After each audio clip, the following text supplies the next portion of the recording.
balls, 2 strikes. There's a curveball, but that ball's lined into center field. Bennett Stanger going back and on the run, reaches up for it and dives. Does he make the play? He does. What a grab by Stanger. Looked like it was out of his reach, but dove heading towards the fence. Hauls it in and a nifty play for out number 1. 2-1 pitch, and here's the suicide squeeze. Perfectly bunted up the first base line. Mutterman has a chance to beat it out, but he's out at first base by a step, but does his job. A beautiful suicide squeeze bunt up the first base line, and the Hawks have the lead 1-0. 1-2 curveball, and reaching out for it and slamming it into center field is going to be Colesrud. Reached out for the pick. That's going to drive in 2. Darling scores. Kona waved around. He'll score as the throw goes down into the plate. And going into second base is Colesrud. It's a base hit, 2 RBIs, and Keyhigh puts together a rally here. A crooked number on the board. They lead 4-0 here in the 6th. Here's up to bat. Once again, the top of the lineup and Droppy. Infield's in. It's a base hit. It's into center field. That'll score 2. Colesrud scores. Trundle waving around from second. He'll score. It's a base hit. The 3rd RBI driven in by Droppy. And the Vikings here now down 6-0. It is Keyhigh advancing into round number 2. A game effort tonight from Edco, but Keyhigh wins by a final score of 6-1. The best tourney action is on KCTN. It's the Class 2A baseball tournament today on KCTN with a doubleheader. First off, Waukon faces Starmont. The Indians were challenged in round number 1, but advanced behind strong pitching. They hope to duplicate that tonight. For Starmont, certainly a step forward this season with 16 wins. They come in as the number 2 seed in this district. They feel they can play with anyone. It's game 1 of 2. Waukon and Starmont first off. The winner heads to the district semifinal on Saturday. Tonight's On Deck show next. Strawberry Building Supply offers all your building materials for residential and commercial projects. Whether you're building from the ground up, remodeling your home, or a weekend project, we have the materials you'll need. We are an authorized Milwaukee dealer for all your Milwaukee tools. Strawberry Building Supply also has everything you'll need for your pets and livestock. Stop into Strawberry Building Supply today at 413 West Mission Street, Strawberry Point, or call 563-933-4579. Alpine Communications believes connected communities become thriving communities. We are the local telephone company that became a 21st century communications provider. Alpine provides internet, television, cellular security, and telephone too. We promise personal, timely, reliable service from people who live here. When you choose us, we all thrive. Connect with Alpine Communications today. Click alpinecom.net or call 563-245-4000. Hey, Justin Birdnow here from Birdnow Chevrolet in Monona. I want to take a moment to wish all the local athletes good luck during their game. You have worked incredibly hard and it shows during each game. Myself and the entire Birdnow Chevrolet of Monona team is wishing you all that you do your best and good luck. Mom! Inspiring changes to a happier. Mom! Yeah, put that on my to-do list. There is more and more on my to-do list every day. I can hardly keep up, and I have to make sure everyone is paid. But who has time for the bills? You know who can help with that? Who? Elkader Tax and Bookkeeping. They not only do taxes, but specialize in bookkeeping services as well. Has your to-do list gotten too long? Want help? Give Elkader Tax and Bookkeeping a call at 563-245-2154. Epic Wear. Get personalized clothing for your school, your team, family, friends, business, or any event. Epic Wear has a huge range of customizable apparel, trophies, and awards, and they offer free design help or design your own apparel at getepicwear.com. And you can even set up a free web store for your fundraiser. Make sure to check out the selection of Bulldog Spirit Wear and Iowa-themed items at the Monona location. Epic Wear, located in downtown Monona and Waukon. Call 563-539-2300 to place your order today. While out and about, don't find yourself stuck at the side of the road. At Edgewood Auto and Tire, our trained technicians work on all autos, trucks, semis, and heavy duties. We offer premier alignment service and DOT inspections and carry all major lines of tires.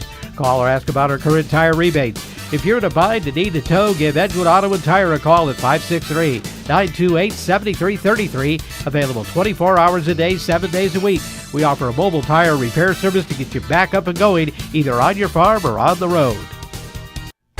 Indian Stars Baseball is brought to you in part by Nading Service and Sporting Goods, Evans Chiropractic, Nick's Excavating and Kane Construction in Farmersburg, T&K Cahoon, your Napa dealer in Monona, St. Olaf Ag Sales and Service, Growl Logs and Lumber in Elkader, Timber is a Crop, Harvest Wisely, Meyer Collision and Service Center in Guttenberg, LTI & Sons Water Conditioning, your Connecticut dealer in Postville, TJ's Pizza in Monona and Claremont, and by Clayton County Recycling in Monona. We begin the On Deck Show for today's game. We're joined by Waukon baseball coach Shane Schellschmidt. Coach, her team 11-17. A solid opening night win. Defeated Postville 4-0. Tell me about that game. Well, you know what we did, we started out with our number one pitcher, Gabe Wehner. Gabe Wehner's going to play college baseball this fall at Marshalltown Community College, and I knew Gabe would get on the mound and compete, throw strikes, and that's exactly what he did. He threw a complete game, only giving up a couple hits.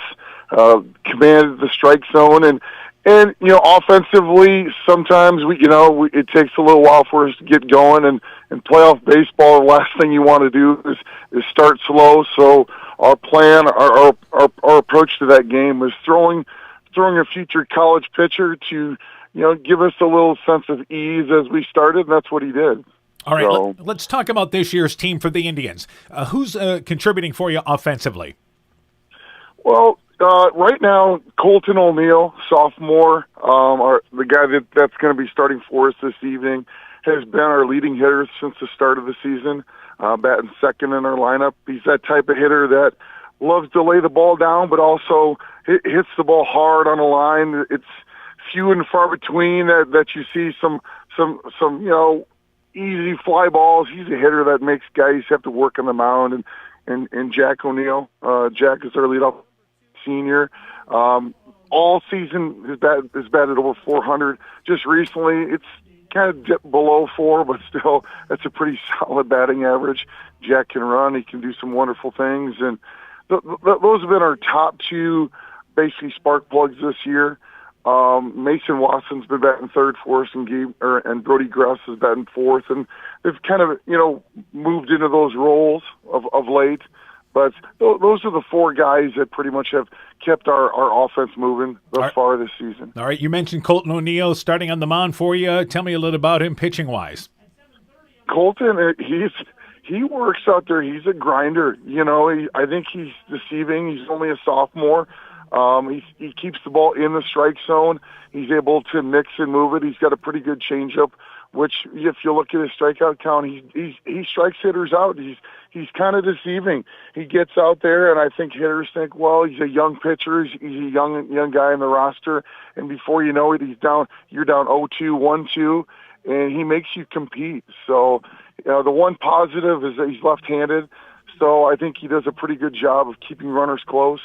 So he'll give Brody Gress a wonderful chance to try to cut down the running game tonight, because they do run a little bit. So I think it kind of worked out for us, a team that runs well. You know, can we get a left-hander on the mound that's going to, you know, give us an advantage in that situation? All right, Starmont, what do you know about the Stars? Well, we played them first game of the year, and, you know, they beat us down at their place 3-0. I thought when we left that place, that was the best Starmont team I've seen in a long time. You know, playing them in high school, when I went to Lansing Key High, we played them every year, and, you know, we won a lot of ball games in Lansing. And, you know, seeing Starmont this year, I'm like, wow, that might be the best team that I've seen play. So I thought they did well to be behind the plate. I you know, once again, seen them for many years. I'm like, wow, that's one of the best catchers I've seen back there. And they competed on the mound, and they were aggressive, and they swung the bat. They didn't look nervous. First game of the year, they came out and they played really well. All right, so I'm assuming we're going to see something similar to that. All right, keys in the ball game for Waukon. What do you have to do? We have to get on and hit the ball hard. You know, when we get in the box and have a good approach and hit line drives and ground balls, good things can happen. I want to stay away from thinking that we're going to drive the ball out of the park, hit some fly balls, because we have 0 home runs on the year. So we need to hit the ball hard, and I just think making those routine plays, making the routine plays routinely.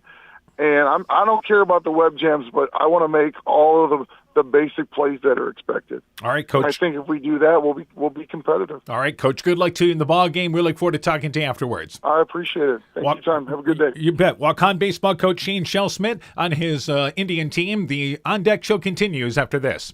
Scooter's Coffee in Manchester offers a variety of coffees, smoothies, blenders, and breakfast food products served all day long. Scooter's Coffee offers fast and friendly service, too. In a hurry? Use the Scooter's Coffee app to order, pay, and earn rewards. Simply stop at the drive-thru window and pick up your order. Scooter's Coffee is open Monday through Saturday, 5:30 a.m. till 8 p.m. and Sunday, 6 a.m. till 8 p.m. We look forward to seeing you at Scooter's Coffee in Manchester. Wilkie's in Elkader is Iowa's oldest family-owned grocery store. You'll find Wilkie's 2 blocks south of the Keystone Bridge in historic downtown Elkader. Stop in and enroll for a Wilkie's reward card and receive points every time you shop. Then log on to their website at wilkiesgrocery.com to view the weekly specials, check out your reward points, make out a shopping list, and more. Wilkie's in Elkader, open Monday through Saturday, 8 a.m. till 7 p.m. Life is better with American Family Insurance because our agents provide specialized local expertise to help you get the right coverage at the right price. We understand that farming is at the heart of what you do, and we want to help protect what you've worked so hard for. Let's build the policy your farm deserves. Contact Julie Depke, agent at 205 South Main Street in Elkader, or call 563-245-2366. American Family Mutual Insurance Company SI and its operating companies, 6000 American Parkway, Madison, Wisconsin. Looking for a hassle-free banking experience this summer? Look no further than People State Bank. With our mobile check deposit feature, you can bank on the go from anywhere under the sun. Deposit checks using the People State Bank app and your smartphone's camera. Simply endorse the check with your signature, the words "for mobile deposit only," and your account number.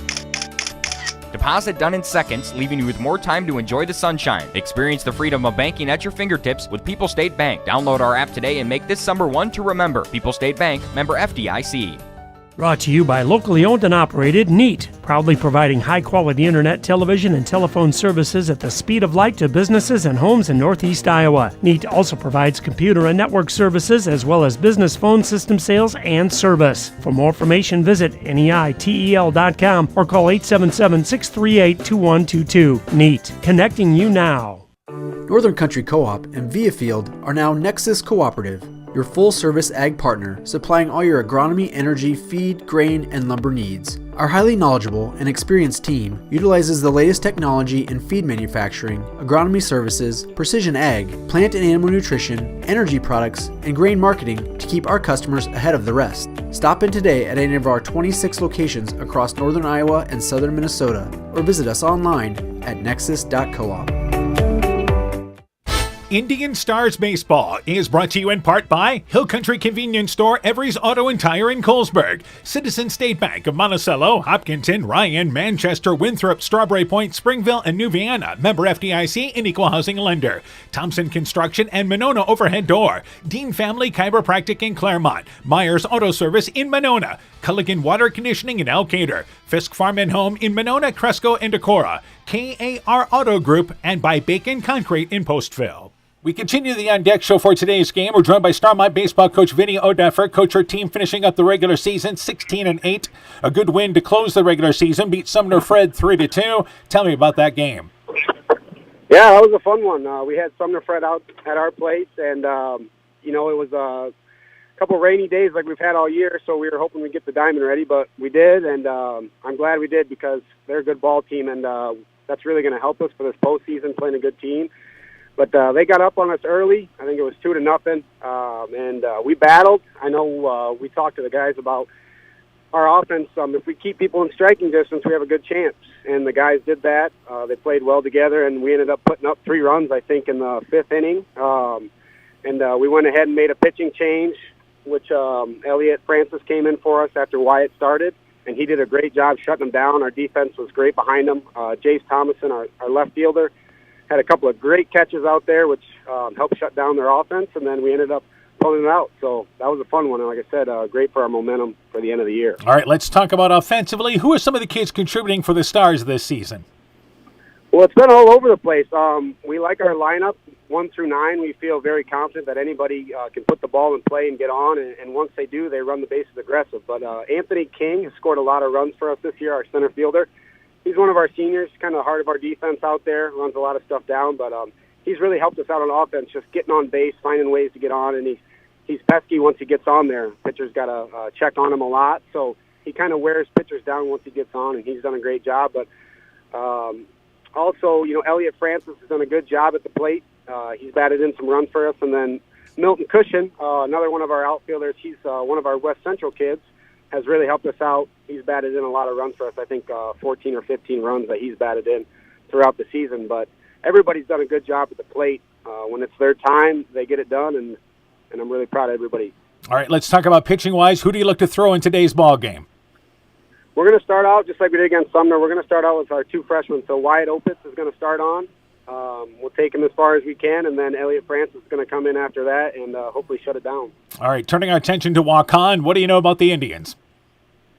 We know they're well coached. We played them earlier this year. I think it was a close game. I think it might have been 3-0, but they're a good ball club, and they're well coached, so you know that they're going to be getting better throughout the season. It was an early game, so it's been a long time since then, and our guys know that if we played someone early in the season and we lost, we'd want to get that payback. So we know that they're going to be hungry for that, and they had a good game against Postville. They have a really good defense, and offensively they have a bunch of guys that can put the ball in play too. So going to have to play a good game, and our pitchers are going to have to be on, and our defense is going to have to be ready for every batter. All right, some of the other keys in the ball game for Starmont then. Well, off to a hot start. We've had a good time all year getting off to a good start, and that's on defense and on offensively too. Our guys bring a lot of energy, so we're going to look to bring some energy. We're in Monona, so we show up, and hopefully the guys right away get into the right mindset. Big keys, putting the ball into play. We talked about we can't go down with strikeouts. We're going to have to make their defense work, and then defensively we've been pretty great all year. We're just going to have to be ready all the time for the different situations and making sure that we're talking all the time so we're ready. All right, Coach, good luck to you in the ball game. We look forward to talking to you afterwards. Thanks, Dan. Starmont, have a good day. Bye-bye. You betcha. Starmont baseball coach Vinny Odeffer on his Stars program. The On Deck Show continues after this. The doctors and staff of Family Dentistry Associates of Monona encourage everyone to get out and support your local baseball and softball teams this summer. It's always a great time to watch a ball game and enjoy the weather at your local high school ball diamond. We have exciting news. Dr. Chase Bruner and Dr. Daphne Hayfler, University of Iowa graduates, will be joining our team at Family Dentistry this August. Call today to schedule 539-4651. Indian Stars Baseball is brought to you in part by Edgewood Convalescent Home and Lincolnwood Assisted Living, Northeast Iowa Sub-Drains in Strawberry Point, Farmer Savings Bank of Colesburg, Elkport Garber, Strawberry Point, and Arlington, member FDIC, Furniture Showcase and Allwine, Lighting Showroom, Flooring, Furniture, and Window Treatments, Bruins and James Insurance, your Grinnell Mutual Agent in Monona, Guttenberg Municipal Hospital and Clinic. Check out career opportunities at guttenberghospital.org, and Norby's Farm Fleet in Northeast Iowa. Good afternoon, everybody. How you doing? Welcome to Monona. Game 1 of 2 in the Class 2A baseball tournament today on KCTN. And in our featured matchup, it is Starmont and Waukon. The Indians come in 11-17. The Stars a breakout season at 16-8. I'm joined by Coach Mike Sass. We're expecting 2 good matchups tonight. Yeah, I think so. This first one, really looking forward to. I think we got 2 really even teams here to start with. Game number 2 will be MFL MarMac and Denver. That's a scheduled 7 o'clock start, but we'll see how the first game goes. Let's talk about the Indians first off, 11-17, and they come in defeating Postville, a game Postville team, by a final score of 4-0. Yeah, probably a little bit closer than a lot of people might have thought there, but tournament time, everyone brings their best, and Postville obviously played well in that game. They are led by the O'Neill boys. Colton O'Neill at .459, Jack O'Neill, the senior, batting .389. This is a team that has been getting some good production, especially from the top of their lineup. Yeah, we see that a lot, top of the order producing, and no different for Waukon here. The O'Neills are really doing it at the top. Colton O'Neill will get the start in this ball game after Gabriel Wayner threw the opening round game. O'Neill, 3-3, has thrown 48 innings, allowing 45 runs, 15 earned runs, has walked 13 and struck out 53. He's really number 1B for them. Yeah, they've got two kind of aces, you'd say, 1A, 1B. Wayner through the other night, so we'll see O'Neill tonight. The trouble may be if he gets into trouble, then who do you go to after him? For Starmont, we mentioned 16-8. This is a team deep pitching-wise, and it will be freshman Wyatt Opitz getting the start in this ball game today. Yeah, they've got, I think they've got about 1A, 1B, 1C by the looks of their stats. So they've got some options if Opitz struggles, but they're going to start with him and look for a strong outing from him tonight. Opitz has went 37 innings, allowed 38 hits, only 9 earned runs, walking 11 and striking out 39. So he's been impressive with a 4-1 record on the season. Meanwhile, offensively, it's a Starmont team really getting production up and down their lineup.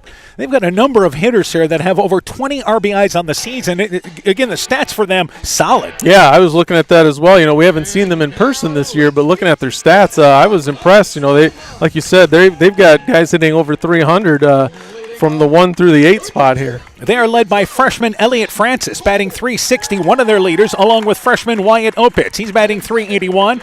Hudson Popham batting .324. He's just an 8th grader. And Jack Toll batting .321. He is a sophomore. So this is a young, talented Starmont team. Yeah, I think one senior in the lineup.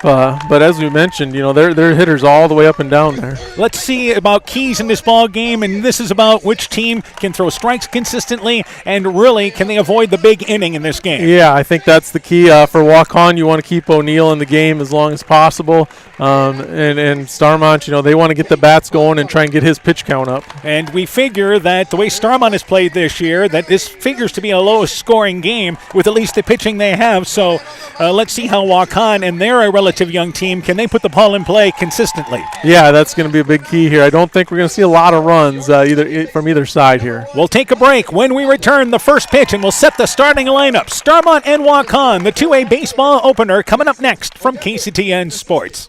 Stronger, farther, faster. It all starts with good nutrition. Clayton County Farm Bureau is proud of our livestock farmers who provide high-quality protein needed to fuel our young athletes. The ultimate pre- and post-game fuel-up can be found in meat and dairy foods grown right here. Meat and dairy are natural sources of essential vitamins that support health, energy, and performance. We know our student athletes are the real deal, and Iowa's livestock farmers are committed to helping them reach their goals. To learn more, visit realfarmersrealfoodrealmeat.com. The Woodland Eye Clinic in Elkader and West Union are proud sponsors of high school sports. We are committed to bringing our patients the highest level of total eye care with detailed one-on-one attention. Our offices offer the newest technology and equipment with a professional team of experienced staff that is committed to you. Call us today for your next total eye care appointment. The Woodland Eye Clinic in Elkader and West Union supports all of our local athletes taking the field or court this season. When I started out in the car business, my dad gave me some good advice. Hi, it's Forrest Brown with the Brown's family of dealerships. What my dad told me is when you sell someone their first car, you need a good sales department. But if you expect to sell them their second, third, and fourth car, you better have a great service department. Visit any one of the Brown's family of dealerships in Guttenberg, Elkader, West Branch, or Victory Ford in Dyersville and find out why Brown's is your hometown dealer, no matter where your hometown may be.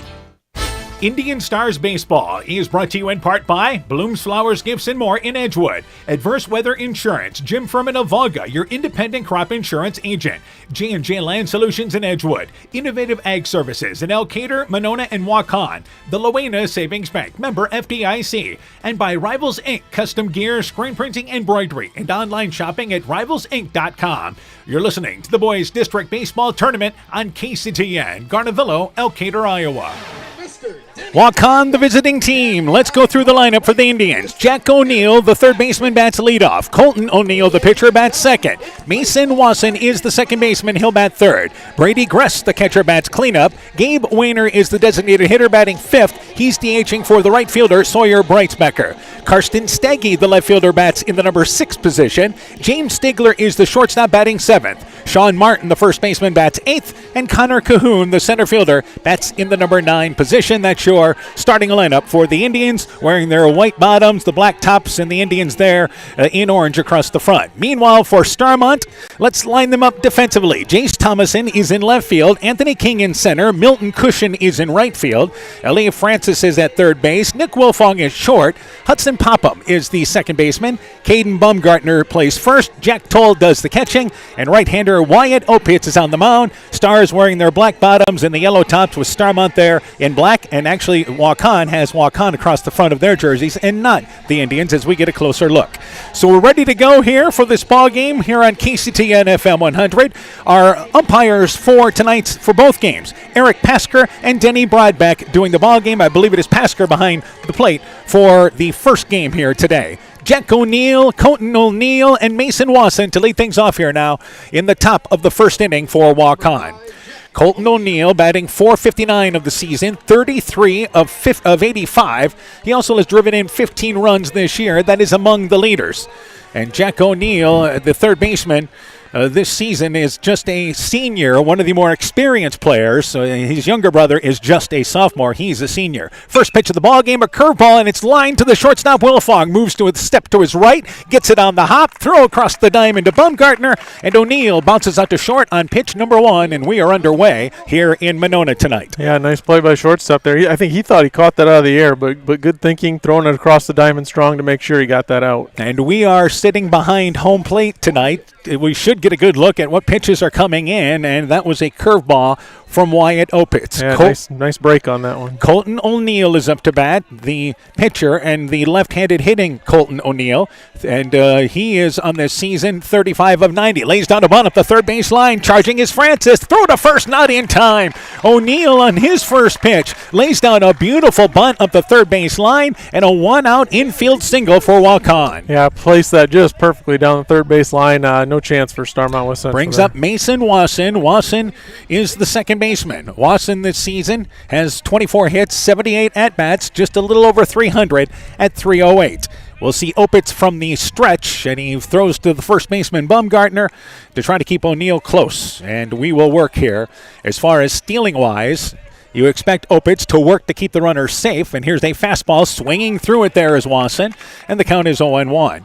Neither team runs a ton. Waukon, 22 stolen bases out of 29 attempts. And for Starmont, they actually run a little bit more. They have 88 steals out of 100 attempts. So, yes, they do run a little bit more.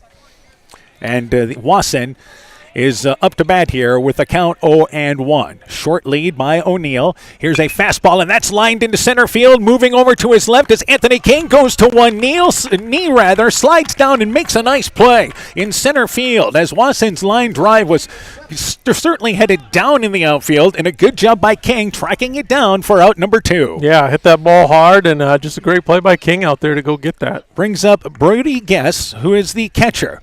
And his batting average is a little over 300, 23 of 71 on the season. You have a pinch runner, a courtesy runner coming into the ball game now for O'Neill with 2 outs. He was not replaced until now, and it will be number 25, Cale Schellschmidt, as the courtesy runner for the pitcher. So with 2 outs, they decide to make a change there. And up to bat is Gress. Curveball tries to check his swing, went after it, and the count is 0-1. Cloudy skies, the wind blowing a little light out. Shouldn't be a major factor. 0-1 pitch, fastball inside, swinging through it is Gress, and the count goes to 0-2.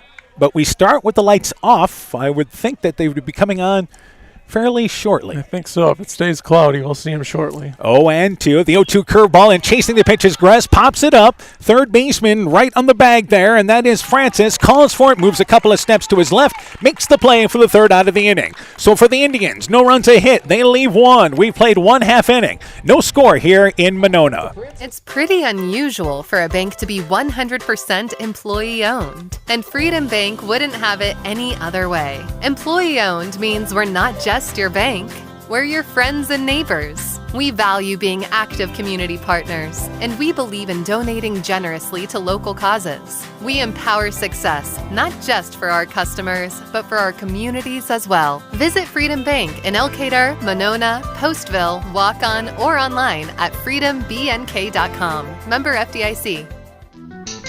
This is Chris Holbert, General Manager of Hall Roberts Son Incorporated in Postville. we would like to wish the area student athletes both a safe and successful sports season. We have been a community-based company since 1864, servicing and supporting the area ag industry with products necessary for daily success. We look forward to continuing to serve and support both the ag industry and high school athletes in our surrounding communities. Thank you and good luck from the families at Hall Roberts Son. Top Gun Customs knows that the insurance company wants you to do all the work for them. They want you to download the app, take the pictures, upload them, then they want you to accept the paltry check they think will repair your vehicle. No, no, no. Top Gun writes an accurate estimate, takes the photos, and explains the repair process to you. Let Bob and the guys take all the worries out of your repairs. Call Bob or Nancy at 563-964-9899 at Top Gun to schedule your repair today. Starmont due up here in the bottom of the first inning. Let's run down their lineup. The catcher, Jack Toll, bats leadoff. Center fielder, Anthony King, bats second. Nick Wolfong, the shortstop, bats third. Elliot Francis, the third baseman, bats fourth. Jace Thomason, the left fielder, bats fifth. Caden Bumgardner, the first baseman, bats sixth. Milton Cushion, the right fielder, bats seventh. Wyatt Opitz, the pitcher, bats eighth. And Hudson Popham is the second baseman, batting ninth. For the Indians defensively, Karsten Steggy in left field. Connor Cahoon in center. Sawyer Breitsbecker in right field. Around the horn defensively, we'll wait after the first pitch here from Colton O'Neill, the left-hander. First pitch to Tall. Fastball struck in the outside. The count is 0-1. Jack O'Neill at third. James Stigler at short. Mason Wasson at second. Sean Martin is the first baseman. Brady Gress is the catcher. And left-hander Colton O'Neill is on the mound. Fired the first pitch for a strike. And swinging you through the outside pitch is Tall. And the count goes to 0-2. So Jack Toll up to bat, 26 of 81 on the season, batting .321 for Starmont from the leadoff spot. 0-2 is now the count. And it is O'Neill with a slower delivery. The 0-2 pitch swinging through the outside pitch is Toll. One up and strikeout number one here in the bottom of the first. Toll goes down swinging on three pitches. Yeah, great start by O'Neill. 3 strikes and 1 out. Anthony King now up to bat. King, the center fielder, batting in the number 2 spot, 24 of 74 on the season, batting .324. So the leadoff batter retired here in the bottom of the first inning. And the first pitch looking to bunt is King, tried to push it up the first base line, but fouls it up against the backstop. He was trying to go to the right side of the infield, whereas the Indians bunted it with the left-hander hitting O'Neill to the left side of the infield, but that ball fouled back, and the count is 0-1. These teams are not afraid to play small ball. And especially in a ball game where you don't figure to have a ton of runs, the way the pitching should deliver. 0-1 curveball, swinging through it there is King. The count is 0-2. Let's talk about the left-hander O'Neill because this is different. You just don't see a lot of left-handers. Yeah, you don't see a lot. He's got a nice delivery, nice sharp breaking ball right there. He's a good pitcher.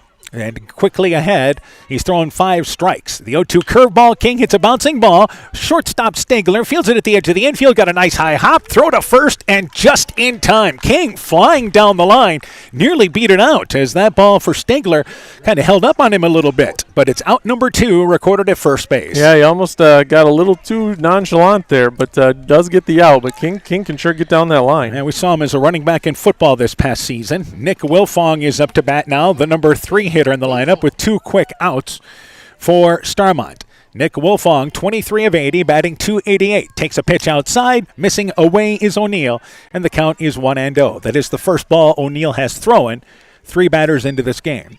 So 1-0 is the count. O'Neill delivers the 1-0 pitch, and it's a fastball that stayed high and away, and the count goes to 2-0. We have a doubleheader tonight. Not very often we do doubleheaders, but couple of good matchups tonight. There's a tremendous crowd already here.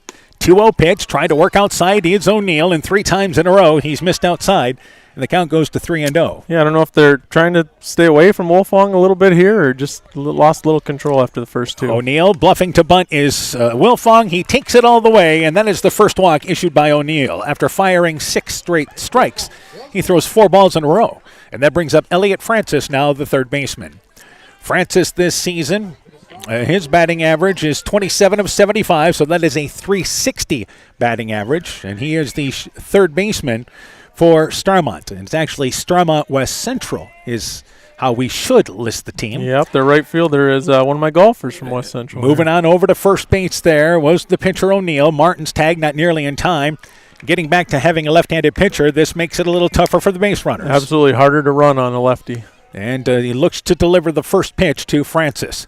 And the fastball swinging through it is Francis. It was right at the numbers, and the count goes to 0-1. We mentioned the Stars, far more aggressive than what we thought on the base paths. 88 steals out of 100 attempts this season. Wilfong, by the way, is 17 of 17. He hasn't been thrown out at all. Yeah, it's a good chance he might be going here. Especially with 2 outs, I would think. 0-1 is the count. O'Neill, couple of looks, comes to the plate with a curveball. It's a bouncing ball. Shortstop reaching over to the right. Stigler, he'll go to second base, but actually drops the ball. He went towards the 5.5 hole, had the play at second base certainly, but just could not pull the ball clean. And it ends up being in air, and the Stars have 2 on with 2 outs. Yep, just one of those times you get your eyes ahead of your body. He was looking at second before he kind of looked that ball in. Jace Thomason is up to bat, 21 of 75, batting .280 on the season, but now 2 on with 2 outs for the Stars. Thomason, the number 5 hitter, the left fielder, up to bat. First pitch from O'Neill, and it's a fastball that is popped up, shallow right field, but now at the edge of the infield, going back, it's the second baseman, Wasson. He calls for it, gets underneath it, and makes the play in shallow right field for the 3rd out of the inning. For the Stars, no runs, a hit. They strand 2. We've played 1. No score here in Monona. Hi, this is Tara Fink, psychiatric mental health nurse practitioner. Helping people, bottom line, is the biggest reason I chose a career in mental health. During my own struggles, it was difficult to find good support in this area. Therefore, I vowed to come back home to help meet the great need for mental health care in Northeast Iowa. I'm available for consultations at both the Waukon and Postville Clinic locations, offering assessment, diagnosis, and medication management for all mental illnesses. Exceptional caring people, Veterans Memorial. Are you inspiring changes to a happier, healthier you is what they do at Clayton Drug, now offering free delivery of prescriptions to the Monona area. To find out more, call 563-245-2530. Clayton Drug can help you transfer your prescriptions quickly and easily to their pharmacy. Clayton Drug is committed to helping you achieve the highest quality of life possible. Clayton Drug, connecting the communities of Elkader, Strawberry Point, and Sumner to serve all in between.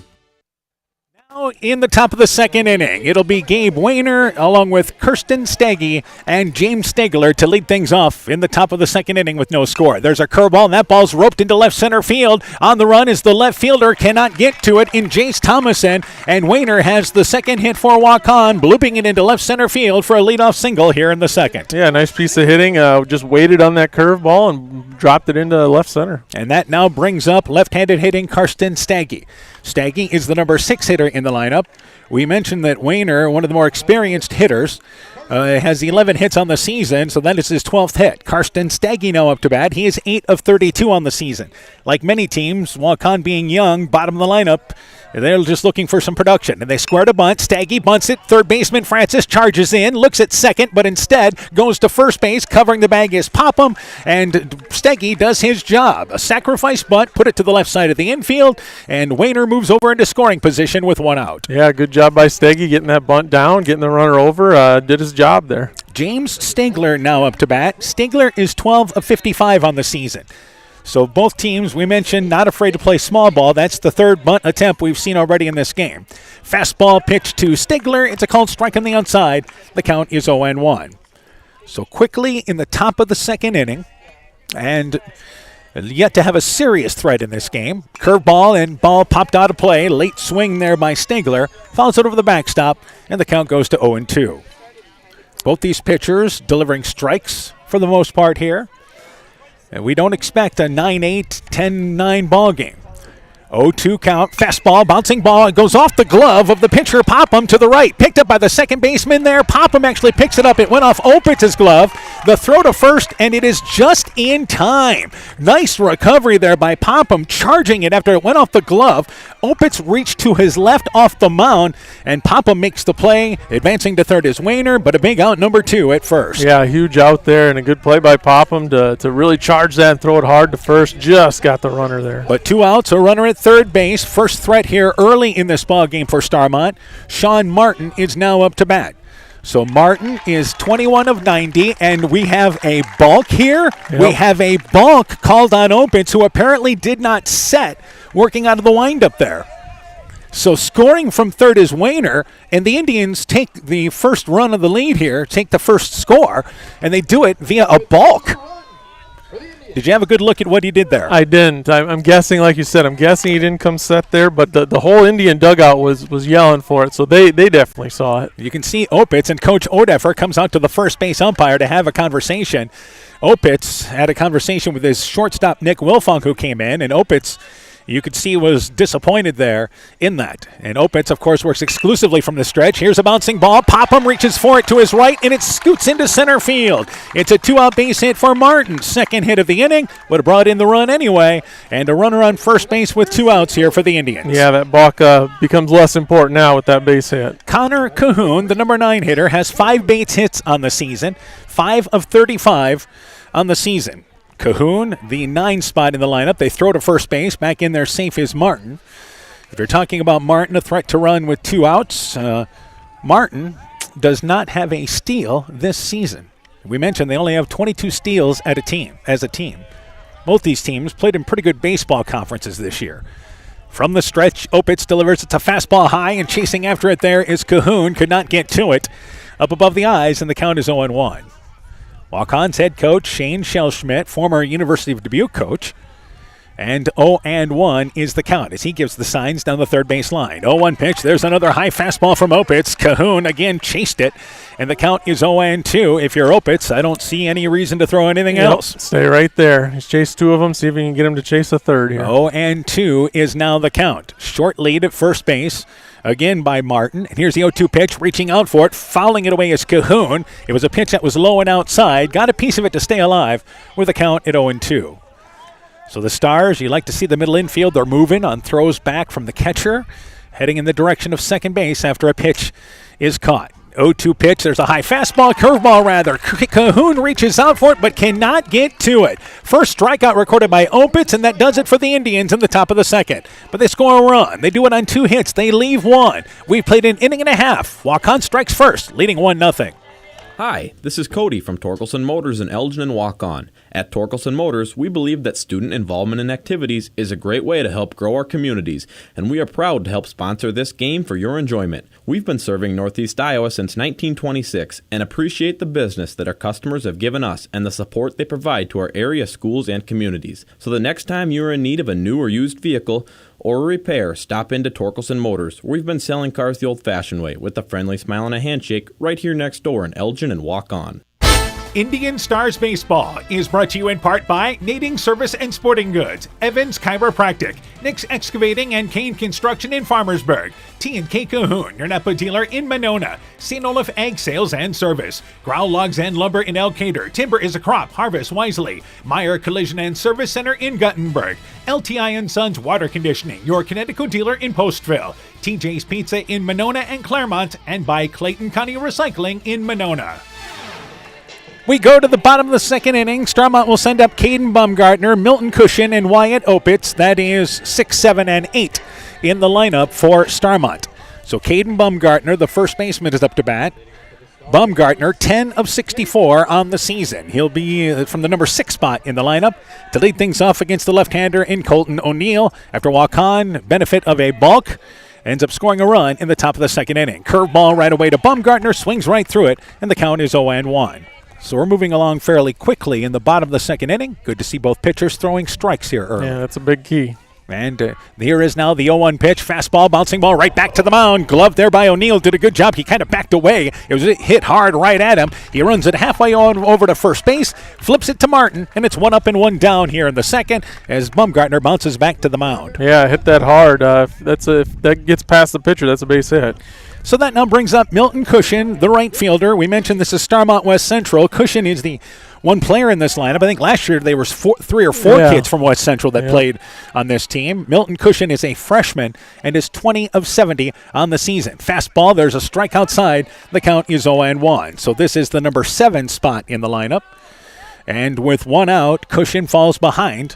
And working here again is O'Neill. And reaching out for it is Cushion. Bouncing ball to the shortstop. One hopper to Stigler. Throw pulls the first baseman off the bag, and Martin, he can't get back in time, and Cushion will be safe. An error on the throw fielded well by Stigler, but the throw sails over to first base. Yep, just a little bit of a high throw, and good job by Cushion getting down the line, putting pressure on that throw. It is the second error for Waukon, and one thing Coach Shane Schelschmidt talked about is we have to make the routine plays in this ball game, and that's a good example right there. Yep.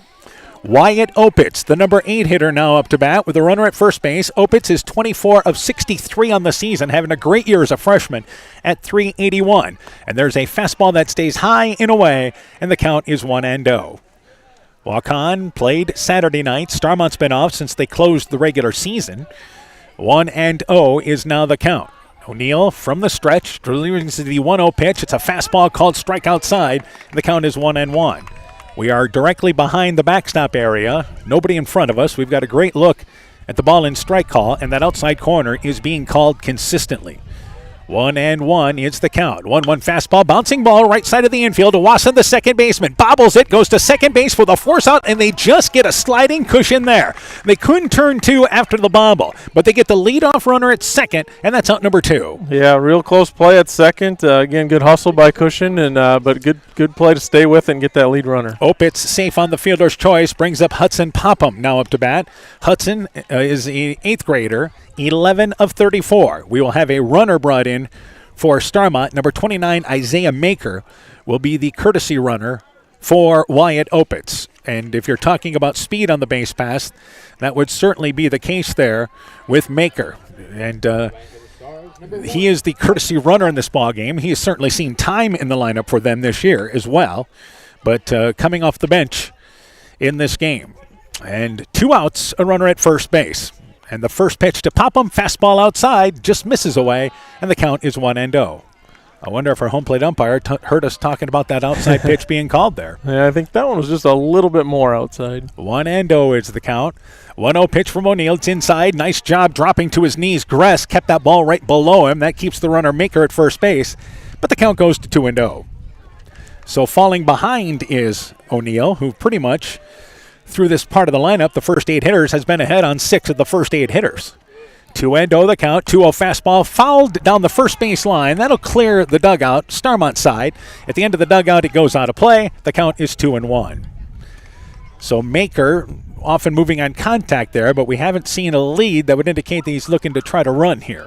Yeah, O'Neill being left-handed is a huge advantage for Waukon and controlling this running game, I think. 2 balls and a strike. O'Neill, a couple of looks to first base, comes to the plate, and here's a high bouncing ball. Shortstop charges it, gets it on the edge of the infield, and Stigler, the throw, calls the first baseman, pulls him off the bag, and safe again at first base will be Popham. The second error of the inning, the Stars have 2 on, as Stigler again fielded it well, but just a tough throw to first base, and Coach Schelschmidt quickly takes time for Waukon. Yeah, I think, he's Stigler maybe a little bit in his own head right now. He's trying to guide it over there instead of just throwing it. And what he did was charge the ground ball perfectly, got it at the edge of the infield, got a good hop to handle about chest level, but the throw pulls the first baseman Martin off the bag. The third Waukon error committed, and what that does for Starmont is does get them to the top of the lineup and Jack Toll now. Yeah, with runners on here. But, yeah, like you said, he charged it perfect, fielded it perfect. Just got to get that throw, and he's done that twice this inning, so I think he's got to just get that out of his mind and throw it hard over to first. So time taken by Coach Schelschmidt. That's his first visit to the mound as he brought in the entire infield. And I think this is just a confidence boost for this team. Hey, we're doing everything right now. We just got to finish making the play. Exactly. So 2 outs, 2 on. That's the 8th spot in. Maker, the courtesy runner. Popham is at first base. Jack Toll, who was a strikeout victim in the first, is up to bat. First pitch is a fastball. It is high. The count 1-0. But the Stars, who put 2 on in the first inning, also with 2 outs, have 2 on here with 2 outs in the bottom of the second inning. But the top of the lineup up now. 1-0 is the count. And delivering is O'Neill. 1-0 pitch, fastball swinging through it is Toll. And we even up the count now at a ball and a strike. Waukon, they move to cover up the back of the throw to the pitcher's mound as well. And O'Neill doing a good job looking back runners at second base. The runner not being held at first. 1-1 pitch, and that ball popped up first base line. Giving chase is Martin. That'll fall past the dugout down the first base line, well out of play. And the count is a ball and 2 strikes. They have some construction, or I should say some ground movement going on down the right field line. The good thing is it's dry, but if a ball would get in there, if it's wet, because they're still in the process of clearing out that area, That would be a lot of muck. Yeah. A ball and 2 strikes is the count to Toll. The 0-2 pitch fastball, and Toll was tempted. It was high and outside, stayed away from it. We're evened up at 2-2. Yeah, he took a look at that one, but good job holding off. Good discipline there. So evened up at 2 balls and 2 strikes. O'Neill, the look back at second base. 2-2 pitch, and swinging right through it is Toll. That's the second strikeout recorded there by O'Neill. And the Stars threaten, but they come up empty. No runs, no hits, helped out by 2 errors, but they leave 2. We've played 2. 1-0. It is Waukon in the lead. Hey, sports fans, take a time out and call Garms Financial Services. Their team of agents can show you how to save money on all your insurance needs with Grinnell Mutual. Whether you need auto, home, farm, crop, or business insurance, Garms Financial Services has you covered. You'll also receive quality protection, expert advice, and local friendly service. Call Brian Bugenhagen, Cheryl Wagner, Emily Bazin, or Kayla Olson today for a free competitive quote. Garms Financial Services in Elkader, your trusted choice agency. At Almakeet Clayton REC, we provide more than energy. We also provide ideas to help keep you safe, especially during planting season. If your equipment contacts a power line, back away. When you can't back away, call or radio for help. If you must jump clear of the equipment, do not touch the ground and the equipment at the same time. Report potential power line hazards today. At Almakeet Clayton REC, we care about keeping you safe. That's the power of human connections. Almakeet Clayton REC, your touchdown energy cooperative. Indian Stars Baseball is brought to you in part by Hill Country Convenience Store, Every's Auto and Tire in Colesburg, Citizen State Bank of Monticello, Hopkinton, Ryan, Manchester, Winthrop, Strawberry Point, Springville, and New Vienna, member FDIC and equal housing lender, Thompson Construction and Monona Overhead Door, Dean Family Chiropractic in Claremont, Myers Auto Service in Monona, Culligan Water Conditioning in Elkader, Fisk Farm and Home in Monona, Cresco, and Decorah, KAR Auto Group, and by Bacon Concrete in Postville. Top of the third inning already. It is 1-0 Waukon in the lead. Waukon has 1 run, 3 hits. They've committed 3 errors, but they have not hurt them yet. Starmont, no runs, no hits. They have not committed an error. Top of the third inning brings the top of the lineup up for Waukon. Jack O'Neill, Colton O'Neill, and Mason Wasson to lead things off. O'Neill is 0 for 1, bounced out to short his last at-bat. In his third inning of work is Wyatt Opitz. Fastball that is outside. The count is 1-0. Even though we have a right-handed pitcher for Starmont and a left-handed pitcher for Waukon, kind of the same velocity. Yeah, very similar pitchers. Both throw good breaking balls. There's a breaking ball there from Opitz, but it broke up high, and the count goes to 2-0. And for the most part, they do a good job getting ahead on hitters, though the count 2-0 now. 2-0 pitch, fastball, and a nice pinpoint location by Opitz. Outside corner, caught it, and it's 2 balls and a strike. Yeah, I think if he could stay right there, he'd live there tonight. 2-1 is the count. Opitz, who holds that glove, you can barely see his eyes. 2-1 curveball, and that one breaks across for a strike. Slow bender. Nice inside pitch. Evened up at 2-2. Yeah, he's got a sharp break on that curveball. So evened up after falling behind 2-0. Count is 2 balls and 2 strikes. They line up outside. Here's the 2-2 curveball. Stayed upstairs. Count goes to 3-2. So as we mentioned, Opitz holds that glove up. You can just see the eyes as he sets.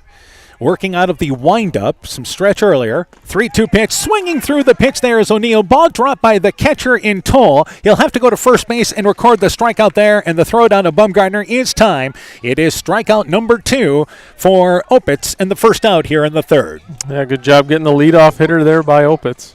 Brings up the left-handed hitting Colton O'Neill, who had a bunt single his first at-bat. He had a 1-out bunt, but was left stranded at first base in the opening inning for the Indians. So 1 quick out here in the top of the third. And you see the corners in for Starmont. Curveball, and O'Neill kind of turns, bluffs to bunt a little bit, pulls things back. The count is 1-0. Yeah, really bringing that third baseman in. Yeah, he's way inside the grass area, a good 2 steps. 1-0 pitch, breaking ball that stayed away outside. Count goes to 2-0. Difference in these teams pitching-wise is staggering. And what I mean by that is Waukon is throwing so many kids this year. As here is the 2-0 pitch. Fastball fouled up against the backstop, and the count goes to 2-1. If you look at how many kids they've thrown this year, they have thrown 14 kids, Waukon has, which is good. Yeah. I mean, that's great to have arms. Starmont, and has played just about as many games, has thrown 7 kids this year. 2-1 pitch. Curveball misses away. The count is 3-1. I think Waukon has thrown a lot of kids, but they really rely on the top 2 quite a bit. Yep, they've been trying to figure out who else can fill in behind them. 3-1 pitch, it's outside. It is ball number 4. First walk issued by Opitz, and a 1-out base runner here in the top of the third. But that makes it interesting for Starmont pitching-wise here. When you look at their stats, and the lowest amount thrown was by Thomason at 16 innings, along with Gellner. Otherwise, everybody else 20-plus innings this year. And that includes Opitz at 37 and Francis, who's throwing 39. Stepping off the mound and throwing to first base is Opitz, and O'Neill, a short lead, gets back to second base standing up. Yeah, they've got a little more depth. Even though Waukon's throwing more kids, I think Starmont's got a little more depth. And here is the curveball, late swing. Going after it is Wasson, swings right through it. The count is 0-1.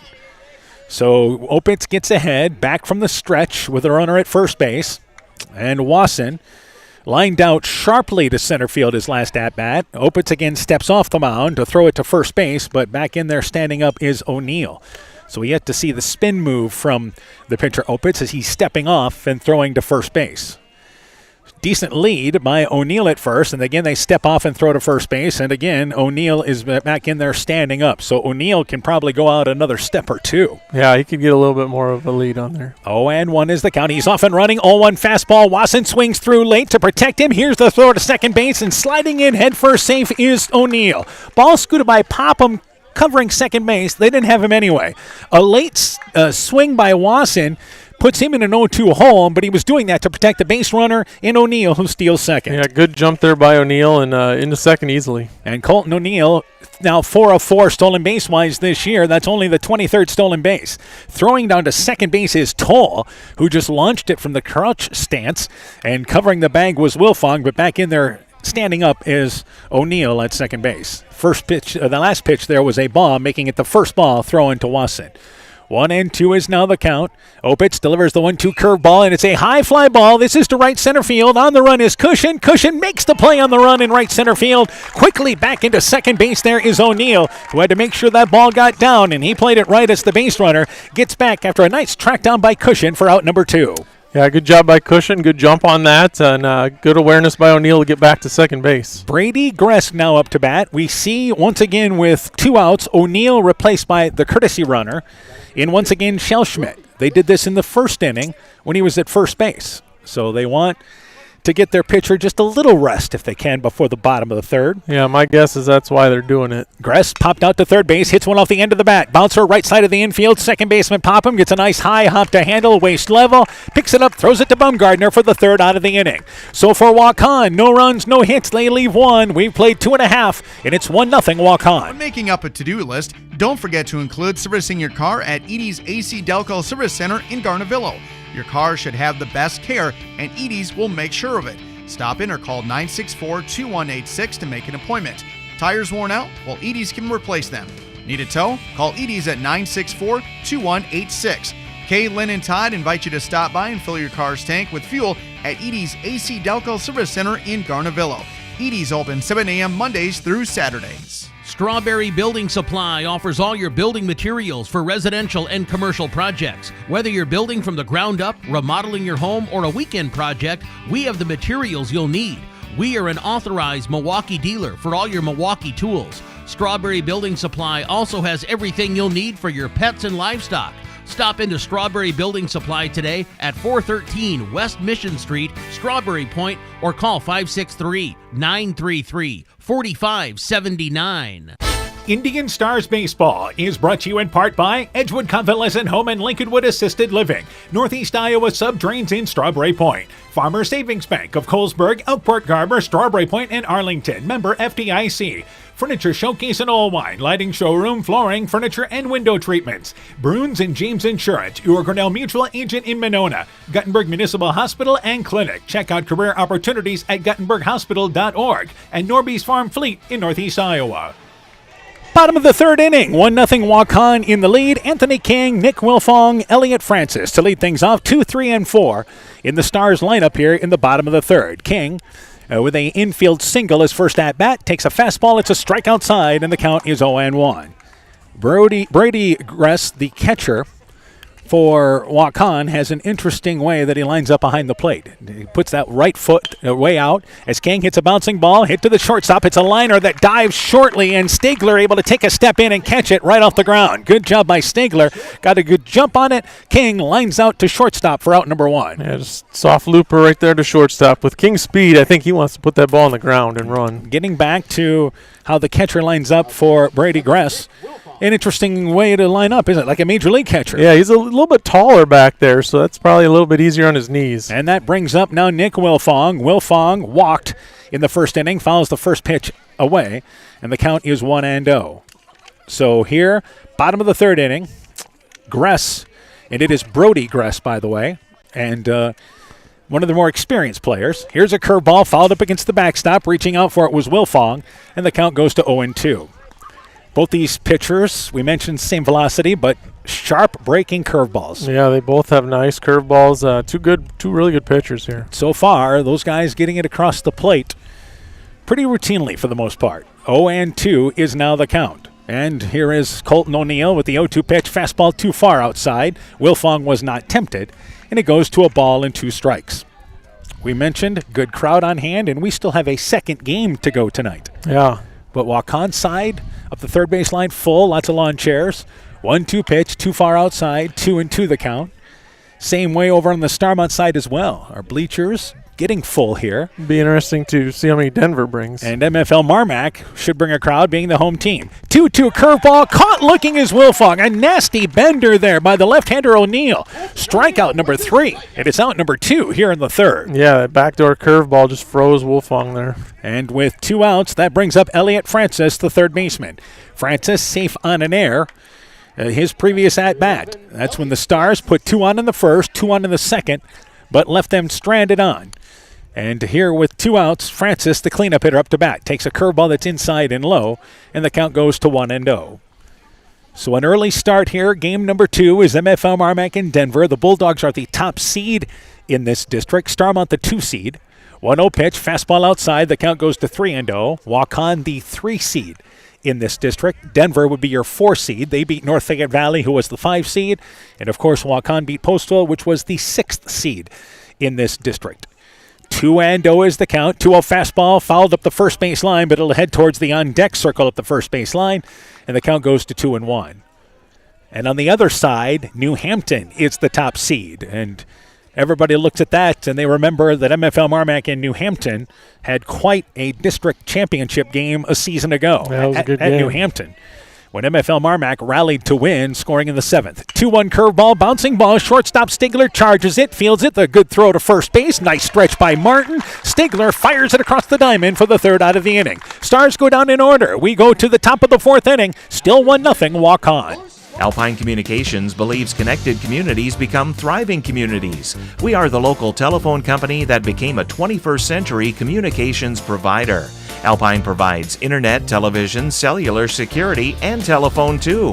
We promise personal, timely, reliable service from people who live here. When you choose us, we all thrive. Connect with Alpine Communications today. Click alpinecom.net or call 563-245-4000. Hey, Justin Birdnow here from Birdnow Chevrolet in Monona. I want to take a moment to wish all the local athletes good luck during their game. You have worked incredibly hard and it shows during each game. Myself and the entire Birdnow Chevrolet Monona team is wishing you all that you do your best and good luck. Indian Stars Baseball is brought to you in part by Bloom's Flowers, Gifts, and More in Edgewood, Adverse Weather Insurance, Jim Furman of Volga, your independent crop insurance agent, J&J Land Solutions in Edgewood, Innovative Ag Services in Elkader, Monona, and Waukon, the Loena Savings Bank, member FDIC, and by Rivals Inc., custom gear, screen printing, embroidery, and online shopping at rivalsinc.com. You're listening to the Boys District Baseball Tournament on KCTN, Garnavillo, Elkader, Iowa. Top of the 4th inning, 1-0 Waukon in the lead. Gabe Wayner along with Karsten Staggy and James Stigler to lead things off. Swinging through the first pitch there is Wayner, and the count is 0-1. Wayner has one of the 3 walk-on hits and scored the game's only run in the second inning. Curveball off the end of the bat, and the pitcher charging it, bobbling it there is Opitz, recovers, flips it to the first baseman, Baumgartner, as he tumbles down but makes the play for out number 1. Opitz not giving up on that play, and that's the first out. Yeah, good job by Opitz. Just kind of fumbled it around there, but stayed with it and made the nice little flip to first base. Karsten Stagge, the left fielder, is up to bat. Stagge had a sacrifice bunt, which actually played huge into that inning. It got the runner into scoring position. A ground ball to the right side of the infield got him over to third, and then a balk scored the game's only run. Yep, that's small ball for you. So this is one of 2 left-handed bats in the lineup in Karsten Stagge. Colton O'Neill is the other one. So 1 out. Our lights have come on here in Monona. Fastball outside from Opitz, and the count goes to 1-0. So at the halfway point here at 5:37 in the afternoon, we turn the lights on. We'll finish the night under the lights here in Monona. 1-0 pitch, curveball, late swing there by Stagge, could not get to it, and the count goes to a ball and a strike. Evened up. We mentioned that there's a good crowd on hand today. We've got a group of kids playing football down the right field line. 1-1 pitch, and that's outside. The count goes to 2-1. Those Big 12 media days in Las Vegas today. Yeah, so maybe that got them in the mood, huh? I think so. 2 balls and a strike. 2-1 pitch. Outside, the count goes to 3-1. Makes sense that somebody would bring a ball to a baseball game. I'm a little bit surprised that it's a football. The good news is we shouldn't have any problems with that ball getting over the fence. 3-1 pitch. It's outside to Stagge, and that is the second walk issued by Opitz, and you've got a 1-out base runner for a walk-on here in the 4th. Yeah, good plate discipline there by Stagge, and another base runner for a walk-on. So James Stigler now up to bat. Stigler is bounced out to second base his previous at-bat. So this is a freshman. They throw to first base as stepping off the mound is Opitz. Stagge back in there safe. Opitz not afraid to throw to first base. Did that 3 times in a row earlier this game. First pitch is a fastball outside. The count is 1-0. So the younger part of the walk-on lineup comes up here. They did put the ball in play. At least 6, 7, and 8 did back in the second inning. Yeah. Short lead by Stagge at first. 1-0 pitch, curveball, and that's lined into left field. On the run is Jace Thomason, and the ball is unable to get to it as he dives forward just past the glove. It'll be a base hit. Advancing to second is Stagge. Stagge had to make sure that ball wasn't caught, but it's a base hit for Stigler. Great effort by Thomason, but 2 on and 1 out for walk-on. Yeah, just couldn't quite get there. But, the bottom of the walk-on order is doing a great job here. They're the ones that scored that first run, and they're in business here again. And that brings up now Sean Martin, the first baseman. Martin a single, and now Coach Odeffer takes time for the Stars, and he'll bring in the entire infield. Thomason just had that ball out of his reach in left field as it was dying down as he ran towards it. Yeah, it was a lot of topspin, I think, on that. It was diving hard, just couldn't quite get there with his glove. So the Stars have given up 4 hits in 3 1/3 innings. That is the 4th single of this game for walk-on. Sean Martin and Connor Cahoon do up here as Coach Odeffer breaks the huddle in the infield. Like we saw Coach Shellschmidt earlier taking time out, I think Coach Odeffer here, same kind of message to his team. Absolutely, and this is a tight game, so every run is important here. And we're here at nearly the halfway point of this game. With a 1-0 walk-on lead, they scored a run in the top of the second inning. That has been the only scoring so far. But for the Indians, this is certainly their best threat with 2 on and 1 out here in the 4th. Opitz looks back at second, comes to the plate. It's a fastball, misses inside. The count goes to 1-0. Sean Martin, as we mentioned, singled, had one of 2 hits that would have scored Wayner because that was with 2 outs anyway, but the bulk had given him the run. 1-0 is the count. Opitz turns to second base, fakes the throw, though, as sliding back in there. Head first is Stagge. Wilfong was just moving over to cover the bag, so Stagge was going to make it there without a throw. 1-0 is the count. Gets dirty anyway. 1-0 pitch. Opitz comes at the 1-0 curveball, and it's a high fly ball. This is to center field, now towards left center field. King able to camp underneath it, makes the play in left center field for out number 2. Martin hits a routine fly ball for out number 2 here in the 4th. Yeah, no problem for King on that one. Connor Cahoon is up to bat. In the second inning, was a strikeout victim. This is the number 9 spot in the lineup, and we will have a pinch hitter actually coming in here. Cale Lang, who is an 8th grader, who has 2 at-bats on the season, is coming up to bat here for walk-on in a pinch hitting spot. So number 11 into the ball game in Cale Lang. So runners on second and first, and you're going to go with youth here, and Waukon's got a nice, promising group of youngsters, just like Starmont does. Yeah, both teams fairly young. And with 2 outs, 2 on, the number 9 hitter is a pinch hitter now. First pitch is a curveball swinging through it is Cahoon, and the count goes to 0-1. So you got a couple of bats this season. Head on up there. Yeah, must have liked what he's seen from him recently. 0-1 is now the count. Opitz, the long look to his catcher in Toll. He now looks back at second base and delivers the 0-1 curveball, and that ball popped up down the first base line. Giving chase is Bumgardner. He'll run out of room in foul territory down the right field line, makes it out of play. We'll do it again with a count 0-2. So he has seen a couple of curveballs in the first 2 pitches. Yeah, and I wonder, being a young kid like that, curve can be tough to hit, so we might see another one here. At second base, you have Staggy, and Stigler is at first base for the Indians. 0-2 is the count, and Opitz delivers the 0-2 fastball. Caught looking is Cahoon. Strikeout number 3 by Opitz, and the Indians threaten, but they strand 2. No runs, a hit. We go to the bottom of the 4th inning. Halfway through this one, perhaps it's 1-0 Waukon in the lead. Elkader Tax and Bookkeeping are proud supporters of all of our local high school sports teams. We want to wish everyone the best of luck on their season. We are here for all your tax, payroll, and bookkeeping needs. Give us a call at 563-245-2154. Again, that number is 563-245-2154. Thank you from Kurt and Ann at Elkader Tax and Bookkeeping, located in downtown Elkader. Epic Wear. Get personalized clothing for your school, your team, family, friends, business, or any event. Epic Wear has a huge range of customizable apparel, trophies, and awards, and they offer free design help or design your own apparel at getepicwear.com. And you can even set up a free web store for your fundraiser. Make sure to check out the selection of Bulldog Spirit Wear and Iowa-themed items at the Monona location. Epic Wear, located in downtown Monona and Waukon. Call 563-539-2300 to place your order today. Now in the bottom of the 4th inning with a 1-0 Waukon lead, Starmont sends up Jace Thomason, Caden Bumgardner, and Milton Cushion. That will be 5, 6, and 7 in the Stars lineup. Thomason popped out to second base, his first at-bat. No runs, no hits for Starmont through 3 at-bats. They have not committed an error. Waukon has 1 run, 4 hits. They've committed 3 errors. And here's the first base hit for the Stars. Jace Thomason slams it into center field on the right side of second base. Line drive, base hit into center field. Leadoff runner on here for the Stars. Yeah, just taking that thing right back up the middle. Good piece of hitting by Thomason. Brings up Caden Bumgardner as we now approach the bottom of the lineup for Starmont West Central. Caden Bumgardner bounced back to the mound, his last at-bat. Waukon figures to be looking maybe bunt here, as the Stars probably try to play for a run. As we mentioned, both these teams not afraid to play small ball. So now the throw over to first base and sliding back in there head first is Thomason. Not a big lead, as they'll have to navigate that left-hander Colton O'Neill, who's got a nice solid pickoff move to first. Yeah, and he's done a great job of keeping their base running in check. And again, the lead not toward the end of the cutout. And here's the pitch that is lined to the first base side, but slicing foul as it hits just before the bag and then bounces to the right in foul territory. And the count is 0-1. Baumgartner behind on that pitch. So getting ahead is O'Neill. Tying run on for the Stars here in the bottom of the 4th inning with nobody out. This is the first inning. They've put the leadoff hitter on base in this game.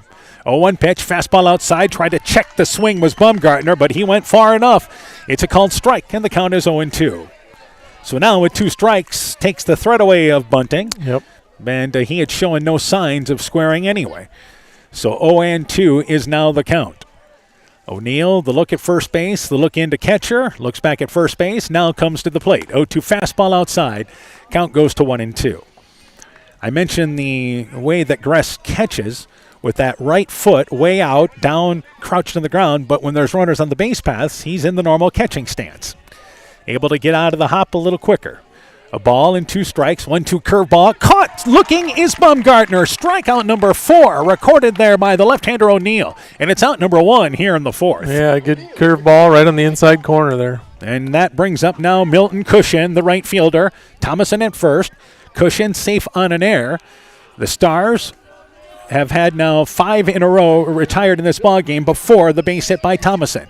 So a 1-out base runner, and the look to first base there by the left-hander O'Neill, but again, easily back in there is Thomason. Yeah, not a big lead over there, but with that lefty, you can't get too big a lead.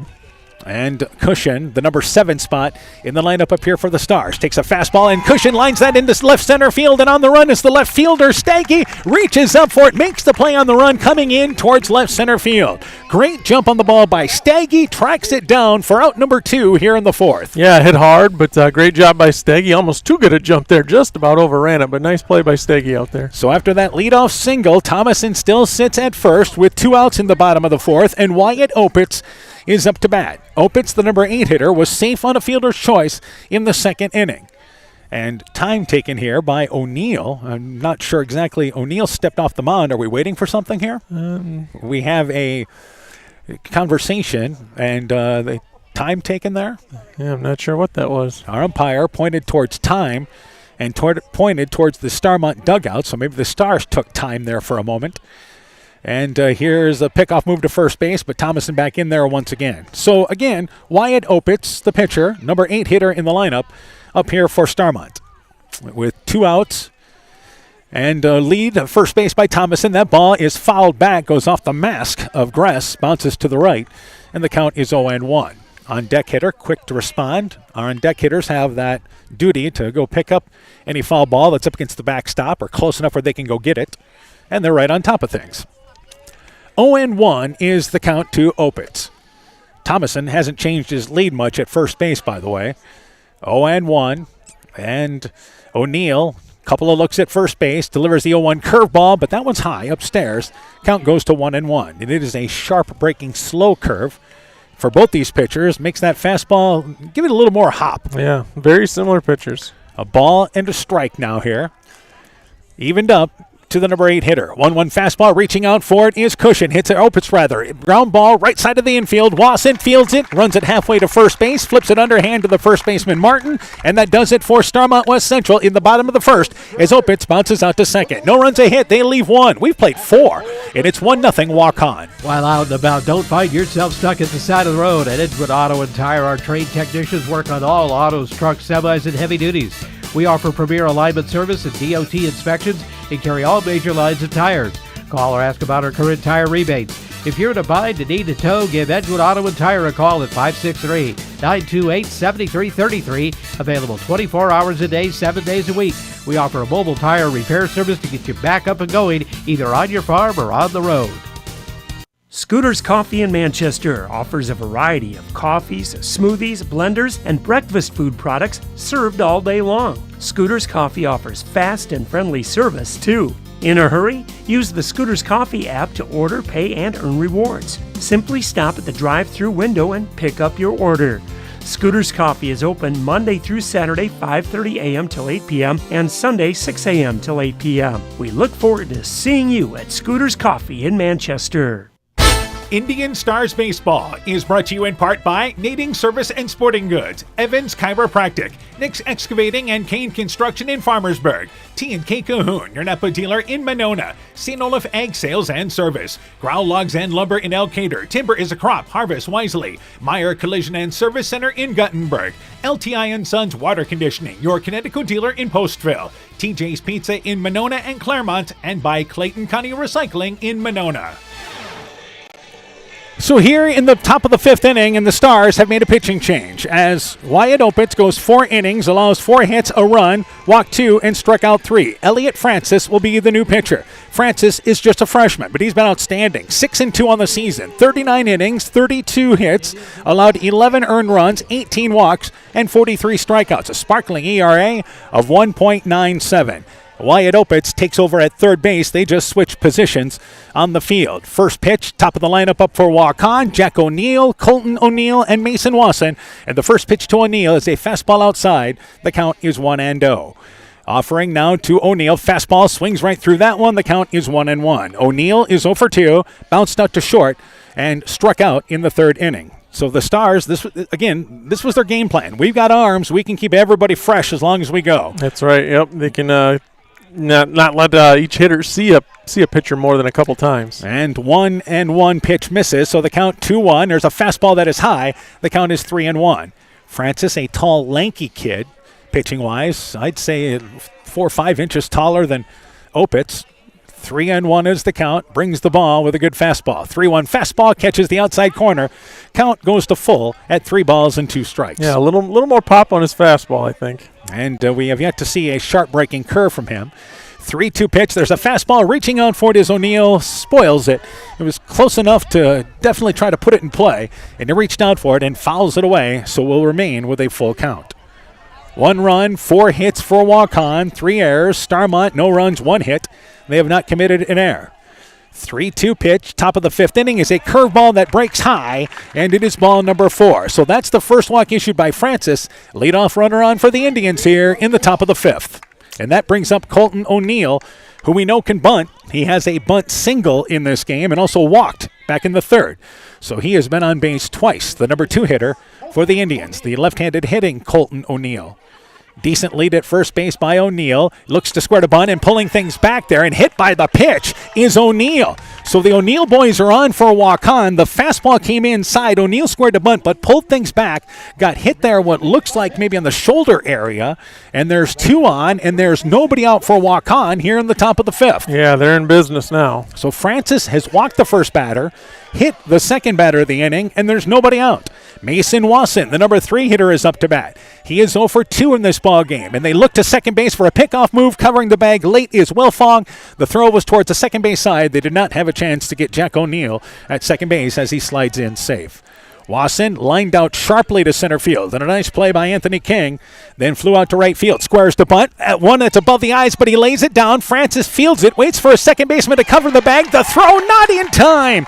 Beating it down the line is Wasson. It took a little bit of time for Popham to get there. Legging it out is Wasson. The base is loaded for a walk-on, and nobody out here in the 5th. Yeah, they're really putting pressure on Starmont West Central to make those plays, and they're just didn't get it done that time. And that brings up Brody Gress, the catcher. So Gress is 0 for 2, popped out to third base, bounced out to second base.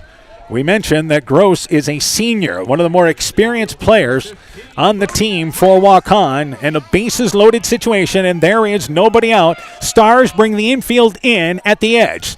First pitch there, it's outside. Francis delivers to Gress, and the count is 1-0. So the goal here is for the Stars. It's a 1-0 game. They're going to try to get the out at home if they can on a ground ball. 1-0 pitch to Gress. It's a fly ball down the right field line. Giving chase is Baumgartner. Baumgartner tries to reach up for it near the fence, cannot hang on to it as he tried to catch it over the shoulder as he went towards shallow right field, down in front of the fence in foul territory. Gress with a long strike, and the count goes to 1-1. Great effort by Baumgartner. Would have been a nasty catch. Yeah, it would have been a tough catch. It would have been interesting to see if they would have tried to tag on that as well. 1-1 pitch. It's a fastball away to Gress, and it's 2 balls and a strike. So the Indians, they scored the game's only run in the second inning. They've had base runners on. They've stranded 5 until this inning, but they've got them loaded here with nobody out. Francis from the windup. 2-1 fastball. Gress fouled it off his foot in the batter's box. Count goes to 2 balls and 2 strikes. Francis averages over 1 strikeout an inning, and he could certainly help himself out here with that. Yeah, that'd be huge if he could get a strikeout right here. And again, 2 balls and 2 strikes were now evened up. So Gress, one of the more experienced players, 2-2 fastball. It's outside, just misses away, and the count goes to full at 3 balls and 2 strikes. Nowhere to put him if you're Francis. Full count. Francis, deep sigh on the mound, regroups. Here's the 3-2 pitch. Fastball. Gress fouls it down the right field line. That will make it well out of play. And we'll do it again with a full count, 3 balls and 2 strikes. But you see Gress obviously behind on the pitches that let you know the velocity that Francis is throwing with. Yeah, he throws hard. 3 balls and 2 strikes. Here is now your 3-2 pitch. Fastball, and Gress fouls it again, this time over the backstop over the right side. So Gress and Francis having a battle right now at the plate. Yeah, Gress doing a great job, just really battling up there. 3 balls and 2 strikes once again. Francis now with the 3-2 fastball, and Gress fouls it again. Out of play over the backstop area towards the right side. Full count, and what is this, pitch number 9? 9 or 10? Yep, this will be 9. Pitch number 9 coming. So 3 balls and 2 strikes. So Francis really having to work this inning, and in particular in this at-bat, to Gress. 3 balls and 2 strikes. 3-2 pitch. Fastball swinging Swinging through the outside pitch is rather Gress. Winning the battle is once again Francis. Fastball, and it was certainly on the edge of the strike zone. First strikeout recorded by Francis, and a big out number 1 here in the 5th. Yeah, that's just a huge out. It's got to be a confidence builder for Francis as well. Gabe Wayner, the DH, up to bat. First pitch, bouncing ball. It's gloved in fair territory by the third baseman, Opitz, who knocks it down, steps on the bag for the first out at third base. They call the runner safe, but rounding third was going to be the runner, O'Neill, and O'Neill ends up scoring. What happened is Opitz tried to tag the bag for the force out, but they said O'Neill got there, so 2 runs end up scoring. So Wagner gets a base hit, his second base hit of the ball game. That scored O'Neill. Colton O'Neill advanced from second to third. Opitz knocked the ball into foul territory, picked it up, tried to step on the bag. Our umpire immediately had safe at third base, but what happened is Colton O'Neill rounded the bag and thought he was out. Ended up in a rundown, and they throw the ball away at the plate, and Waukon suddenly leads 3-0. Yeah, Opitz thought he was out. O'Neill thought he was out, but the umpire called him safe, and Waukon ends up scoring there. So 2 runs in after a walk and a hit batter to lead off the innings. Jack O'Neill walked, Colton O'Neill hit by the pitch. They have both scored. And up to bat now is Karsten Staggy, I should say. Staggy is over, actually doesn't have an official at bat. He has a sacrifice bunt and walked. Takes the first pitch outside, the left-handed hitting Staggy, and the count goes to 1-0. So there's still runners on second and third, and here's a bouncing ball right side of the infield, fielded by Popham. He'll go to the first base bag, realizing he has no chance to get the runner in play in Wasson. So Wasson advances from third base. It's an infield hit for Staggy, an infield ground ball, I should say. He's out, but he gets credited for the RBI, and it's 4-0 Waukon in the lead. And that brings up now James Stigler with 2 outs. So Waukon has scored 3 runs in the inning. They've done it on 2 hits. Lost on the ground ball by Wayner that was a base hit. Opitz did a great job diving to his right on top of the bag to try to get it. Yeah, he did a great job and thought, again, he reached out for that ball. I don't know if his foot wasn't quite on the base or didn't have control of the ball, but it was close play there. Fastball outside. We have a new hitter coming in for Waukon. Correction, we do not. It is James Stigler again, still number 8. And the first pitch was a strike. This pitch is outside. The count goes to 1-1. Stigler is 1 for 2, bounced out to second, singled in the 4th inning. Still a runner at third. 3 on the board for Waukon here on the top of the 5th. 1-1 pitch to Stigler, follows it up against the backstop, and the count goes to 1-2. So the Indians, and the way that the left-hander for them throwing in Colton O'Neill is, 4 runs seems big in this game. Yeah, it seems huge. A ball and 2 strikes, 1-2 fastball, bouncing ball, shortstop charging it is Wilfong, bobbles it, tries to recover the throw to first. It is just in time. Nice recovery by Wilfong after losing the ball in front of him. Baumgartner, good stretch at first base, and Stigler just out by an instant. But for the Indians, 3 runs, 2 hits, they leave 1. We go to the bottom of the 5th. Suddenly 4-0 Waukon. Wilkie's in Elkader is Iowa's oldest family-owned grocery store. You'll find Wilkie's 2 blocks south of the Keystone Bridge in historic downtown Elkader. Stop in and enroll for a Wilkie's reward card and receive points every time you shop. Then log on to their website at wilkiesgrocery.com to view the weekly specials, check out your reward points, make out a shopping list, and more. Wilkie's in Elkader, open Monday through Saturday, 8 a.m. till 7 p.m. Life's better when you're under our roof because our agents can help you choose insurance to help protect what matters most. Life insurance from American Family Life Insurance Company can help financially protect your loved ones by replacing a portion of your income if you were to pass away. That means your family could have the help they need to continue to pursue their dreams. Contact Julie Depke, agent at 205 South Main Street in Elkader today. Products not available in all states. American Family Life Insurance Company, 6000 American Parkway, Madison, Wisconsin.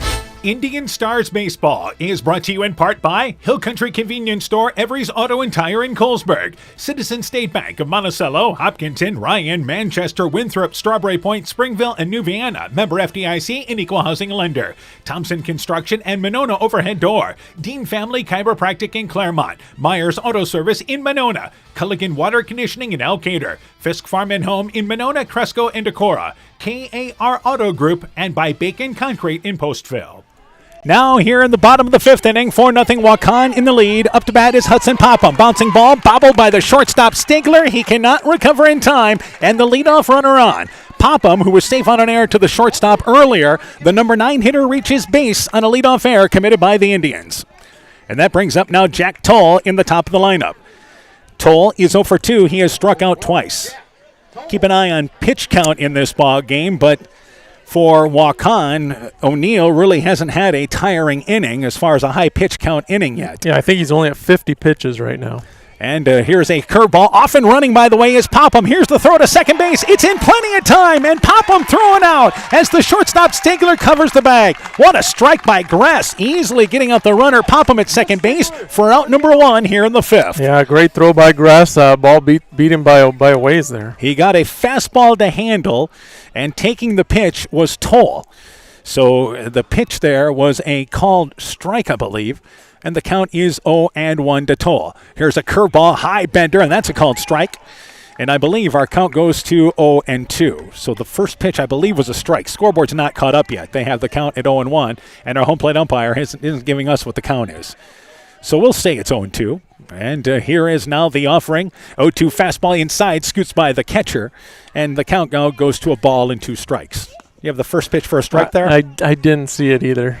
So 2 balls and a strike as the scoreboard now moves to 1 ball and 2 strikes. So it's actually 1-2. So we were right the whole time. A ball and 2 strikes. Here's the 1-2 fastball outside. Toll swings right through it. Strikeout number 5 recorded by Colton O'Neill.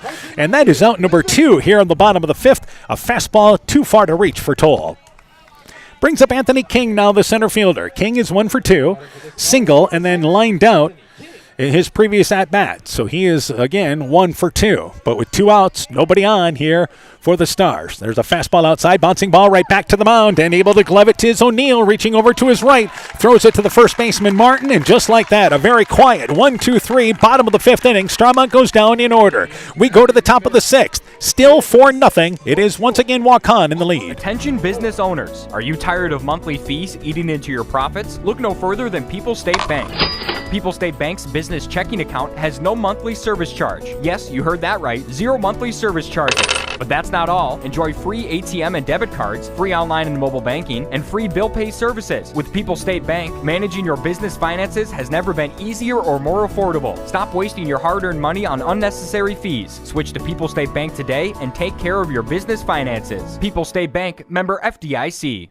Brought to you by locally owned and operated NEAT, proudly providing high-quality internet, television, and telephone services at the speed of light to businesses and homes in Northeast Iowa. NEAT also provides computer and network services as well as business phone system sales and service. For more information, visit NEITEL.com or call 877-638-2122. NEAT, connecting you now. Indian Stars Baseball is brought to you in part by Edgewood Convalescent Home and Lincolnwood Assisted Living, Northeast Iowa Sub-Drains in Strawberry Point, Farmer Savings Bank of Colesburg, Elkport Garber, Strawberry Point, and Arlington, member FDIC. Furniture Showcase and Allwine, lighting showroom, flooring, furniture, and window treatments. Bruins and James Insurance, your Grinnell Mutual agent in Monona. Guttenberg Municipal Hospital and Clinic. Check out career opportunities at guttenberghospital.org. And Norby's Farm Fleet in Northeast Iowa. So we now go to the top of the 6th inning. Waukon leading 4-0. Sean Martin, Connor Cahoon, Jack O'Neill. That's 8-9-1 in the Indians lineup after they scored 3 runs in the 5th inning to get a little breathing room. Martin takes the first pitch. It's a fastball low. The count is 1-0. Martin is 1 for 2. Singled in the second. Flew out to center field. Indians have had base runners on every inning in this game, and they've manufactured 4 runs. 1-0 fastball, bouncing ball, hit to the shortstop. Wilfong gets a nice hop, good strong throw to the first baseman Baumgartner. Martin bounces out to short, and it's 1 up and 1 down here in the 6th.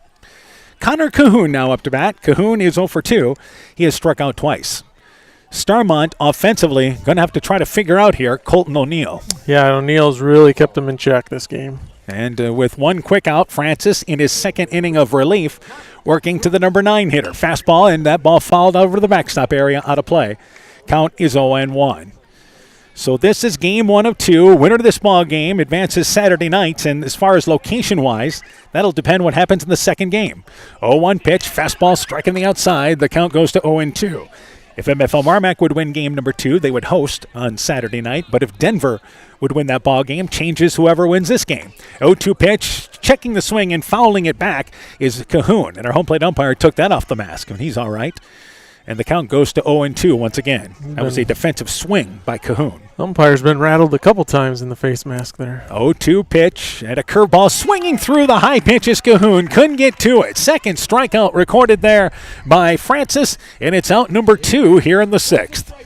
So Francis, after the first inning, hitting his first batter he faced, and then hitting a batter, which both ended up scoring, certainly has settled down on the mound. Jack O'Neill walked in, scored. As part of that 3-run 5th inning, he is 0 for 2. Bounced out to short, struck out, and walked and scored. Takes the first pitch for a ball. 2 quick outs. There's a fastball inside, takes it, and it's too far inside, and the count goes to 2-0. Not a bad location, though, by Francis, as he just missed. 2-0 pitch, fastball, bouncing ball, third baseman opens, and that one comes up on him, and it's going to be an error, but it's a tough error. He had fielded it right. He was squared up, but the ball hit the lip, then goes off the shoulder of Opitz, and a 2-out base runner as O'Neill, the leadoff hitter, on. Yeah, just a really nasty hop there for Opitz. Goes as an error nonetheless, but yeah, he had to wear that one off the shoulder. You can see him still kind of rubbing that left shoulder area. So with 2 outs, Colton O'Neill is now up to bat. O'Neill has reached base all 3 times. He has singled, he has walked, he was hit by a pitch and scored in that rundown between third and home last inning. First pitch swings through a fastball. The count is 0-1. So Jack O'Neill at first base, 2 outs here. Top of the 6th inning. Waukon again for the 6th inning in a row. They have traffic on the base paths, but this time with 2 outs. 0-1. Francis delivers the 0-1 fastball, and Colton follows that one out of play. Colton O'Neill does, and the count goes to 0-2. After the first 2 batters, in which Francis was wild, he's been right around the strike zone ever since. Yep. 0-2 is now the count. Short lead by Jack O'Neill at first. And here is now your 0-2 pitch as Francis works with a long look at first. 0-2 curveball outside. Too far out of the strike zone to the left-handed hitting O'Neill. Goes to 1-2, and here's a delayed steal, and going to second base is O'Neill. They threw it back to the mound. O'Neill read it well, slides into second. The throw goes over the head, covering second base there in Popham, but backing the play up is King. And a stolen base there on Jack O'Neill, and a delayed steal to move into scoring position. Yeah, good heads-up base running by Jack O'Neill there.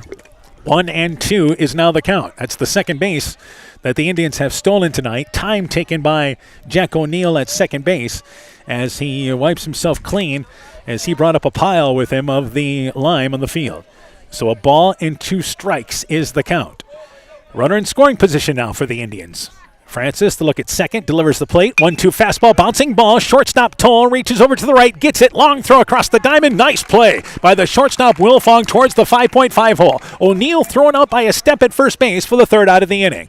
So for the Indians, no runs, no hits. A runner left after the air. We go to the bottom of the 6th. Still 4-0. Walk on. Northern Country Co-op and Viafield are now Nexus Cooperative, your full-service ag partner, supplying all your agronomy, energy, feed, grain, and lumber needs. Our highly knowledgeable and experienced team utilizes the latest technology in feed manufacturing, agronomy services, precision ag, plant and animal nutrition, energy products, and grain marketing to keep our customers ahead of the rest. Stop in today at any of our 26 locations across northern Iowa and southern Minnesota, or visit us online at nexus.coop.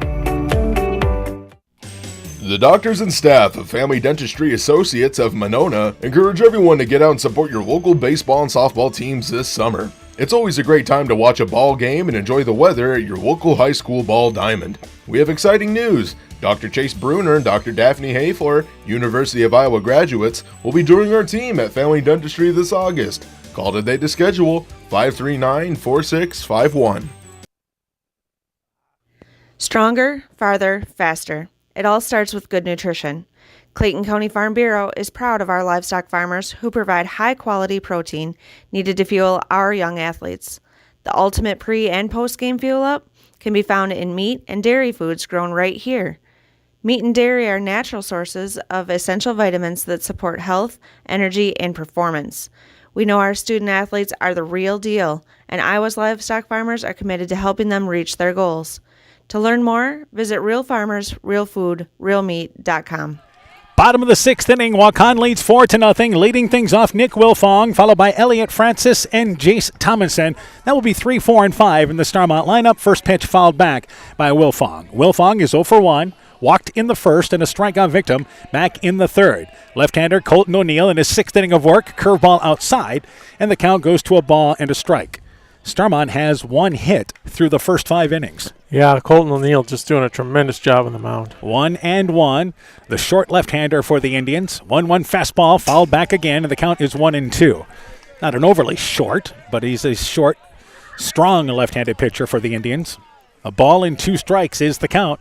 He continues to pound the strike zone. He has only walked 1, and that was Wilfong back in the first inning. 1-2 fastball, swinging through the outside pitch is Wilfong. Strikeout number 6 by O'Neill.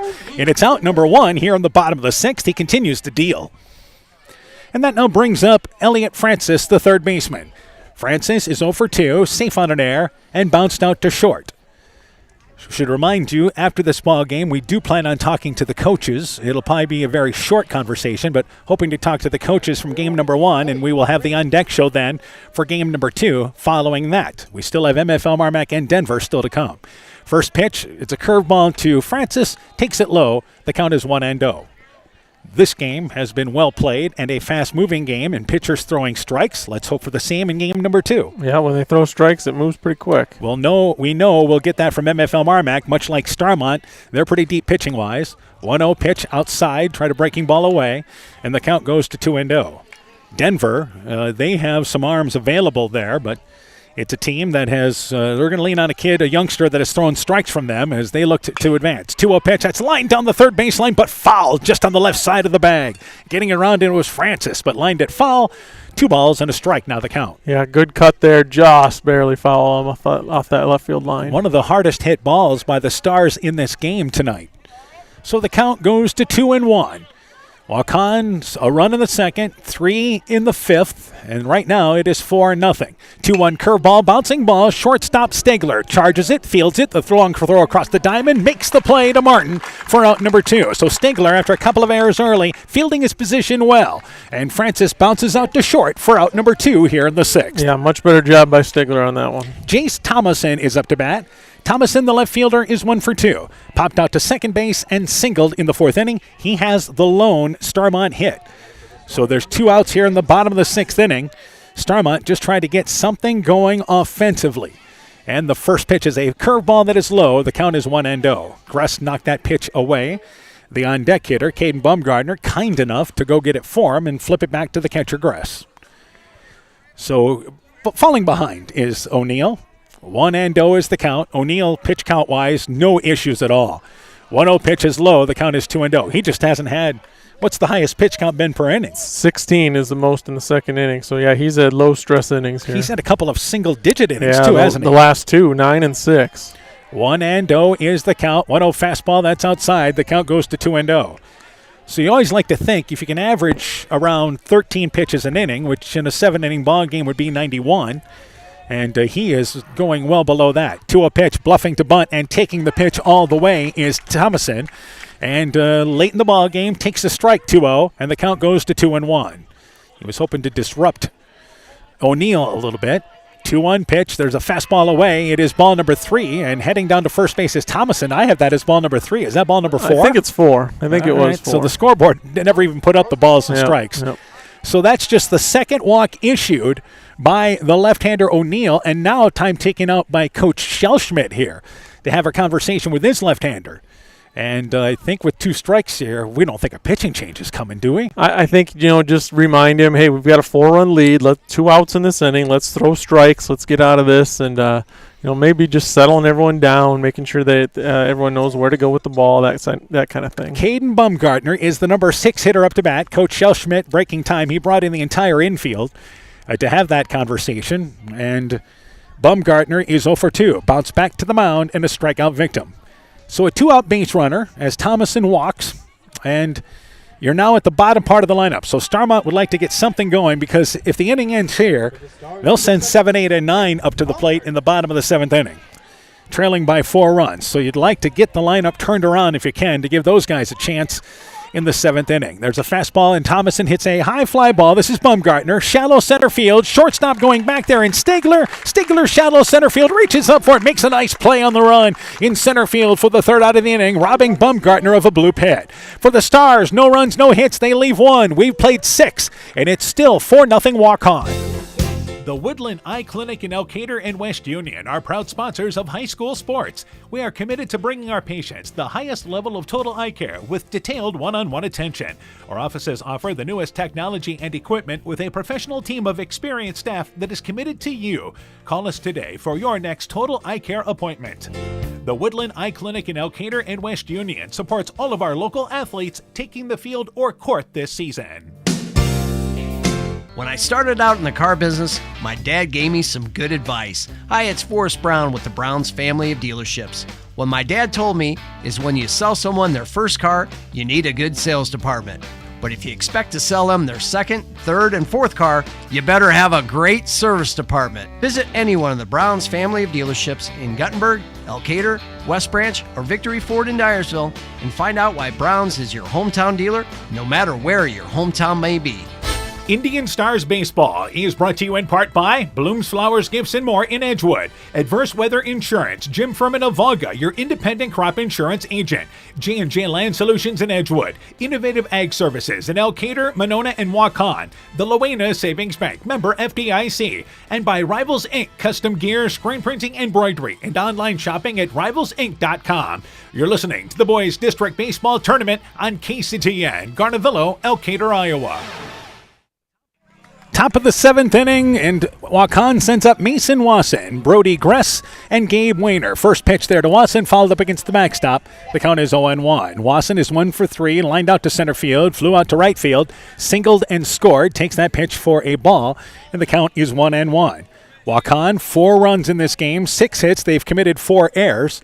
For Starmont in this game, they have no runs, only 1 hit, and they have committed 2 errors in this game. The 1-1 pitch bounces away. It is to the right side, and the count goes to 2-1. Bottom of the 7th inning, Starmont will send up Milton Cushion, Wyatt Opitz, and Hudson Popham. That is 7, 8, and 9 in their lineup. 2-1 pitch. Nice slider there offered by the right-hander Francis, and it goes across for a strike. The count is 2-2. Caught the outside corner. 2 balls, 2 strikes, 2-2 curveball, broke high, did not come across, and the count goes to full at 3-2. Francis, in his 3rd inning of work, has went 2 innings, allowed 2 hits, 3 runs, walking 1. He has struck out 2. 3-2 pitch. He has now struck out 3. Wasson goes down swinging. It's the 3rd strikeout recorded by Francis, and it's out number 1 here in the top of the 7th. Yeah, since those first few batters Francis faced, he's really settled in. And with a quick out in the top of the 7th inning. This has been a quick ball game so far. Yeah, a lot of strikes.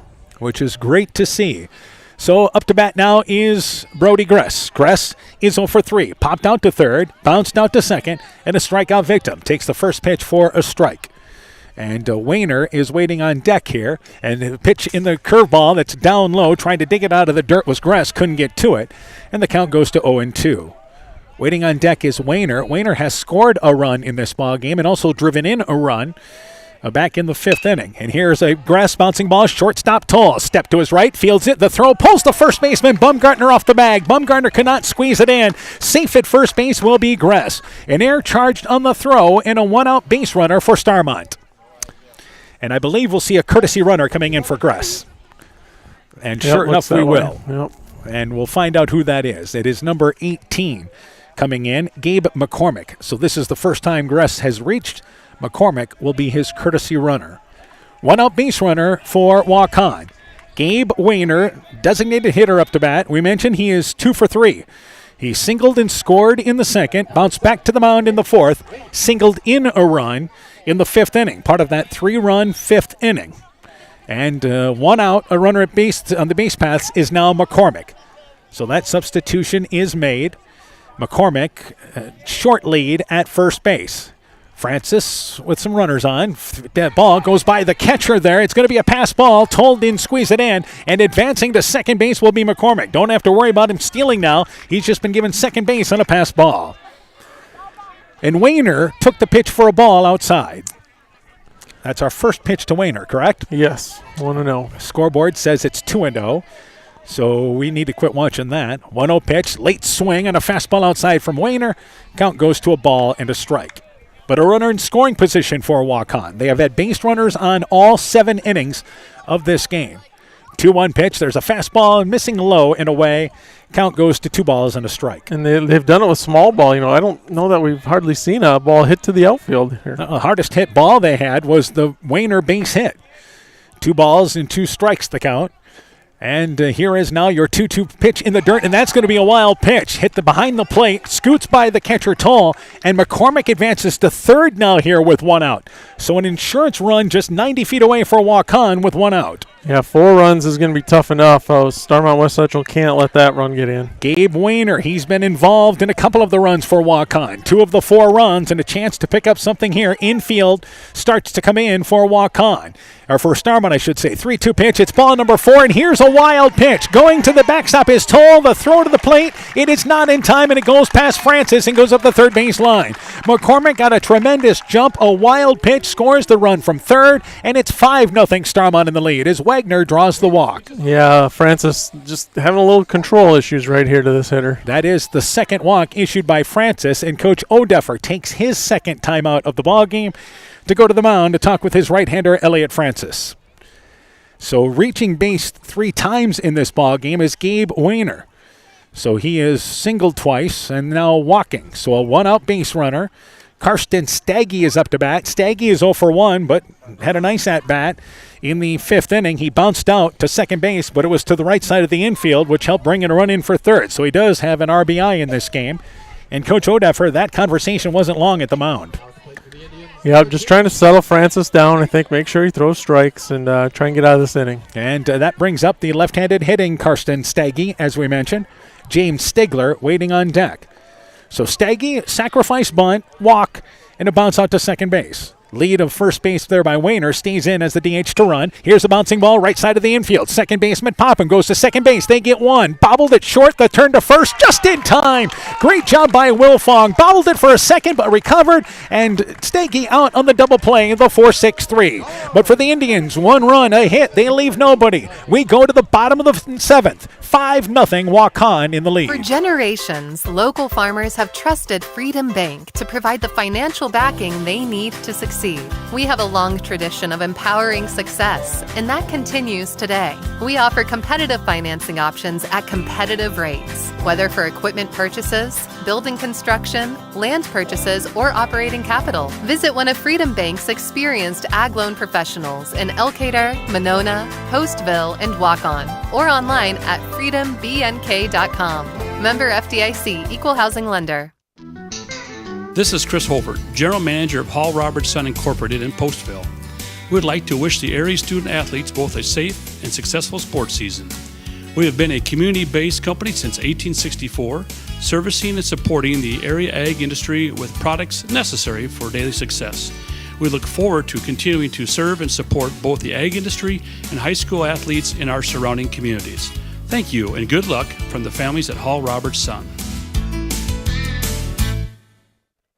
Now in the bottom of the 7th inning, bottom of the lineup up here for Starmont, now trailing by a score of 5-0 as the Indians pick up another run in the top of the 7th inning. Milton Cushion is 0 for 2, safe on an error, and lined out to left field. Here's a fastball for a strike on the outside. Nope, it's pushed away. The count is 1-0.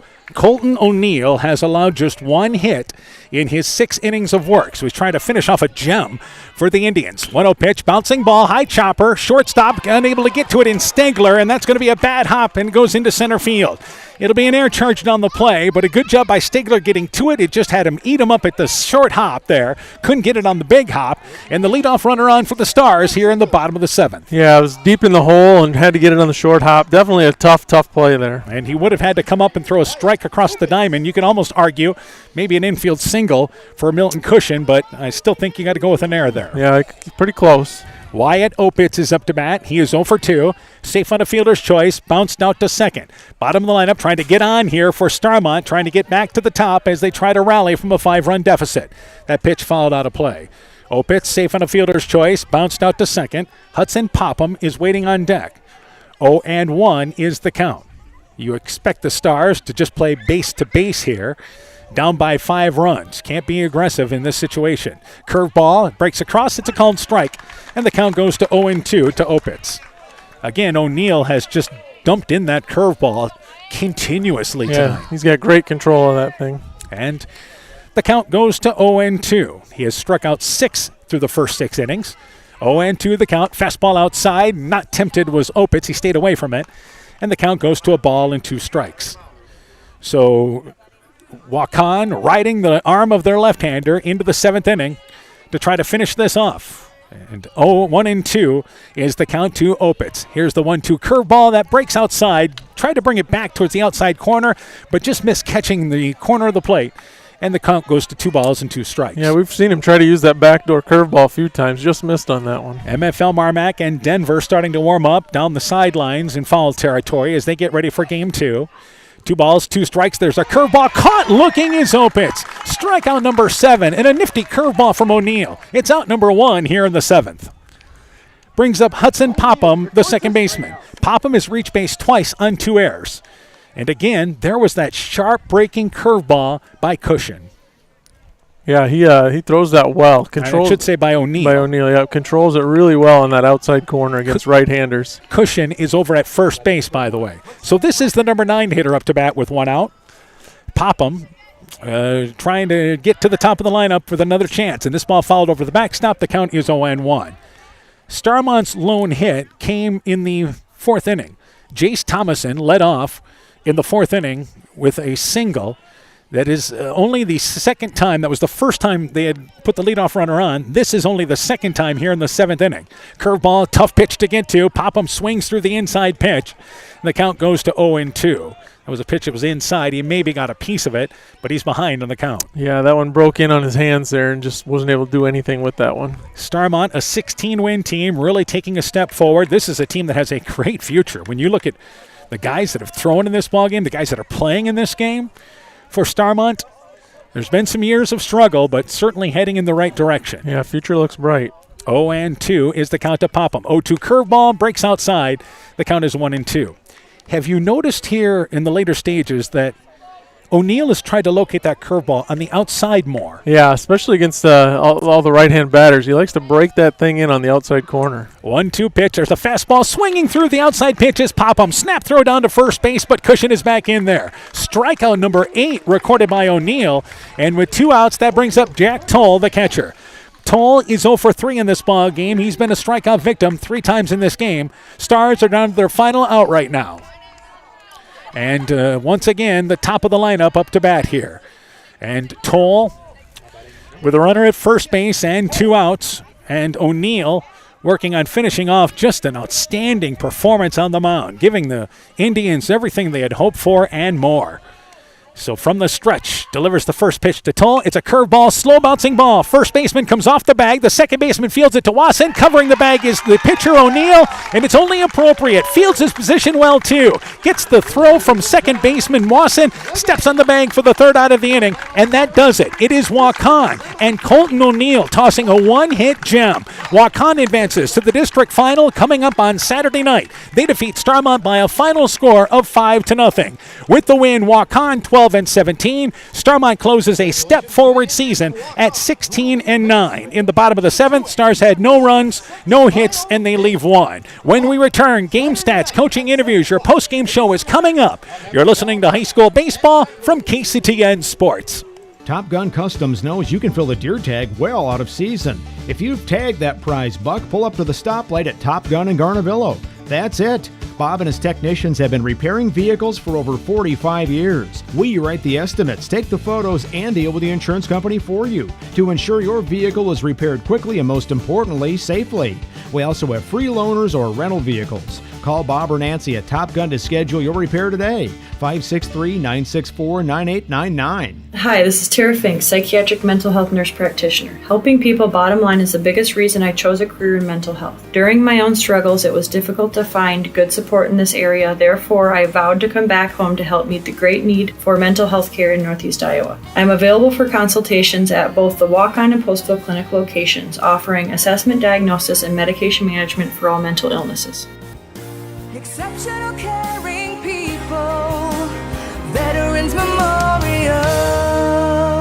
Inspiring changes to a happier, healthier you is what we do at Clayton Drug. We are committed to helping you achieve the highest quality of life possible. We are a full-service pharmacy offering services such as med packing to your home or mail delivery and online prescription refill. We also offer a cash pricing program on name brand and generic prescriptions. Call 563-245-2530 to find out more.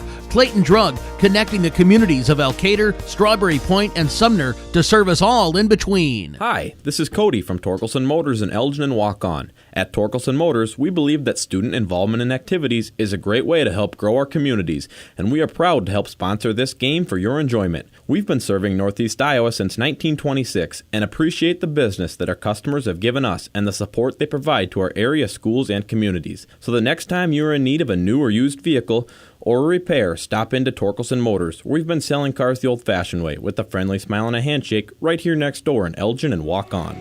Welcome back to Monona. It is actually a two-hitter, as it turns out, for the left-hander Colton O'Neill.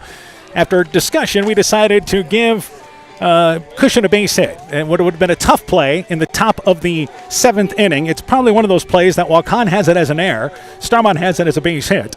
But for Starmont, they put a runner on, and that was their second hit of the ball game. Winning pitcher in this ball game is Colton O'Neill for Waukon. What an effort. 7 innings, officially 2 hits, no runs. The other thing is he only walked 2 in this ball game and struck out 8. Let's start there with the left-hander for Waukon. Yeah, he was just outstanding, and Waukon committed a few errors, but never bothered O'Neill one bit. He pitched around those, and man, was he tough on the mound. Let's go to the individual totals for the Indians. Jack O'Neill 0 for 3 with a run scored. Colton O'Neill 1 for 3 with a run scored. Mason Wasson was 1 for 3 with a run scored. Brady Gress was 0 for 3. His position, McCormick, came in to pinch run. He scored the run for Waukon in the 7th inning. Gabe Wayner 2 for 3, drove in a run, and also scored in this game.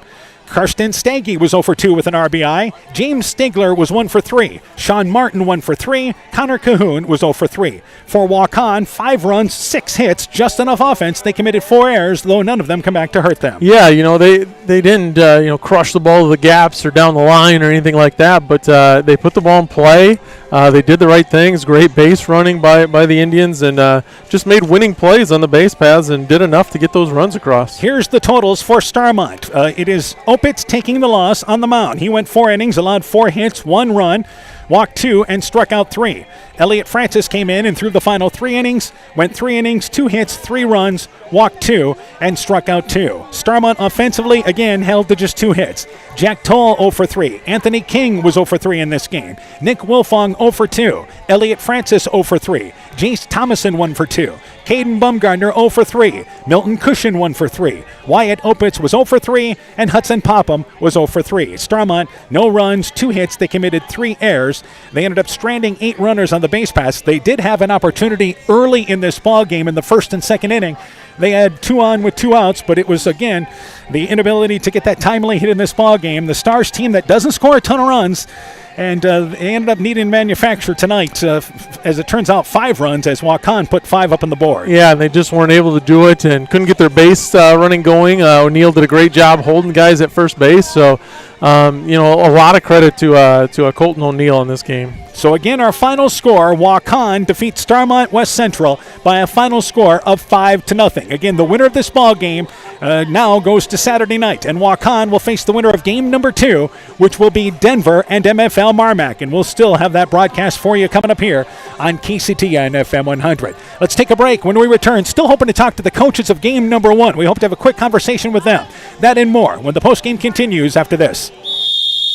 Hey sports fans, take a time out and call Garms Financial Services. Their team of agents can show you how to save money on all your insurance needs with Grinnell Mutual. Whether you need auto, home, farm, crop, or business insurance, Garms Financial Services has you covered.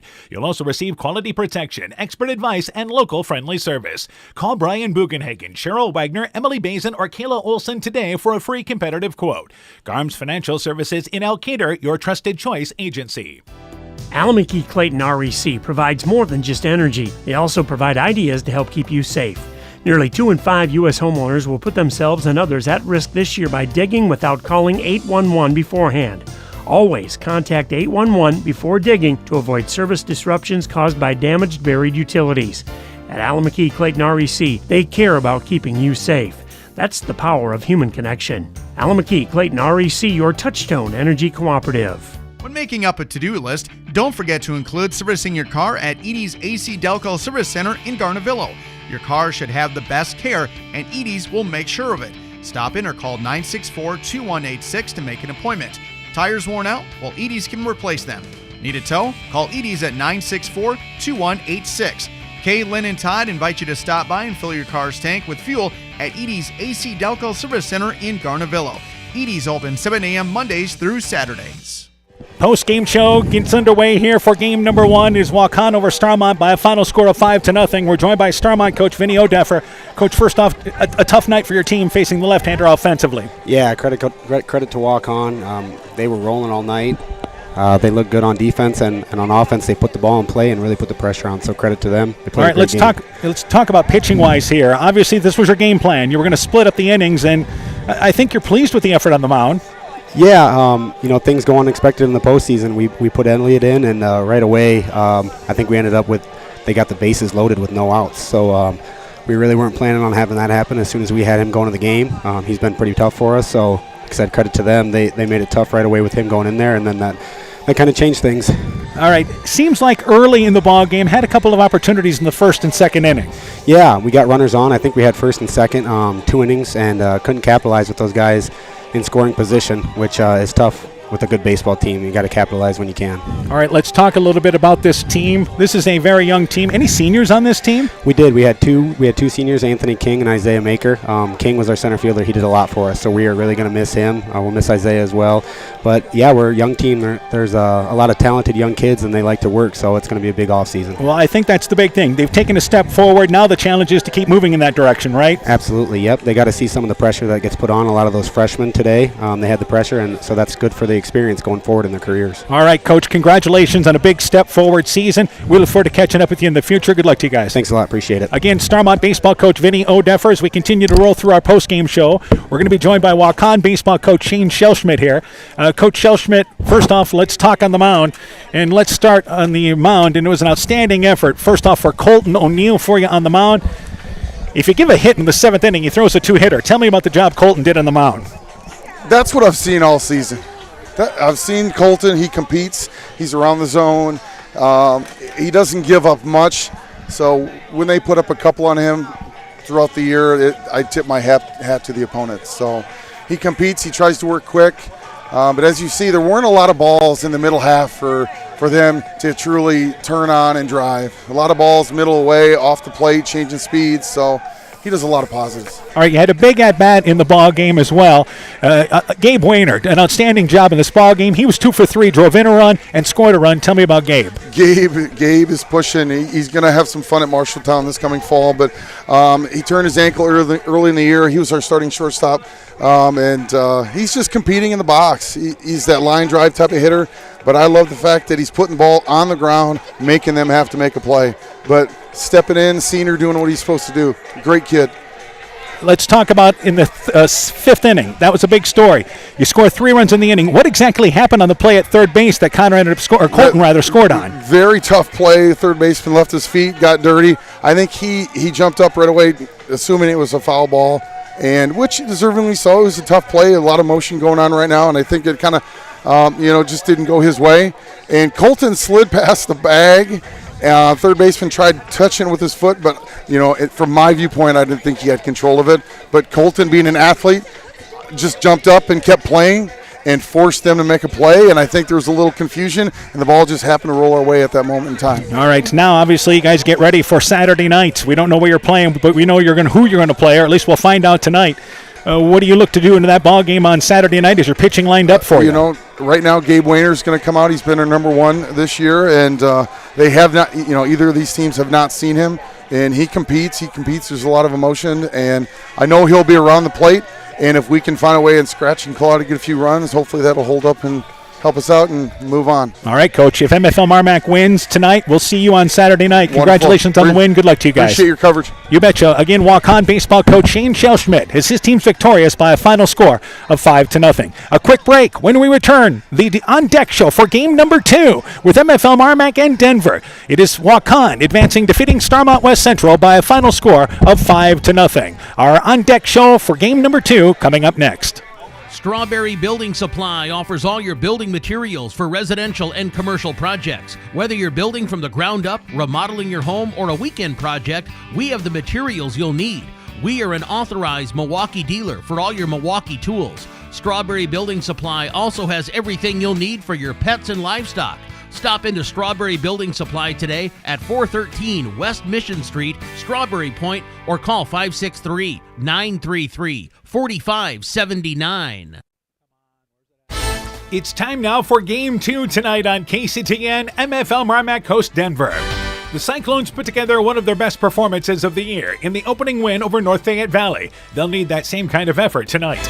For MFL MarMac, a team that made a run to the sub-state final a season ago, and much of that team is back. They look to start a deep turning run again tonight.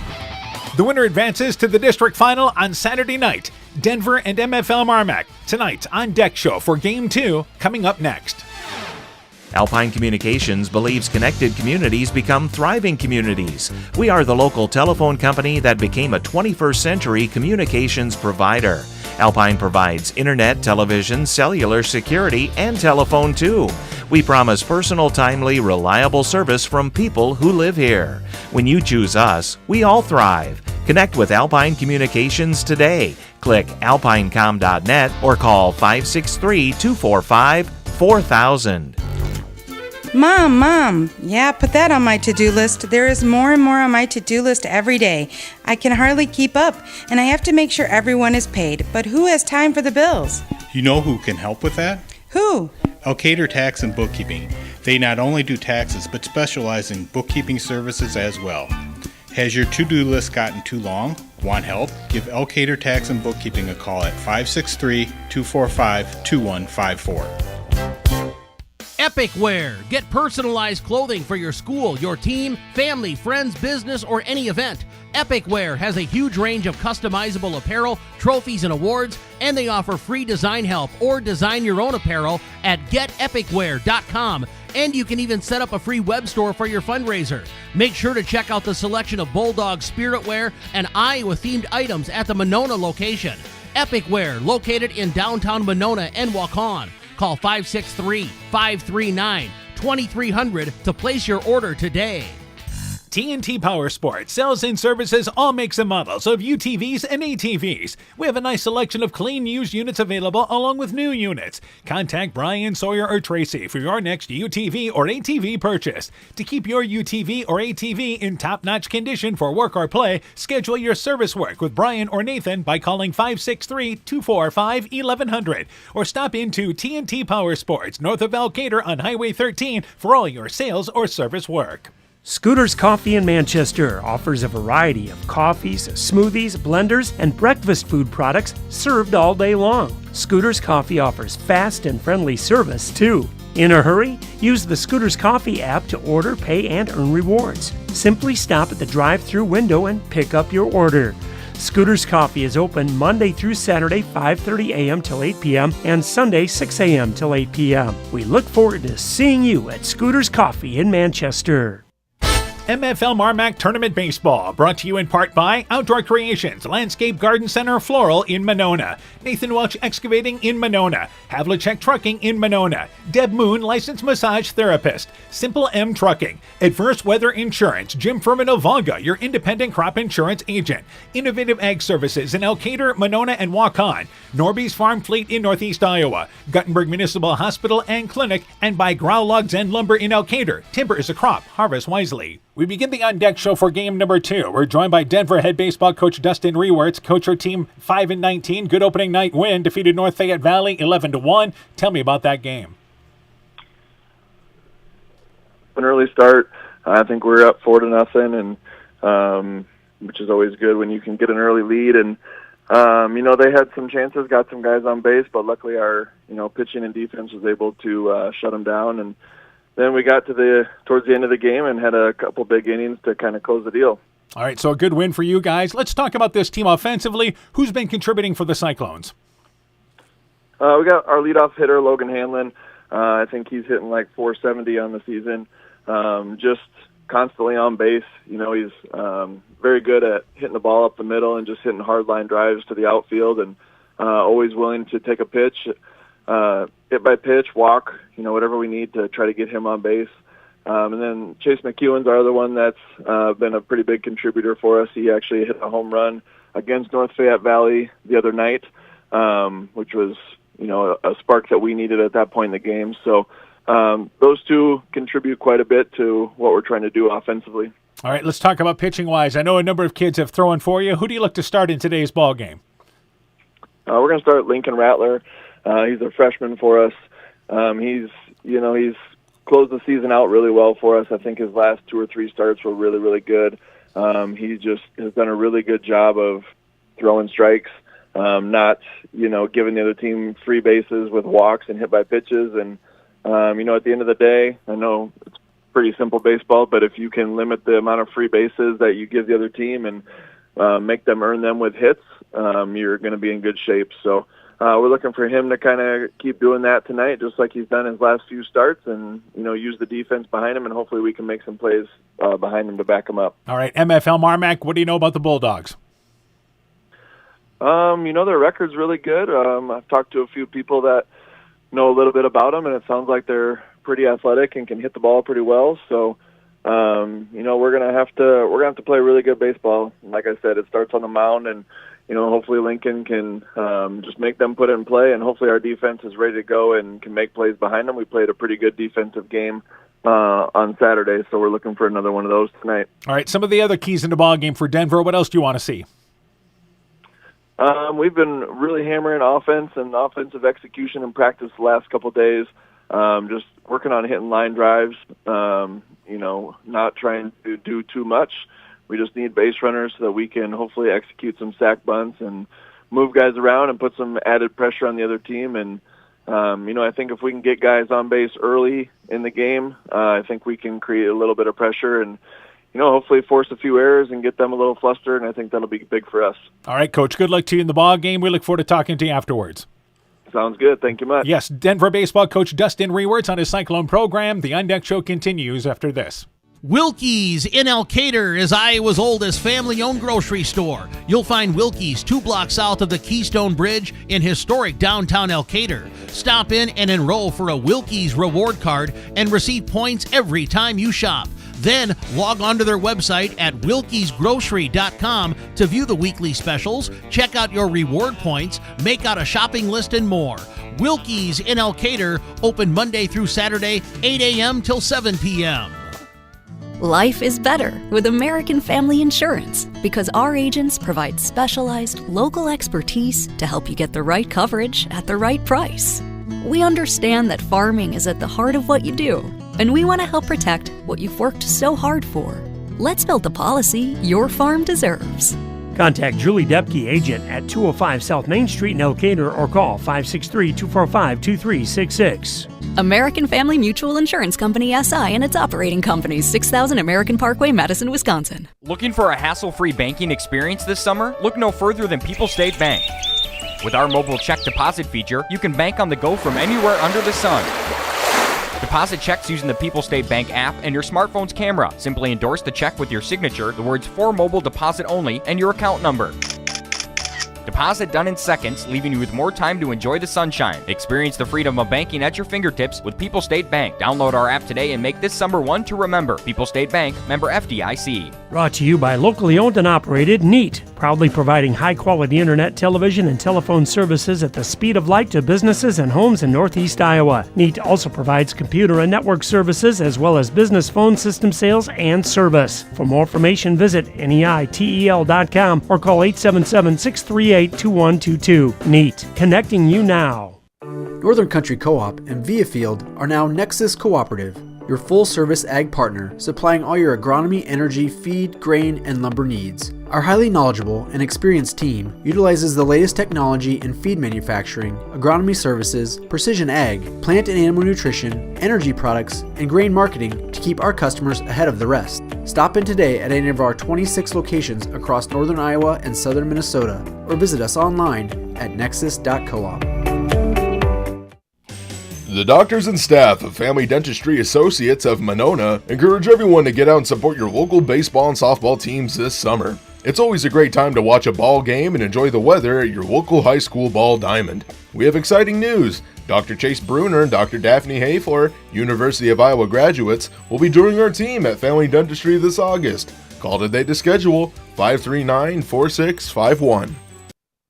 MFL MarMac Tournament Baseball is brought to you in part by Nick's Excavating and Kane Construction in Farmersburg, T&K Cahoon, your Napa dealer in Monona, St. Olaf Ag Sales and Service, TJ's Pizza in Monona and Claremont, Myers Auto Service in Monona, Clayton County Recycling of Monona, Farmer Savings Bank of Colesburg, Elkport Garber, Strawberry Point, and Arlington, member FDIC, Culligan Water Conditioning in Elkader, KAR Auto Group, and by Bacon Concrete in Postville. We continue the On Deck Show for game number 2. We're joined by MFL MarMac baseball coach Paul Gordon. Coach, your team finishing up the regular season strong, 23-7, defeated Clayton Ridge Central 5-1 to close the regular season. Tell me about that game. Oh, they really played tough. They got a good young squad. It was good to end the season with a win, but yeah, they played really tough and got a lot of young talent on that team. All right, so certainly a good way for you guys to enter the postseason. Let's talk about the progress your team has made so far this year. Do you like the progress this team has made this season? Yeah, I think as a whole, everyone's contributing, and that's the biggest thing. We got to stay together and do the little things and keep moving on. All right, now let's talk about some of the individuals offensively. This is a team that's getting some good production. Who's really contributing for you offensively? I mean, really, I can't pinpoint one guy. I mean, as a team, we're hitting 328. I think 6 of the guys in the starting lineup are over 300, 5 of them over 340, 5 over a 500 on base percentage, all of them over a 400 on base percentage, and 8 of them have 16 RBIs or more. So, I mean, I can't pinpoint one guy. You get contributions from different guys in different spots in the lineup every night, and I think we just got to continue that. All right, I know this team has gotten strong pitching all year long as well. Who's throwing for you in game number 1 here? Parker Keel will be on the mound. We got a couple of aces. I'd like to maybe get both of them some work, but we'll see how the game goes. And Parker's going to start. He brings in a 1.69 ERA. He's got 47 strikeouts in 37 innings, and really pitched strong at the end of the season. All right, you mentioned Parker Keel. Who else might we see in this ball game for your team then? Jacob Schellhorn. I'd like to get him some work too, and keep these guys getting work and keeping them eligible for the next round. All right, turning our attention to now Denver. What do you know about the Cyclones? I know the record doesn't show the team they are. I mean, they play in a really tough conference. I think the other 4 teams in their conference are all top 40 teams in 2A, and they played a lot of good games. They got big wins against Columbus and AP. I got a chance to go over and watch them play in Waukon on Saturday. They got real good catcher, good arm, good third baseman. They got a lot of guys that I think are going to they bunt a lot in the game. I think they got a lot of good situational hitters, too. I think we got to be careful with a few guys in the lineup, and then we just got to do the little things when we need to. All right, for MFL MarMac, what are some of the other keys in the ball game for your team then? Well, it's postseason baseball now. They just got to play every game like it's your last because you're not guaranteed another one. So just get that through to them and having each other's back. If we play good team baseball and do the little things, and just everybody doing whatever it takes to win. All right, Coach, good luck to you in the ball game. We look forward to talking to you afterwards tonight. Thank you. MFL MarMac baseball coach Paul Gordon on his Bulldog team. The On Deck Show continues after this. Stronger, farther, faster. It all starts with good nutrition. Clayton County Farm Bureau is proud of our livestock farmers who provide high-quality protein needed to fuel our young athletes. The ultimate pre- and post-game fuel-up can be found in meat and dairy foods grown right here. Meat and dairy are natural sources of essential vitamins that support health, energy, and performance. We know our student athletes are the real deal, and Iowa's livestock farmers are committed to helping them reach their goals. To learn more, visit realfarmersrealfoodrealmeat.com.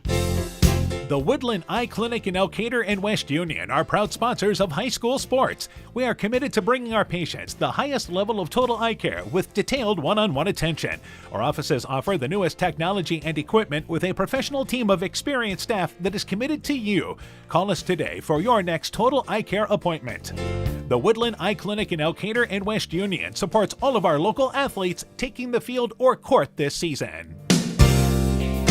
When I started out in the car business, my dad gave me some good advice. Hi, it's Forrest Brown with the Brown's family of dealerships. What my dad told me is when you sell someone their first car, you need a good sales department. But if you expect to sell them their second, third, and fourth car, you better have a great service department. Visit any one of the Brown's family of dealerships in Guttenberg, Elkader, West Branch, or Victory Ford in Dyersville and find out why Brown's is your hometown dealer, no matter where your hometown may be. Being good at life means getting your finances together so you can focus on the moments that matter most. With over 175 years of expertise, New York Life Insurance Company provides you with benefits you can enjoy while you're, living. So give your local agents, Andrew Reimer or Troy Springer in both Guttenberg and Monona, a call. You can reach Andy or Troy at 563-252-2471. That's 563-252-2471. They can help you and your family be good at life. It's pretty unusual for a bank to be 100% employee-owned, and Freedom Bank wouldn't have it any other way. Employee-owned means we're not just your bank, we're your friends and neighbors. We value being active community partners, and we believe in donating generously to local causes. We empower success, not just for our customers, but for our communities as well. Visit Freedom Bank in Elkader, Monona, Postville, Waukon, or online at freedombnk.com. Member FDIC. This is Chris Holbert, General Manager of Hall Roberts Son Incorporated in Postville. We would like to wish the area student athletes both a safe and successful sports season. We have been a community-based company since 1864, servicing and supporting the area ag industry with products necessary for daily success. We look forward to continuing to serve and support both the ag industry and high school athletes in our surrounding communities. Thank you and good luck from the families at Hall Roberts Son. MFL MarMac Tournament Baseball is brought to you in part by Nick's Excavating and Kane Construction in Farmersburg, T&K Cahoon, your Napa dealer in Monona, St. Olaf Ag Sales and Service, TJ's Pizza in Monona and Claremont, Myers Auto Service in Monona, Clayton County Recycling of Monona, Farmer Savings Bank of Colesburg, Elkport Garber, Strawberry Point, and Arlington, member FDIC, Culligan Water Conditioning in Elkader, KAR Auto Group, and by Bacon Concrete in Postville. Welcome back to Monona. Welcome back to game number 2 with MFL MarMac and Denver. Earlier tonight, it was Waukon advancing, and they await the winner of this game number 2 as Waukon defeated Starmont by a final score of 5-0. In case you missed it, Colton O'Neill, spectacular, tossed a 2-hitter, struck out 8. Waukon scored 3 runs on 2 hits in the top of the 5th inning, gave them plenty of cushion, and they win by a score of 5-0 to improve to 12-17 on the season. For Starmont, what a season they had. Certainly a step forward this year, 16-9. They're headed in the right direction. Yeah, big step forward for Starmont West Central. A lot to look forward to. A lot of young kids on that team, and a lot of success this year, and I'm sure they're looking forward to next year already. Again, I'm Dan Behrens along with Mike Sass. We welcome you back to game number 2 as MFL MarMac, the top seed in this district. The Bulldogs come in with a record of 23-7. Denver comes in with a record of 5-19. Winner of this ball game again plays Saturday night at 7 o'clock. Should MFL MarMac be victorious, they would host here on Saturday night. Meanwhile, for Denver, let's talk about the Cyclones first off. This is a team that defeated North Fayette Valley 11-1. It's a team that's played a pretty tough schedule, and they feel like tonight that even though they threw their ace in the ballgame the other night, that they feel like they have a chance in this ballgame tonight. Yeah, the record's not maybe the same as MFL MarMac, but they've played a really tough schedule, like you mentioned.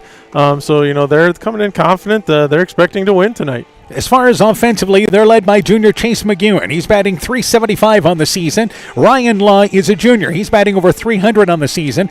This is a team, though, like, again, many teams, you get young at the bottom of the lineup. But the story for them is pitching-wise tonight. They're going to start a freshman in Lincoln Rattler. Rattler is 0-3 on the season. He's thrown 29 innings, 33 hits, has given up 23 earned runs, walked 13, and struck out 28. They're giving the ball to the young freshman here, and to give give them the opportunity to win this game. Yeah, and sometimes that's all right. Sometimes you put those young kids in. They don't know what pressure is yet. Sometimes seniors and upperclassmen can get tight. We think he'll probably come in loose, and nothing to lose here. They're the underdogs. Just go all out. But again, it's Rattler to start. Now that doesn't mean that he's going to finish this ball game, because they have plenty of arms available as they're going to look to give MFL MarMac, try to give them some different looks in the ball game. Hayden Rush threw the bulk of the innings for them the other night against North Fayette Valley as they won 11-1. They broke that game open late to win by a score of 11-1. But this is a team that's just had to manufacture offensively this year, a team batting-wise that they just don't have the big batting average, batting .224 as a team. So they have struggled offensively, and you get that with a young team. Yeah, they've got a couple bats here and there, but just not consistent. They don't have enough bats for those big innings. So they're going to try and scratch across a few and then pitch well and play good defense, and I think that's going to be their recipe if they want to come out with a victory tonight. All right, we talked about some of their top hitters, but their number one hitter, without a doubt, is Logan Hanlon. Hanlon is a junior, 28 of 64 on the season, and it's impressive because he's batting .438 from the leadoff spot. So for Denver, get him on, good things happen. Yeah, and we talked about that, I think it was in a softball game a few nights ago. Sometimes you put your best player at the leadoff spot just because it's going to get him a few more bats. So Denver comes in again with a record of 5-19 on the season, and they defeated North Fayette Valley, as we mentioned the other night. Meanwhile, for MFL MarMac, this is a Bulldog team that reached the sub-state final a season ago. It is a team that returns virtually everybody from last year's team. This is where they hope to start to make a deep tournament run. Yeah, this is what it's all about for them. They, like we said, they got to that sub-state, played very competitively in that sub-state game. Bring back a huge chunk of experience, and their goal is the state tournament. And this is a team that led Cascade 1-0 in the sub-state final till the later stages of that ball game in the 6th inning, and then saw that lead slip away. But let's talk about this team, because you can talk about offensive numbers, and we'll get to them. But this is a team that has the luxury of being deep pitching-wise, and Parker Keel will get the start, the left-hander on the mound. Yeah, they've got probably at least 4 quality starters, but Parker Keel has done a really good job for him. I think he's kind of established themselves as their ace, although, like I said, they've got 3 or 4 more guys that could do that too. But lefty out there, throws hard. He's going to do a good job for him. The other thing is they've got guys that have thrown in big games as well, and also played in some big games in different sports. Yeah, they've had a really successful sports last 2, 3, 4 years up here with football, basketball, just everything. Baseball, obviously, last year, just everything. Shellhorn running cross country as well. So, again, you've had a lot of success that has certainly just bled into all the sports. Keel this year will be making his 8th start. He's had 9 appearances. He's 4-0 in the season, has thrown 37 innings, allowed 32 hits, only 9 earned runs, walked 12, and has struck out 47, has an ERA of 1.69. He's set to start this ball game, and depending on how things go, we may see 2-3 arms as this game goes on. Jacob Shellhorn would likely be the second, and Shellhorn's ERA has been 1.74, so this is what we're talking about. Yeah, Shellhorn, both Cranberry boys, they've got a lot of arms they can go to. So it'll be interesting to see what their strategy is, if they're trying to limit pitch count or just let Keel go tonight and then go to someone else on Saturday. It'll be interesting to see, assuming they win, of course. But. Yeah, Nick Cranberry, you mentioned that. He's 2.28 ERA. He actually leads the staff in wins at 5-0. Ben Cranberry has thrown some in relief. He has struck out 15 in 12 innings. And then you have Bryce Radloff, who's 3-1, who's thrown 19 innings and struck out 24. What's impressive about MFL MarMac is the fact that they have about 3 times as many strikeouts as they do walks this year. So it just lets you know the pitching's been getting it done. Yeah, pitching's been real high quality for the Bulldogs, and that's what the Cranberries, state golf appearance. They started a little slow at the beginning of the year, but I think have really come on late here. All right, this is a team offensively that has put the ball into play, and it has really been up and down the lineup. Bryce Radloff batting .302. Carver Blitz Benteen batting over .400. Couple of home runs, 25 RBIs. This is the staggering part. The guys they have that have 20 RBIs or more. That includes Parker Keel, Jacob Shellhorn, Ben Cranberry, Jackson Millage. By the way, Jaron Willie has 19 RBIs. He's being DH'd for tonight. Yeah, they've got some bats. That we talk sometimes, the bottom of the order, the weak part of the order needs to produce. Well, I don't know if there is a weak part of the order for the Bulldogs. Yeah, you've got Blitz Benteen batting at .407, as we mentioned. Hatt batting .367. Keel at .384. You also have Jacob Shellhorn, who's Average is only 276, but he's been on base so much. He's among their leaders in runs. Matter of fact, leads the team with 31 runs scored. So he's just found his way on base as his on-base percentage near 500. Ben Cranbeer batting 340. Braden Gordon batting 350.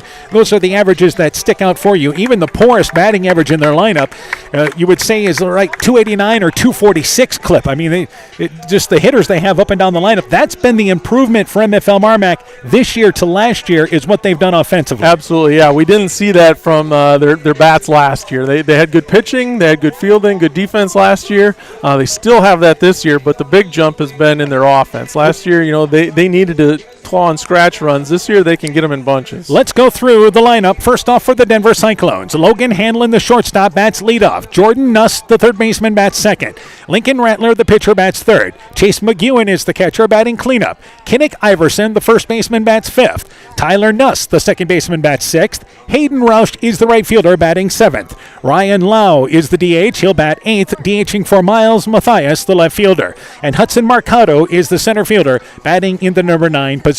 Again, the Cyclones come in with a record of 5-19. Here's your lineup for MFL MarMac. Parker Keel bats leadoff. Jacob Shellhorn is the shortstop. Keel, the pitcher, batting leadoff. Shellhorn batting second, the shortstop.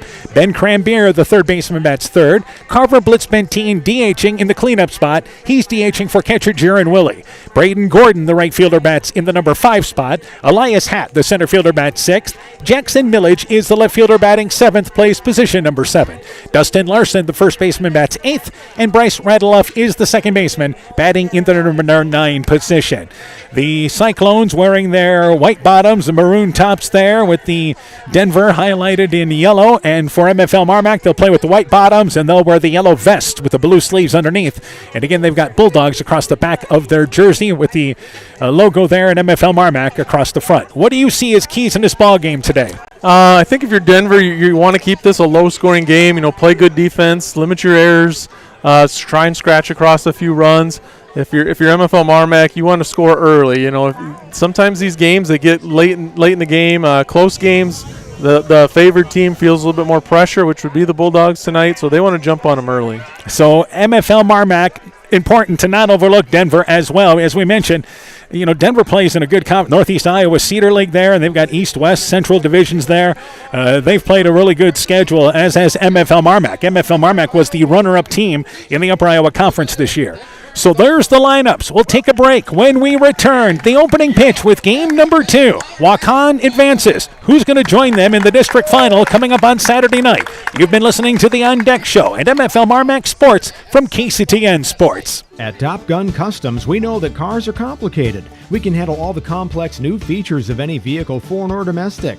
Not only will it look like new, it'll perform like new. At Top Gun, we don't care if it's a 30-point buck or just your neighbor's cat, big or small, we like them all. Top Gun also does fiberglass repairs, boats, motorcycles, guitars, detailing, paint corrections, headlight restoration. There's not much we don't do.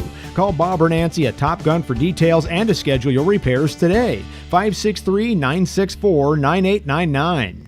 Are you wanting to eat better, feel better, get your weight or other numbers under control, and need someone to hold you accountable? This is Brandy Strube, registered dietitian with Veterans Memorial Hospital. I welcome consultations with patients of all ages and look forward to helping you meet your nutritional goals. Please call the hospital to set up an appointment or ask your doctor for a referral at your next visit. Exceptional caring people, Veterans Memorial. Inspiring changes to a happier, healthier you is what we do at Clayton Drug. We are committed to helping you achieve the highest quality of life possible. We are a full-service pharmacy offering services such as med packing to your home or mail delivery and online prescription refill. We also offer a cash pricing program on name brand and generic prescriptions. Call 563-245-2530 to find out more. Clayton Drug, connecting the communities of Elkader, Strawberry Point, and Sumner to serve us all in between.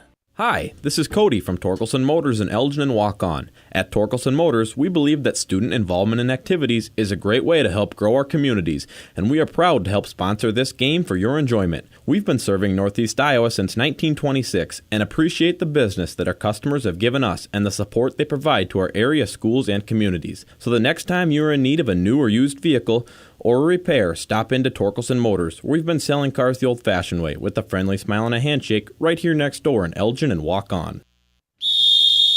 Hey sports fans, take a time out and call Garms Financial Services. Their team of agents can show you how to save money on all your insurance needs with Grinnell Mutual. Whether you need auto, home, farm, crop, or business insurance, Garms Financial Services has you covered. You'll also receive quality protection, expert advice, and local friendly service. Call Brian Bugenhagen, Cheryl Wagner, Emily Bazin, or Kayla Olson today for a free competitive quote.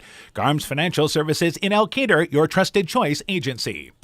At El McKee Clayton REC, we provide more than energy. We also provide ideas to help keep you safe. Electricity can travel down the strings of kites or balloons that contact power lines. Have children use these toys in open areas away from overhead lines. Keep metallic balloons indoors as they are highly conductive. Teach children that if a toy gets into power lines or a substation, they should tell an adult to call the power company. They should not retrieve it themselves. At El McKee Clayton REC, we care about keeping you safe. That's the power of human connections. El McKee Clayton REC, your Touchstone Energy Cooperative. When making up a to-do list, don't forget to include servicing your car at Edie's AC Delco Service Center in Garnavillo. Your car should have the best care, and Edie's will make sure of it. Stop in or call 964-2186 to make an appointment. Tires worn out? Well, Edie's can replace them. Need a tow? Call Edie's at 964-2186. Kay, Lynn, and Todd invite you to stop by and fill your car's tank with fuel at Edie's AC Delco Service Center in Garnavillo. Edie's open 7 a.m. Mondays through Saturdays. MFL MarMac Tournament Baseball is brought to you in part by Ann Cruz, Attorney at Law, Pat's Electric, Fisk Farm and Home in Monona, Cresco, and Decorah, the Loena Savings Bank, member FDIC, Thompson Construction and Monona Overhead Door, Dean Family Chiropractic in Claremont, and by Meyer Collision and Service Center in Guttenberg. Welcome back to Monona. They are introducing the MFL MarMac starters. Denver starters have already been named. For the Cyclones, leading things off in the top of the first inning, it'll be Logan Hanlon, Jordan Nuss, and Lincoln Rattler. That's to set the stage for the Cyclones. For MFL MarMac defensively, Jackson Millage is in left field, Elias Hatt is in center, Braden Gordon in right field. Around the horn defensively, Ben Crambier is at third, Jacob Shellhorn is at short, Bryce Radeloff at second, Dustin Larson plays first base, Jaron Willie is the catcher, and Parker Keel, the left-hander, is on the mound, the lengthy left-hander on the mound for MFL MarMac. Let's talk about Parker Keel and the job he does on the mound. Yeah, he's just an athlete. You know, you watch him in other sports, and he does well in every sport he's out for, and you can see it in baseball too. Just strong, like you said, lanky, throws the ball hard. You know, lefty's always like we talked about first game. Lefty can be an advantage. You don't see a ton of lefties throughout the year, so. I think MFL MarMac feels pretty confident with him on the mound. And especially after we watched the first game and a left-hander in Colton O'Neill dazzle for 7 innings through a 2-hitter in Waukon, beating Starmont by a final score of 5-0. Waukon, by the way, has seen MFL MarMac. If you're talking about that possibility, coming up on Saturday night, Denver has something to say about that, obviously. But MFL MarMac and Waukon played, I believe, a 16-8 game earlier this year. I don't think we saw both teams' best pitchers in that game. Yeah, that score sounds right. And yeah, my bet is they probably knew that, hey, we may meet in the tournament, so we're not going to throw our top-tier pitchers in this game. But again, we've got a ball game to play here, and Denver, an underdog, hoping to spoil the MFL MarMac plans. Logan Hanlon leads things off. He is batting 28 of 64 on the season. Hanlon, the top hitter for the Cyclones, as he's batting .438 on the season. Parker Keel fires the first pitch. It's a fastball that is a high pop-up, shallow left field. Third baseman Ben Crambier stumbling down, tries to make the play, but loses his footing, and the ball falls safe. Great with the effort by Crambier to get to the edge of the infield, but the ball falls in. Hanlon with a high pop-up that ends up being a single. Would have been a great play by Crambier, but the leadoff runner on for the Cyclones. Yeah, really tough angle for a third baseman to go straight back over his head like that. You'd like to see, I don't know if Shellhorn could have got there or not. If he could have, you'd like to see him try and make that play. Jordan Nuss is now up to bat, 8 of 54, the youngster from the number 2 spot in the lineup, and takes the first pitch there for a ball. The count is 1-0. Jordan Nuss is a junior. one of the smaller kids in the lineup, size-wise, but he does this. He bunts the ball up the first base side, fielded by Keel, barehands it, loses it, regroups. The throw goes off the glove of Larson. Advancing to third will be Hanlon, and there's suddenly runners on the corners with nobody out for Denver here in the top of the first. Yeah, this is a nightmare start if you're the Bulldogs and a dream start if you're Denver right now. Keel tried to barehand it to flip it to Larson, lost it, regrouped, then tried to flip it to Larson. It went off his glove, but only one error on the play, and that brings up Lincoln Rattler, the pitcher. Lincoln Rattler on the season, 17 of 70. He leads the team by far at bat-wise. So runners on the corners, Nuss at first, Hanlon at third, and there is nobody out here in the top of the first inning. Denver threatening, fastball swinging right through the high pitches. Rattler, the count is 0-1. Keel just really establishing himself consistently this year on the mound. Through a sparkling game against Southwind earlier this year, threw against him twice. 0-1 pitch, there's another fastball. It is high, the count is 1-1. Has a very lively fastball. Yeah, I got a little tail on that thing. It'll make it hard to hit. Boy, those left-handers, if they get some speed on them, and then you get a breaking ball to go with it, they're devastating. And now time taken by our home plate umpire. So time taken there for a moment. It looks to me like Parker Keel was just trying to rush through and try to get a good quick rhythm, and time taken by Rattler, as it turns out of the box. So 1-1 is the count. Keel from the stretch, 1-1 fastball. Rattler pops it up. That should make it out of play, and it will, up the first base side, and we'll do it with a count at 1-2. We mentioned that Keel averages over a strikeout an inning with 37 innings and 47 Ks on the season. A ball and 2 strikes. Could help himself out now with a strikeout. 1-2 fastball, and that ball popped up. Second base going over is Radeloff. Behind the bag at second. Calls for it. Makes the play for out number 1. Rattler hit a major league pop-up in the infield, but it stays in the infield, and he pops out to second for the first out. Still runners on the corners, but now 1 out. Yeah, big out for the Bulldogs there. No damage done by that hitter. Now they got to face McEwen, who's one of the Cyclones' top hitters here. Yeah, McEwen, a junior, 18 of 48 on the season, batting .375. McEwen, RBI-wise this year, has 20 RBIs. That leads Denver. So runners on the corners. First pitch is a fastball. That's a strike. The count is 0-1. Again, our officials, Eric Pasker and Denny Broadbeck, they just switched from where they were in the first game. 0-1 is the count. 0-1 fastball, and that ball fouled out of play. We see Keel right now just chucking fastballs, and the count goes to 0-2. And that fastball is lively. It's got some movement to it. So quickly ahead on the cleanup hitter for Denver with 1 out here in the top of the first inning. Short lead at first base, not a threat to go with the left-hander Keel. 0-2 pitch, there's another fastball, lined sharply, but over the Denver dugout up the third base line. Turning way in front of that was McEwen. Yeah, quick hands there. And the count is 0-2. So Keel getting ahead. A blue pit for Hanlon to start the inning. Nuss safe on the air. And that's where Denver sits. Third and first. 0-2 pitch, and it's a high fly ball. This is to left field. Going back in left field is going to be Millage. Millage makes the play on the warning track in front of the fence, but it's deep enough to score a run. Tagging up from third is Hanlon. He races in from third as the throw's cut off in the infield, and Denver leads 1-0. Yeah, big first run for Denver. Got on the board early. That's what they needed to do. Sacrifice fly RBI for Chase McEwen, and that brings up Kinnick Iverson now, the first baseman. Iverson is the number 5 hitter in the lineup.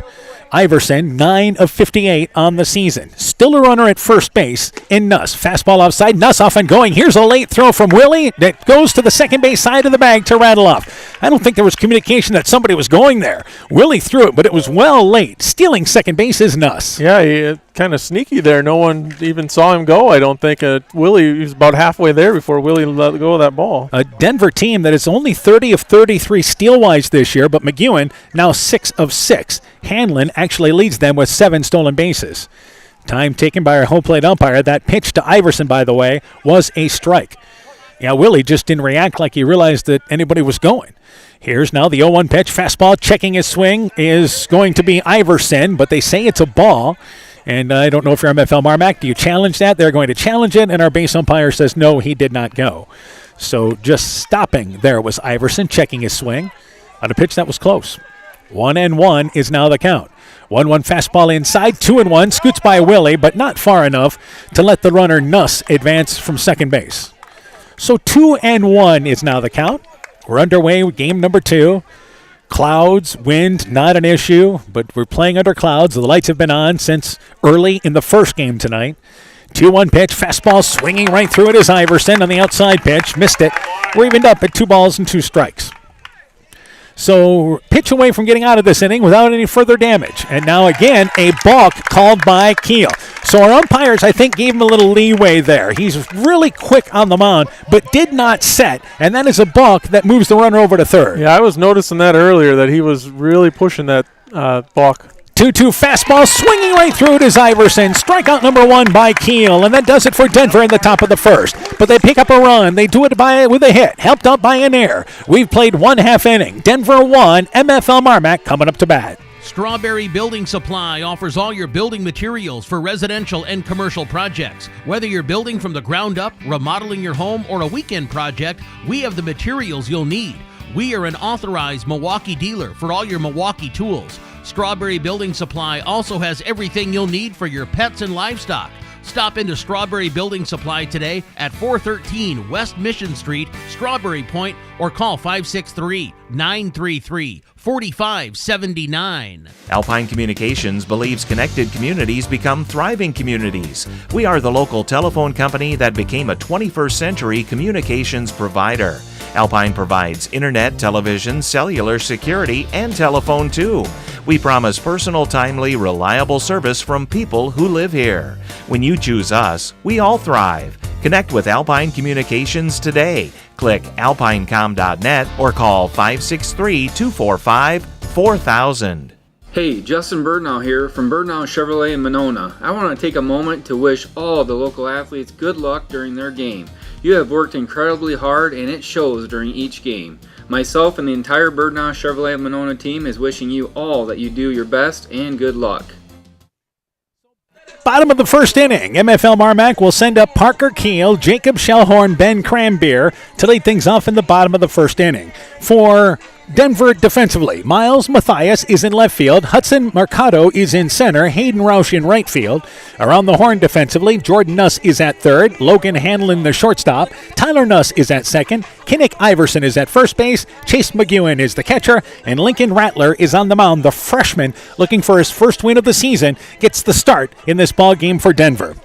Parker Keel, in this season from the leadoff spot, has done everything that a leadoff hitter you could want. Batting .384, 38 of 99. He leads the team as far as scoring runs with 37. Shellhorn's right behind him with 31. But the left-handed hitting leadoff hitter, who actually has a home run this season as well, leads things off for the Bulldogs here in the bottom of the first. First pitch swings it, fouls over the third base dugout side, and the count goes to 0-1. So Denver scoring a run, helped out by an error in the top of the first inning. Young team getting some confidence early here. 0-1 is the count. Rattler's 0-1 pitch, and Keel lines that into right field, and it's knocked off the glove of the first baseman Iverson. It's a base hit.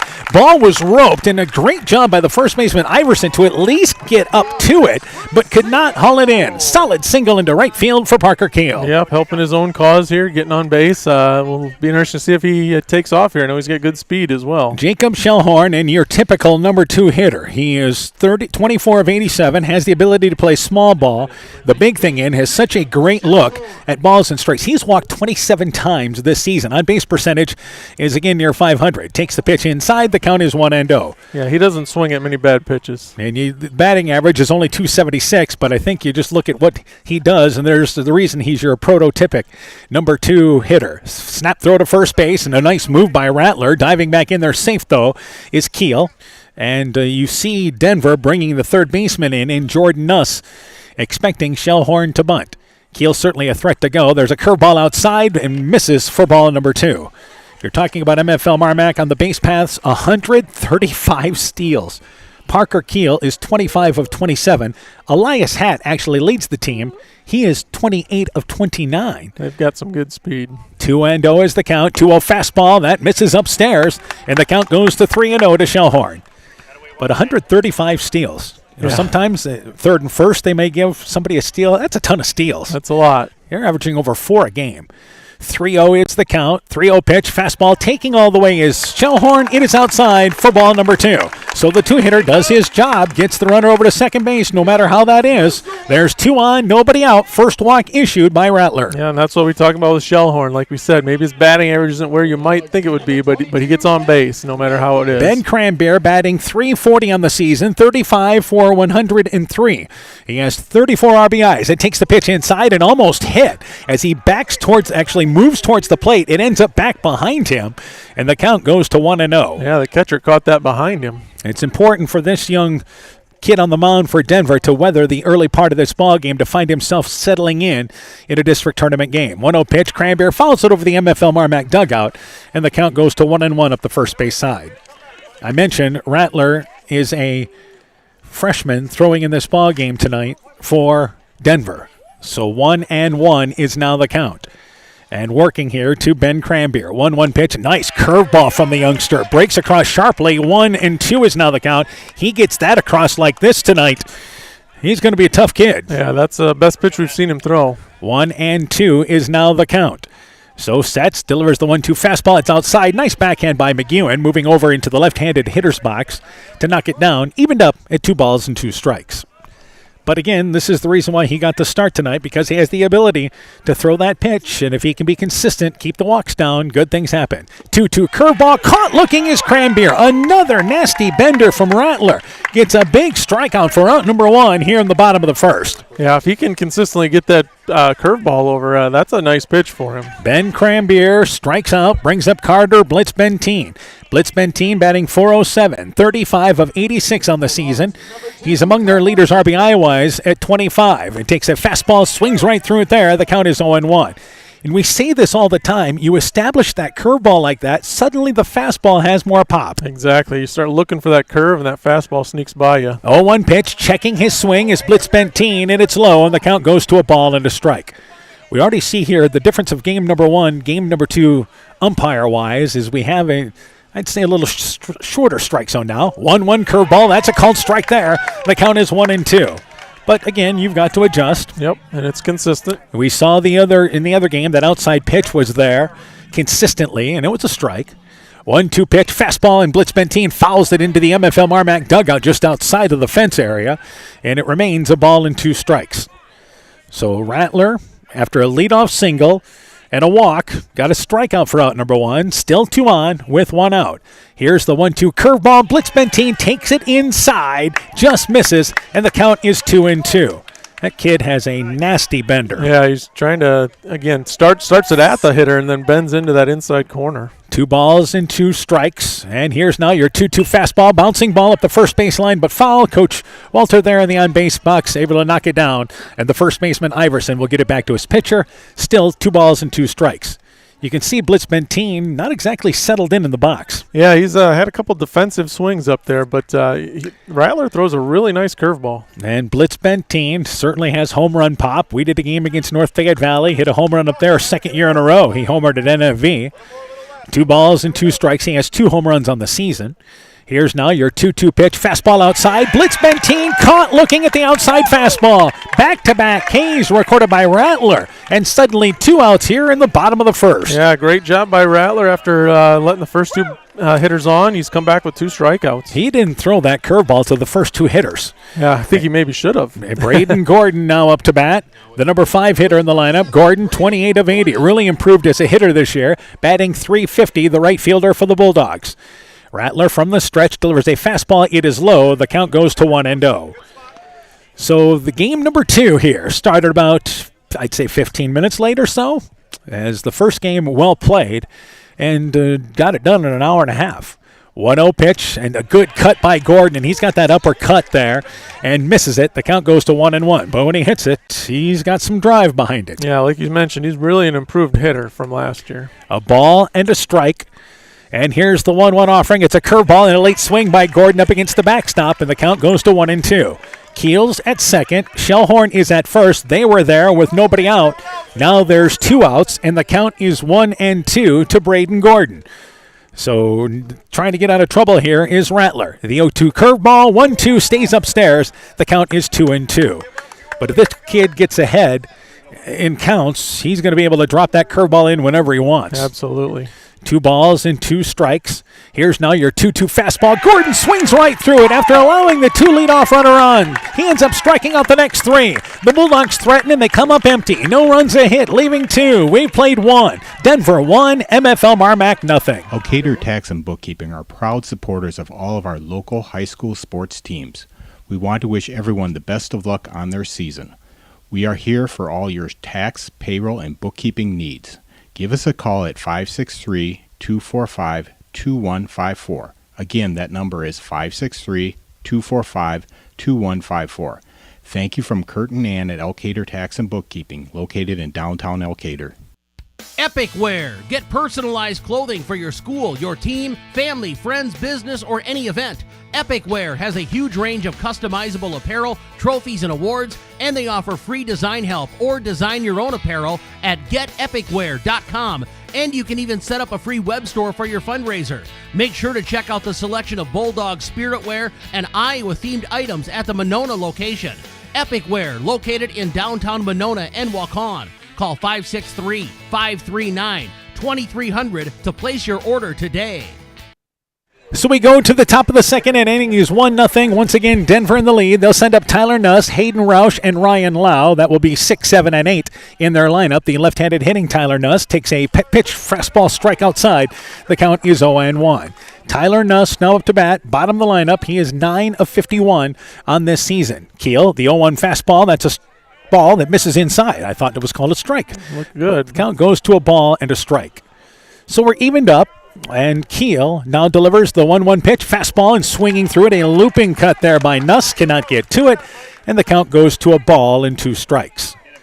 Inning number 2, Bulldogs in at the corner at third base is Cranberry, expecting a bunt, but swinging at 0-2 there is Nuss, cannot get to the fastball outside. Second strikeout by Keel, and it's out number 1 here in the second. Yeah, just kind of overpowered him there.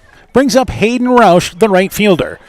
Roush, the number 7 hitter in the lineup, is 3 of 48 on the season. Squares to bunt. Cranbeer's in at the corner, but he takes the pitch outside, pulls things back, and the count is 1-0.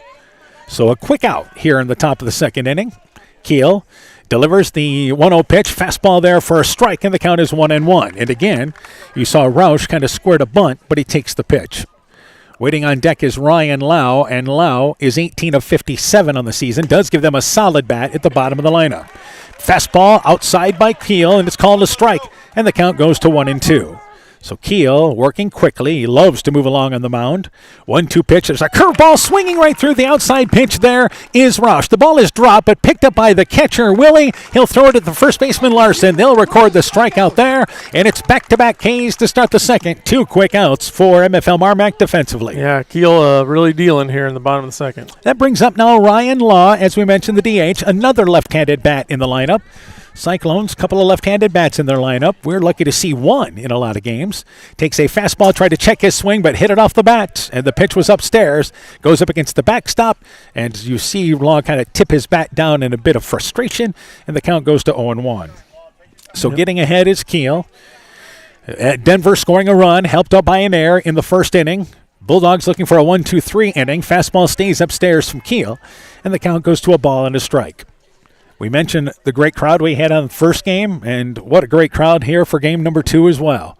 1-1 pitch, another fastball, but getting a piece of it up against the backstop is Law, and the count goes to 1-2. This is a great crowd tonight. Yeah, a lot of fans here. I think Denver did bring quite a few, and of course MFL MarMac's got a lot too. And we saw quite a crowd for Starmont and Waukon. Some of those folks have stood around. 1-2 pitch, fastball, Law swings right through it. Keel strikes out the side here in the top of the second inning as Denver goes down in order. We played an inning and a half, 1-0, Cyclones in the lead. While out and about, don't find yourself stuck at the side of the road. At Edgewood Auto and Tire, our trained technicians work on all autos, trucks, semis, and heavy duties.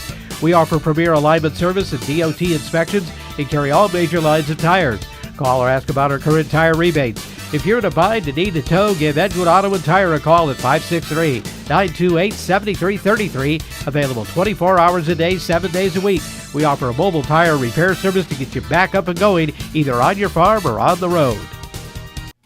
MFL MarMac Tournament Baseball, brought to you in part by Outdoor Creations, Landscape Garden Center Floral in Monona, Nathan Welch Excavating in Monona, Havlicek Trucking in Monona, Deb Moon, Licensed Massage Therapist, Simple M Trucking, Adverse Weather Insurance, Jim Furman of Volga, your independent crop insurance agent, Innovative Ag Services in Elkader, Monona, and Waukon, Norby's Farm Fleet in Northeast Iowa, Guttenberg Municipal Hospital and Clinic, and by Grau Logs and Lumber in Elkader. Timber is a crop. Harvest wisely.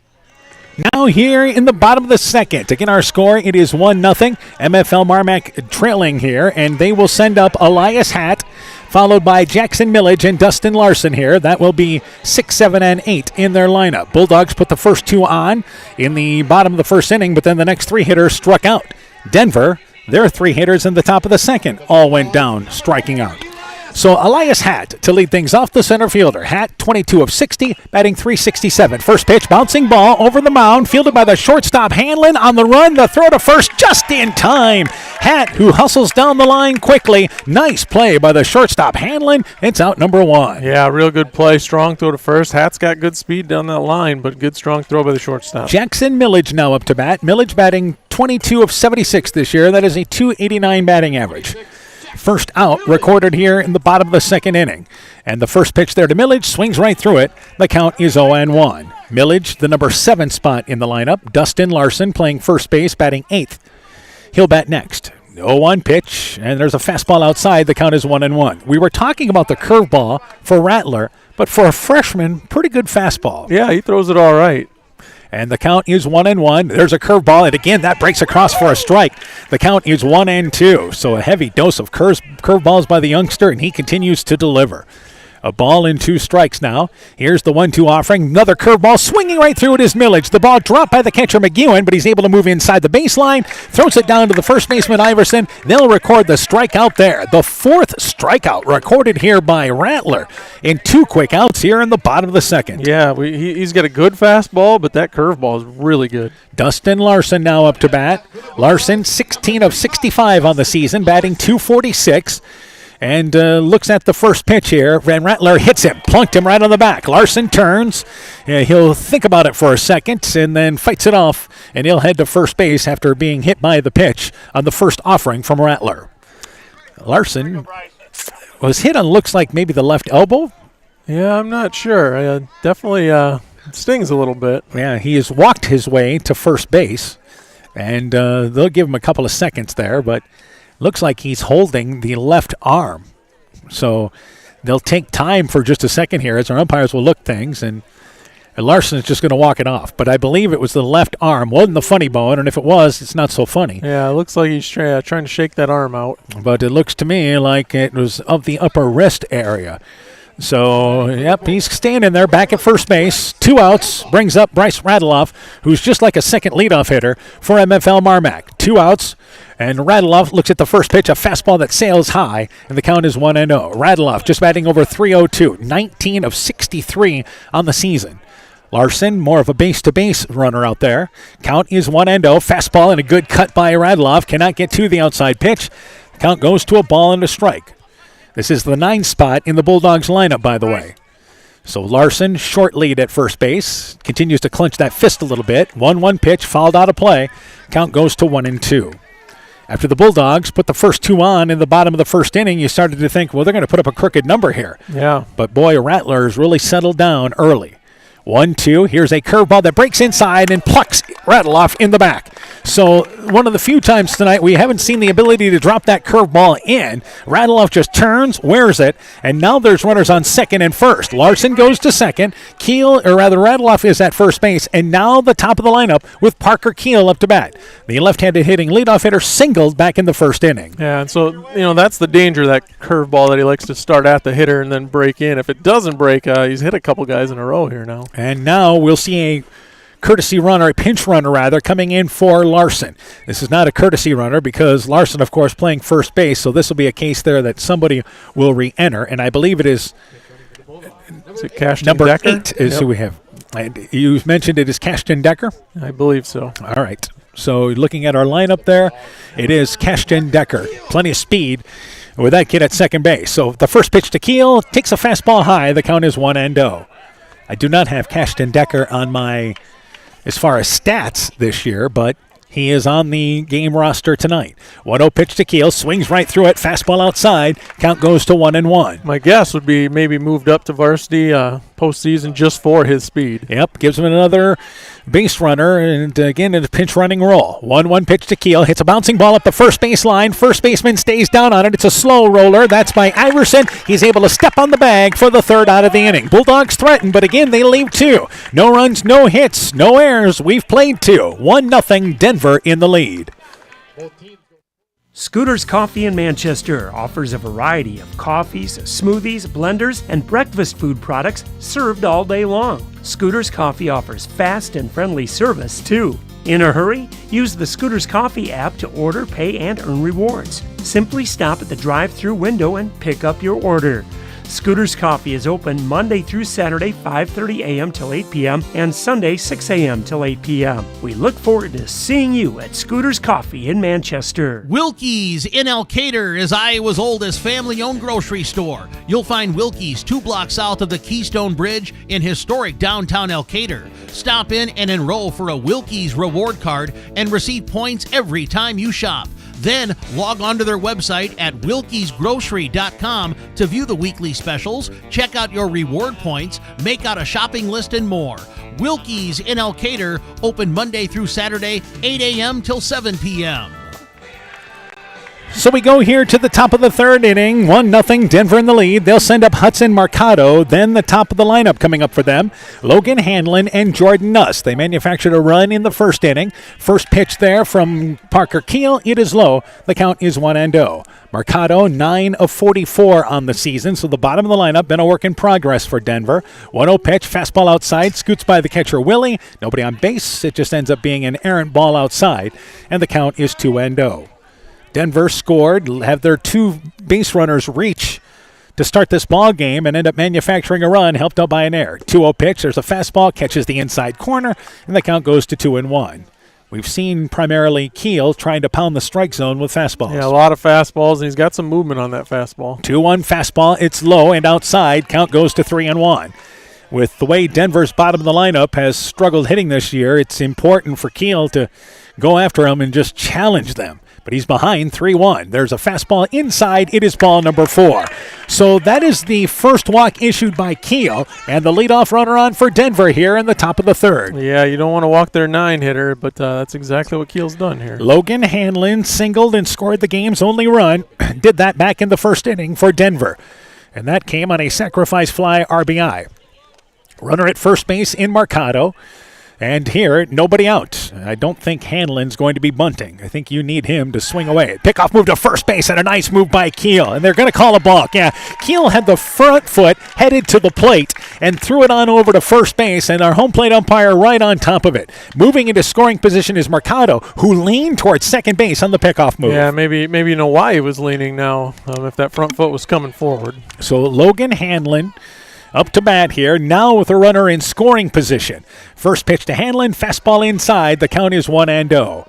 Moving into scoring position, Mercado on the second balk called against Parker Keel. Keel, just like that, back on the mound. 1-0 pitch, turns and is hit by the pitch.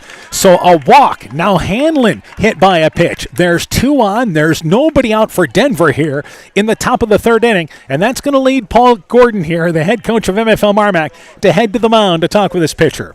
Yeah, you never want to hit anyone, but you did have first base open to Denver's top hitter there. It's probably not the worst thing in the world that he's on first base. So time taken by Coach Gordon. I don't think we're thinking about a pitching change yet. This is just to see, I think, where Keel is at as they bring in the entire infield. So the first 2 has reached here in the third inning. Jordan Nuss, the third baseman up to bat, he was safe on an error back in the first inning, and that put runners on the corners, which led to the first Denver run. That conversation was very quick on the mound there. Yeah, I think just trying to settle Keel down there, but yeah, I'd be aware of possibly a bunt here again. He laid one down in the first inning. More so with the 2-hitter Nuss compared to Hanlon. Yes. Hanlon is going to get a swing every opportunity he can. And they look to bunt. Pushes it right back to the mound. Fielded by Keel. He'll go to third base. Covering the bag is Shellhorn. They get one right there. Got the leadoff runner out at third base. Mercado retired. Heads up wheel movement there by the Bulldogs. Getting guys into the right position. They get the lead runner at third on the bunt. Yeah, great job there. the bunt was right back to Keel. He knew he had plenty of time to make a strong throw to third. So Mercado retired 1-6 at third. Hanlon to second. Nuss is at first. Logan Rattler up to bat. Swings right through the fastball outside. The count is 0-1. Rattler popped out to second base, but that is a big out as MFL MarMac, a team that plays great defense and now time taken, as again Keel was on the mound. So what's happening here is Denver just trying to slow things down a little bit. Yeah, trying to break Keel's rhythm a little. Yeah, I mean, and again, we have time taken here as Keel trying to quickly work. And I love the way, this is the rhythm that he likes to get to, but if you're a hitter there, you don't want to give in to that. Yep. 0-1 is the count to Rattler. Keel sets again, and here is now the 0-1 fastball. Rattler pops it up, just like he did earlier. That is Larson. Steps towards the inside of the bag in fair territory, able to call for it, gets underneath it, and Rattler, who popped out to second, now pops out to first, and now 2 outs here in the third. Yeah, 2 big outs, getting the number 2 and 3 hitters there. Chase McEwen is up to bat. He has driven in the game's only run with a sacrifice fly RBI back in the first inning. Still 2 on, but now 2 outs as Keel trying to get out of danger. Fastball that's too far outside. The count is 1-0. So big for MFL MarMac that they regroup, and it did it after the conference on the mound. 1-0 is the count. 1-0 fastball overthrows it, and this is going to be a wild pitch. Goes outside. Advancing to third will be Hanlon. Nuss advances to second base. Now you've got 2 in scoring position, and the count 2-0 to McEwen, certainly one of their top hitters. Yeah, I think you put him on now. First base is open. Yep. He's already 2-0, batting .375, and a great decision right away. Almost hit one out in the first inning. Yep. So you do the right thing. It's the second walk issued. McEwen will not get a chance to see a strike as he will walk with a count 2-0. They issue him first base.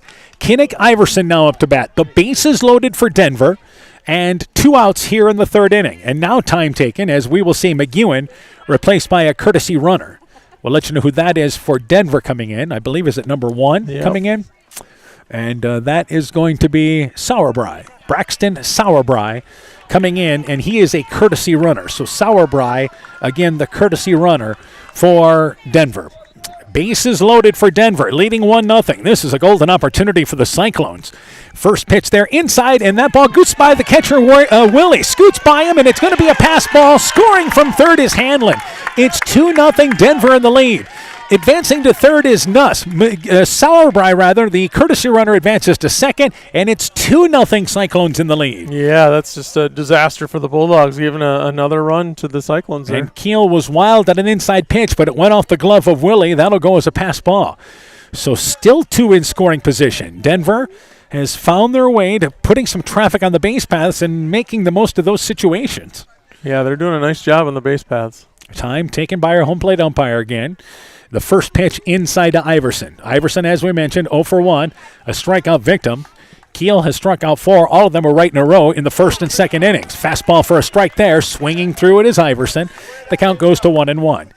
Kinnick, his first name. I take it Hawkeye fans in that family? That would be my guess. 1-1 pitch, swings right through it. The count is 1-2. We had a softball game last night with a Hayden from Clayton Ridge playing in the outfield, named with Hawkeye fans there. Yeah, very possible. 1-2 pitch, another fastball, just missing outside, evened up at 2 balls and 2 strikes. So evened up here as Iverson looking to put the ball into play. Deuces wild in the scoreboard. 2 balls, 2 strikes, 2 outs. There's a fastball in the dirt, scoots by Willie, but again, it just goes to the edge of the catching circle. Willie able to get to it, but a full count nonetheless to Iverson now. And these are a couple of innings now where Keel's had to work pitch-wise as far as pitch count. Yeah, the first inning and definitely this inning. So 3 balls and 2 strikes is the count. Here's the 3-2 pitch. Fastball swinging right through it is Iverson. He gets out of the bases loaded jam. 5th strikeout by Keel. But Denver scores a run. They do it without a hit. They leave 3. We've played 2.5. 2-zip. Cyclones in the lead. Life is better with American Family Insurance because our agents provide specialized local expertise to help you get the right coverage at the right price. We understand that farming is at the heart of what you do, and we want to help protect what you've worked so hard for. Let's build the policy your farm deserves. Contact Julie Depke, agent at 205 South Main Street in Elkader, or call 563-245-2366. American Family Mutual Insurance Company SI and its operating companies, 6000 American Parkway, Madison, Wisconsin. MFL MarMac Tournament Baseball is brought to you in part by Nick's Excavating and Kane Construction in Farmersburg, T&K Cahoon, your Napa dealer in Monona, St. Olaf Ag Sales and Service, TJ's Pizza in Monona and Claremont, Myers Auto Service in Monona, Clayton County Recycling of Monona, Farmer Savings Bank of Colesburg, Elkport Garber, Strawberry Point, and Arlington, member FDIC, Culligan Water Conditioning in Elkader, KAR Auto Group, and by Bacon Concrete in Postville. So we now go to the bottom of the third inning. Jacob Shellhorn, Ben Cranbeer, Carver Blitzbentine. That will be 2, 3, and 4 in your MFL MarMac lineup to lead things off here in the bottom of the third. Denver scoring a run in the first, a run in the third. Shellhorn walked in the first inning. Bulldogs have put 2 on in the first and second innings. Haven't gotten anybody to third, but they have not scored. Shellhorn, first pitch, fouls it out of play up the right field side, and the count is 0-1. So here we are, moving quickly along with this ball game. Yeah. 2-0 lead for Denver. They wanted to strike early, and they have done that. 0-1 pitch, fastball, Shellhorn swings right through it. The count is 0-2. They felt like they get an early lead. Suddenly the pressure goes to MFL MarMac. You stay in this ball game the longer you go on, the more that switches to their side. 0-2 pitch. There's a fastball. Shellhorn bouncing ball right back to the mound. Rattler able to get the glove down. Flips it to the first baseman, Iverson. Shellhorn bounces back to the mound. It's 1 up and 1 down here in the third. Yeah, this is a dream scenario if you're Denver. This is exactly what you wanted. Get an early lead, put the pressure on the Bulldogs. Ben Cranbeer now up to bat. Cranbeer a strikeout victim. After the Bulldogs put 2 on in the bottom of the first, Cranbeer, Blitzbentine, and Gordon went down on strikes, which does not happen very often. Cranbeer takes the first pitch inside. The count is 1-0. But the leadoff batter retired here in the bottom of the third. 1-0 pitch, curveball, and Cranbeer fouls that one out of play, and it's a ball and a strike. So bottom of the third inning, sun starting to kind of peek out a little bit.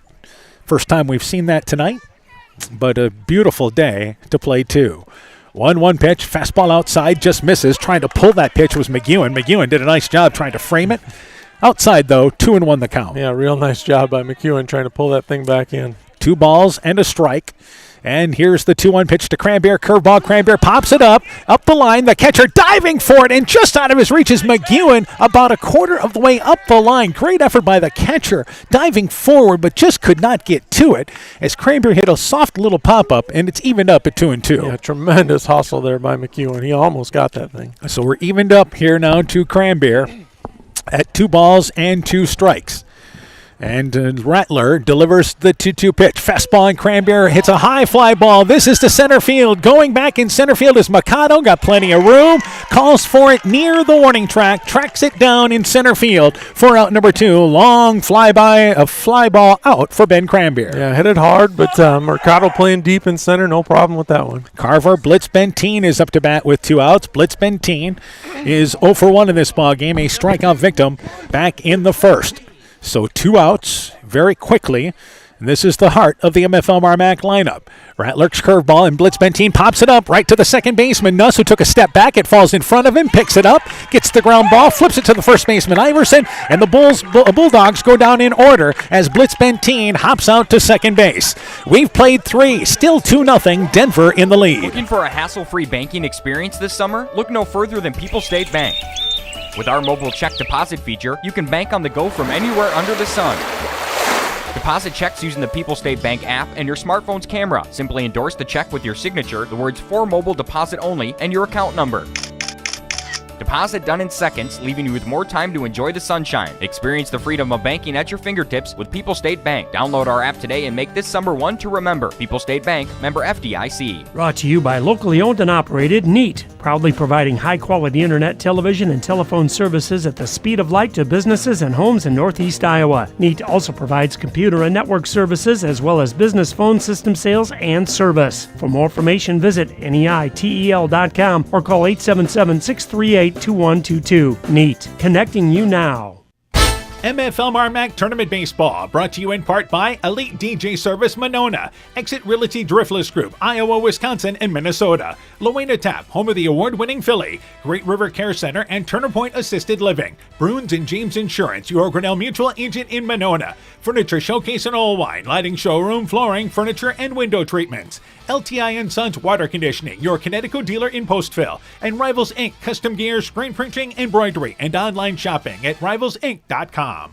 Tyler Nuss, Hayden Roush, Ryan Law to lead things off. Trying to bunt the first pitch was Nuss. Took that and fouled it off. Takes this pitch as he squares to bunt again. The left-hander hitting Nuss, and he takes that one for a strike. The count is 0-2, and Ben Cranberry was a third of the way in at third base. Here's the 0-2 pitch. Dancing out of the way there is Nuss, just about him in the foot. And the count goes to a ball and 2 strikes. So here already in the top of the 4th inning, Denver has 2 runs. They have 1 hit in this ball game. MFL MarMac, no runs and 1 hit. A ball, 2 strikes, 1-2 pitch, just missing inside, and it goes to 2 balls and 2 strikes. Parker Keel in his 4th inning of work faced 5 batters in the first inning, then struck out the side in the second, and faced a total of 6 batters in the second inning. Here's a ball that is lined into left field. It's going to fall in front of the left fielder, Millage, near the line. Slapping it to the outside there is Nuss. That's the second hit for Denver, and a leadoff single here in the top of the 4th. Yeah, just drop the barrel of the bat on it, and it falls into the green grass out there. Hayden Roush now up to bat. Roush, a strikeout victim back in the first inning. But this is the bottom of the lineup here for Denver, as a big at-bat they had in the 3rd inning when Mercado walked to start the inning. And they look to square a bunt, and it's laid back to the mound. It is fielded there by, again, Keel inside the circle, able to get inside the grass area. Fields it to the first baseman, Larson. Nuss advances to second base. Roush does his job. Certainly a short enough bunt that the only play was going to first base, and it's out number 1. Yep, very good bunt by Roush, moving the runner into scoring position. Cyclones, this is the type of ball they play. Play for a run and inning if you can. Ryan Law now up to bat. Left-handed hitting DH. Swings right through the first pitch. The count is 0-1. I get a kick out of watching Lau because when he's frustrated with a pitch, there's a tap of the bat right away. 0-1 is the count, and again, you see Keel looking to quickly work and then time taken, and stepping back in is Lau. 0-1 is the count. The 0-1 offering a fastball that is called for a strike on the outside. The count is 0-2. Again, this is part of the gamemanship of it, I should say. Yep.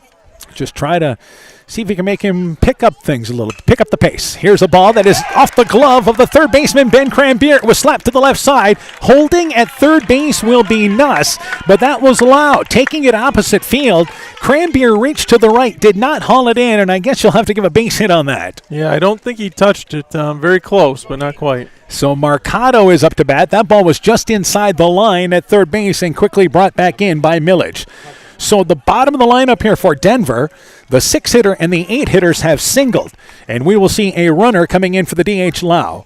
And it will be number 3 coming in for Denver. And number 3 is Miles Mathias. So Miles Mathias, by the way, is in the lineup. He is the left fielder. So this is the case where he's entering the ball game for the DH at this point. But a runner on third and a runner on first. And up to bat is Hudson Mercado. Mercado walked as part of that inning in which they scored a run. 1 out here in the top of the 4th inning. And the Cyclones threatening for 3 out of the 4 innings in this game so far. Yeah, they've looked like the better team thus far. And now you've got Keel in another jam here in the top of the 4th. Works from the stretch with runners on the corners. Fastball, late swing by Mercado. Fouls it out of play past the MFL MarMac dugout up the first base side. And the count goes to 0-1.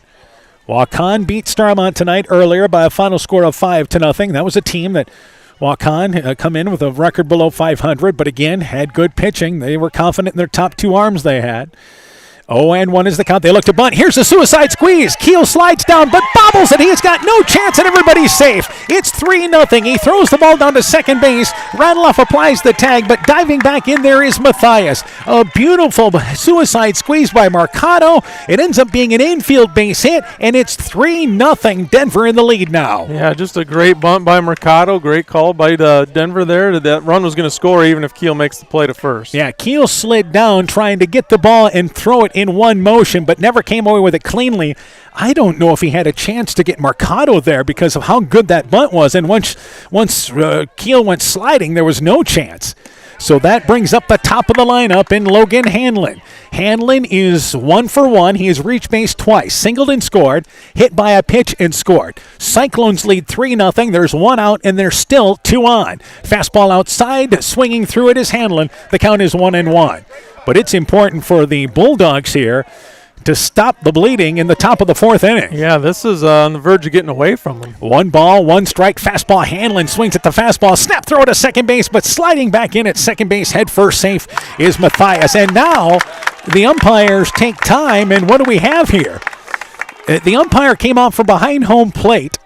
Are they calling interference, or what's the call here from our umpire? I think he called the batter for interfering with the throw down to second is what I think was the call was. And if that's the case, it's just the second out of the inning. Denver's head coach coming out to have a conversation here. He wants to find out, Coach Rewerts wants to find out exactly what's going on. So the batter is out, as it turns out, and interference called on Hanlon. So a break for MFL MarMac. That's your top hitter in Hanlon. Yeah, I mean, there's a reason why you've got him batting leadoff. Exactly, with runners on. So, yeah, huge break for the Bulldogs there. So hitter's interference, and our home plate umpire immediately had that call. There was just no second thought about it. So safe at second was Lau, and Mercado is at first base, but now 2 outs, and Jordan Nuss is up to bat. Nuss is 0 for 2, safe on an error, and safe on a fielder's choice, but he's been on base twice. Now 2 outs here in the top of the 4th. Keel delivers inside pitch, catches the corner. The count is 0-1. So MFL MarMac, let's see if they can take advantage of this break, huh? Yeah, that was a big break. They almost had the out at second on the throwdown as well. 0-1 pitch, fouled off on the pitch outside. Fastball up against the backstop in front of us. The count now at 0-2. Keel a pitch away from trying to get out of this 4th inning. It's as Denver certainly coming to play in this ball game tonight. 0-2 is the count. 0-2 fastball, and that ball popped up over the backstop area. We'll do it again with a count at 0-2. Again, we've seen Keel, for the most part, primarily pounding fastballs. Yeah, he doesn't throw much for breaking balls, but his fastball moves a lot. 0-2 is the count. Willie lines up outside. Here's the 0-2 fastball, and Nuss pops it up. Willie, the catcher, gives it a look. It'll make it to the backstop area and falls to the left of us. We've got netting above us. We weren't worried about it. Falls away. Doesn't harm anybody, and the count remains 0-2. And the runners, Law and Mercado, were off and running once there was contact there. So they are looking to get a big jump on a ball, any ball hit by Nuss. But the count is 0-2. Keel has struck out 5 so far, and here's the 0-2 pitch, and that ball fouled up against the backstop. Nuss has him timed up. Not bad. And the count goes to 0-2. Yeah, still 0-2, but he's fouled off 3 straight pitches here, so he's really working the count. Cyclones have a run on the board here in the 4th inning. Still 2 on. 0-2 is the count. The 0-2 fastball swinging right through it on the inside is Nuss. That's the 6th strikeout by Keel, and that does it for the Cyclones in the top of the 4th. But they pick up a run. They do it with 3 hits. They leave 2. We've played 3.5. Halfway through this one, 3-0 Denver.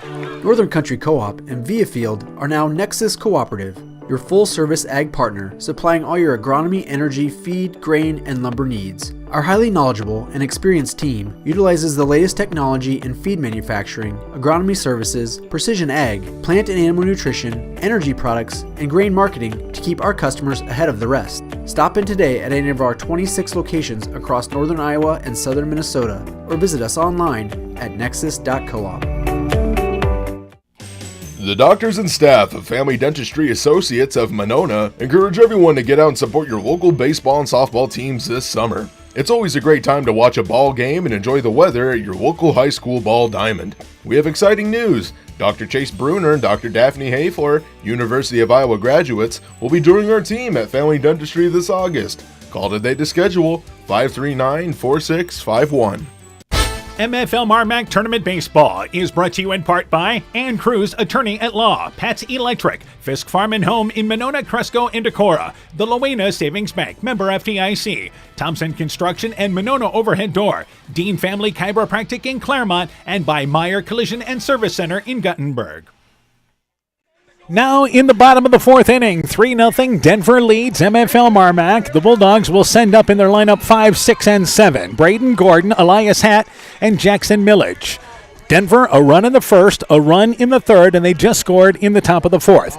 Gordon, a strikeout victim, his last at-bat. MFL MarMac has just one hit so far. There's a fastball strike from the right-hander Lincoln Rattler, and the count goes to 0-1.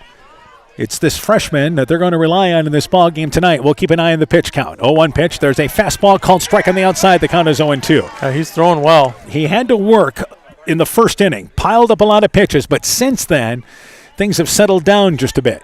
0-2 the count. 0-2 fastball. Gordon fouls it over the MFL MarMac dugout at the first base side. We'll do it again with the count 0-2. But MFL MarMac feels like, again, second, third time through the lineup, they'll get a better look at this young freshman. 0-2 pitch. There's a curveball. Gordon bouncing ball. Goes to the shortstop. Hanlon gets it on a hop. The throw across the diamond. It is low, and it scoots by the first baseman, Iverson. Gordon safe on the air. A nice play by Hanlon to get to it, and he had to make the throw from the edge of the grass. But it was a low throw, and unable to dig it out there was Iverson. It's an error, but the leadoff runner on for MFL MarMac. Yeah, not hit especially hard and deep in the hole, so he knew he didn't have a ton of time, and a long throw, and just couldn't convert it there. And that brings up now Elias Hatt. Hatt bounced out to short. Bulldogs trailing 3-0, but they put the leadoff runner on. It's the first time they've done that since the first inning. But they stranded 2 in the first, 2 in the second, trying to get an opportunity to get something on the board here in the fourth. And here's a high chopper. First baseman comes off the bag to get it there. And Iverson, they'll go to second base there. He looked at second base, but decided to go to first base instead and flipped it to the pitcher covering the mound in Rattler. So they get the out there at second base and Hatt.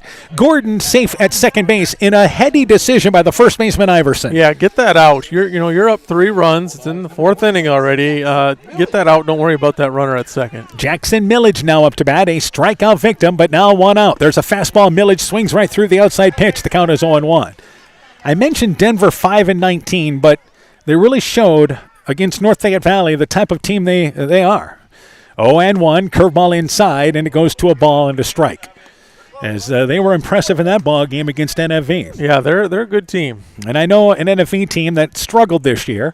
1-1 pitch, fastball by Millage, slicing down the right field line, but hooking way foul up against the screen, the fence down the right field line. The count is 1-2. But they still put up 11 runs in that ball game, and MFL MarMac obviously had big offensive games against North Fayette Valley a couple of times this year. NFV team very young. 1-2 curveball, Millage fouls it up. It was a high pitch, but got a piece of it. The count is 1-2.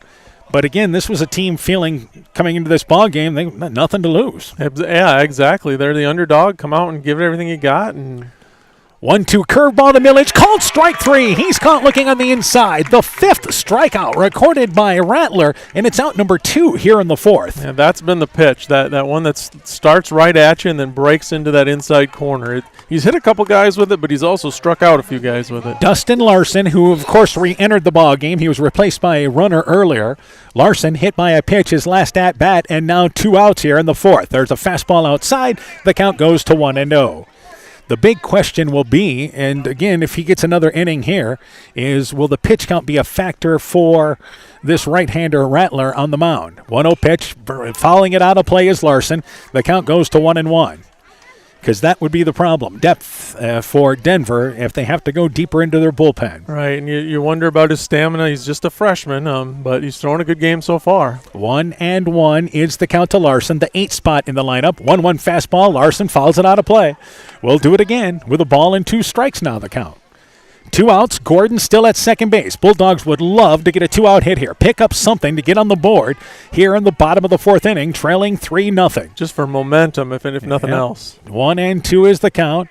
Here's the 1-2 pitch. Fastball, Larson hits a bouncing ball between short and third. It's into left field. Gordon, they put the brakes on at third base as the ball quickly picked up by the left fielder, Matthias. Matthias throws it into the catcher there in McEwen, but they had to hold the runner at third. That ball hit hard by Larson. There's runners on the corners for MFL MarMac now with 2 outs, and Bryce Rattleoff, the number 9 hitter, up to bat. Yeah, great hit by Larson there. Just hammered that thing into left field. Almost hit it too hard.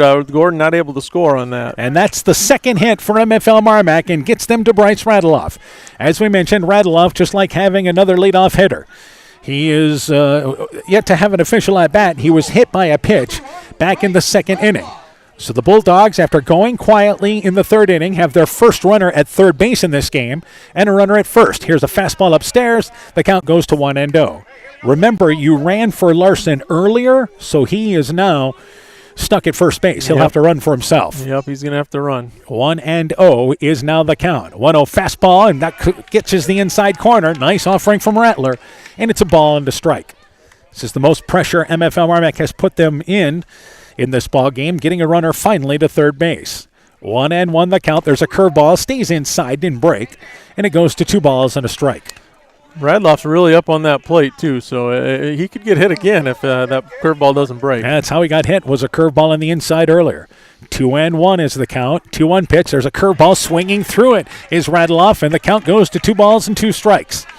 Deuces wild on the scoreboard. 2 balls, 2 strikes with 2 outs.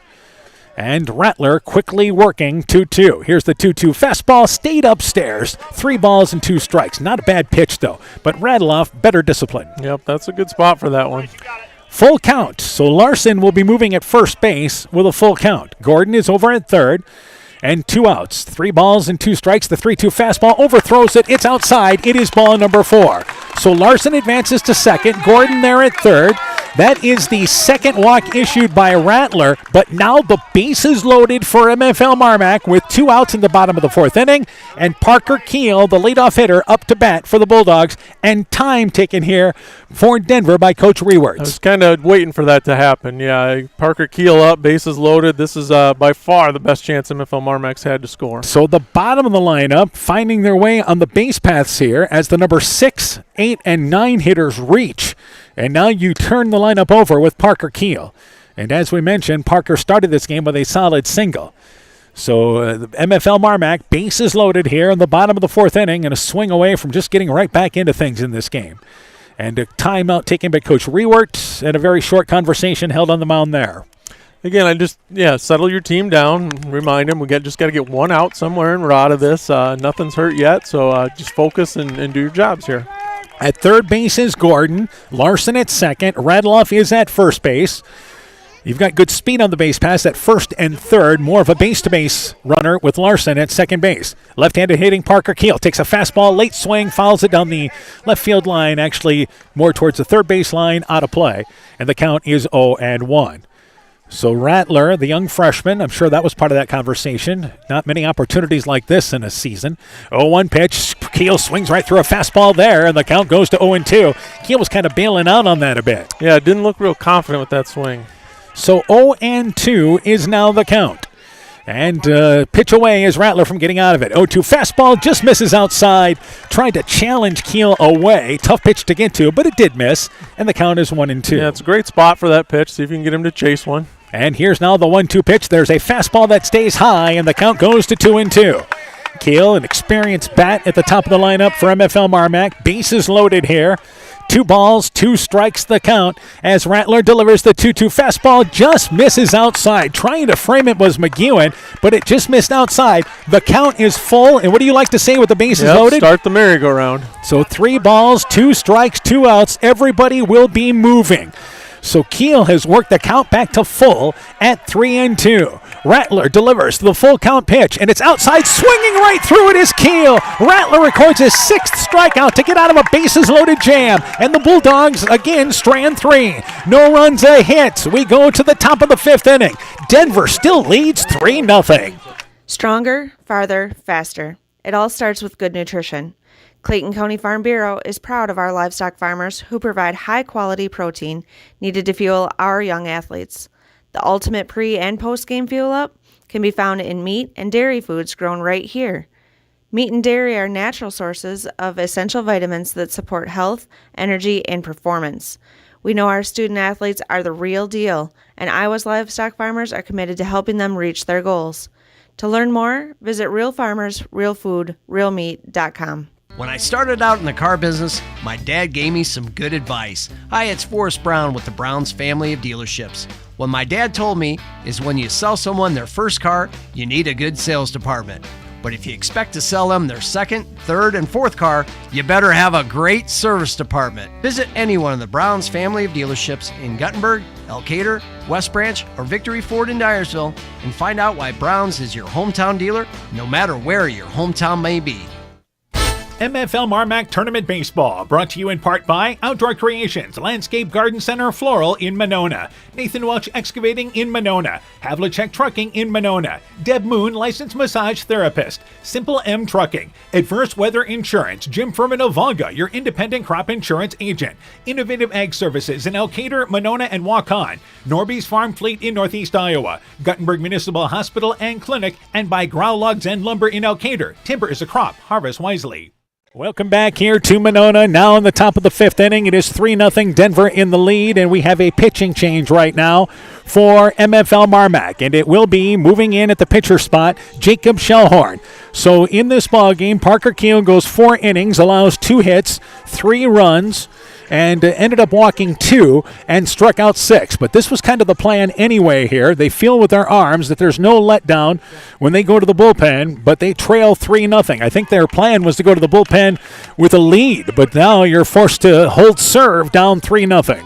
Yeah, Shellhorn's just got to keep it at 3-0 now. All right, we'll get the rest of the substitutions in just a second, as leading things off for Denver is Lincoln Rattler. Rattler is 0 for 2, popped out to second, popped out to first. I believe, did Cranbeer move over to shortstop? Yep. 1-0 pitch, and that ball's lined into right field. It's a base hit between first and second. So a leadoff single by Lincoln Rattler. That is the 5th hit for Denver, and the leadoff runner on here in the 5th. And that brings up Chase McEwen, the catcher. McEwen, a sacrifice fly, RBI, and walked. He has yet to have an official at-bat. But the leadoff runner on, that means in this ball game, 4 of the 5 innings, Denver has put the leadoff runner on in this game. That's a recipe for success right there. And they lead 3-0 here with, once again, McEwen up to bat. And McEwen lifts a high fly ball to left field, but right at the left fielder Millage, who drifts over to the left a couple of steps, able to camp underneath it, makes the play for out number 1. McEwen with a routine fly ball for the first out here in the 5th. Yeah, so I believe that's Hatton left. Now, Keel went to center and Millage went to second. All right, so I'm glad we're able to keep track on that. So we mentioned we'd get to the subs, and I'm glad you finally realized what was all happening there. Hat in left, Keel at center, and who'd you say is at second Millage base? then went to second because Radloff went to short. So they've got some flexibility as far as where these guys can play. And from the stretch is Kinnick Iverson's up to bat. First pitch pops it up on a play. The count is 0-1. Iverson has struck out twice. So Jacob Shellhorn moved from shortstop into pitching. And Bryce Radloff moved to shortstop. Elias Hatt moved over to center field. Elias Hatt to left field. Parker Keel to center field. And Jackson Millage is at second base. If you're scoring at home, we trust that you are. There's the substitutions. 0-1 pitch, called strike on the outside. The count is 0-2. Let's talk now about Shellhorn on the mound, a very smart kid on the hill. Yeah, he's going to hit his spots. He's going to mix his fastball and his curveball up, and he does a nice job out there. 0-2 is the count, and delivers the 0-2 curveball, swinging through it, getting a piece of it. They say he missed it. He's out swinging. He did not foul it off. The ball will go by the catcher, Willie, but it's strikeout number 1, recorded by Shellhorn as Iverson goes down swinging for the second out. Advancing to second is Rattler.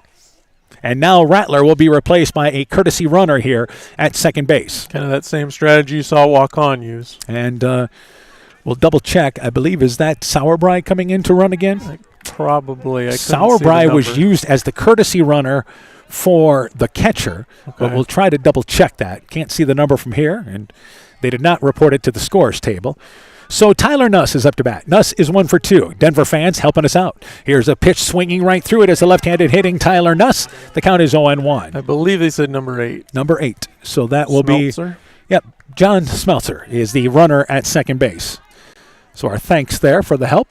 He's the courtesy runner for the pitcher. Here's a bouncing ball. Second baseman gets a nice 2-hopper to handle. Jackson Millage, the throw to Larson, and that does it for Denver in the top of the 5th. No runs a hit. They leave 1. We go to the bottom of the 5th. It is Denver 3, MFL MarMac nothing. The Woodland Eye Clinic in Elkader and West Union are proud sponsors of high school sports. We are committed to bringing our patients the highest level of total eye care with detailed one-on-one attention. Our offices offer the newest technology and equipment with a professional team of experienced staff that is committed to you. Call us today for your next total eye care appointment.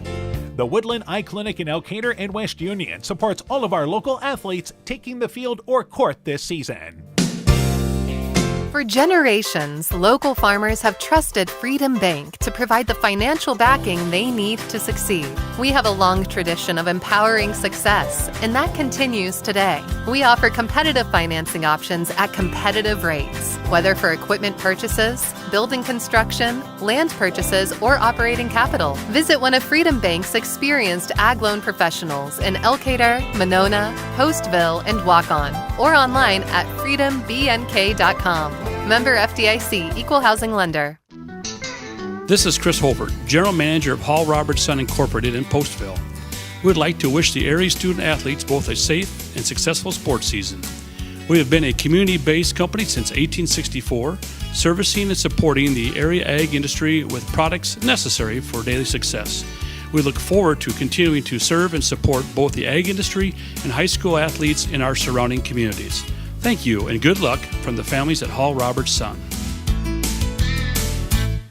Bottom of the fifth inning, Denver leads MFL MarMac 3-0. It'll be Jacob Shellhorn, Ben Cranbeer, Carver Blitzbentine. That is 2, 3, and 4 in the lineup for the Bulldogs. First pitch inside, the count is 1-0. Shellhorn is 0 for 1, safe on a walk, bounce back to the mound.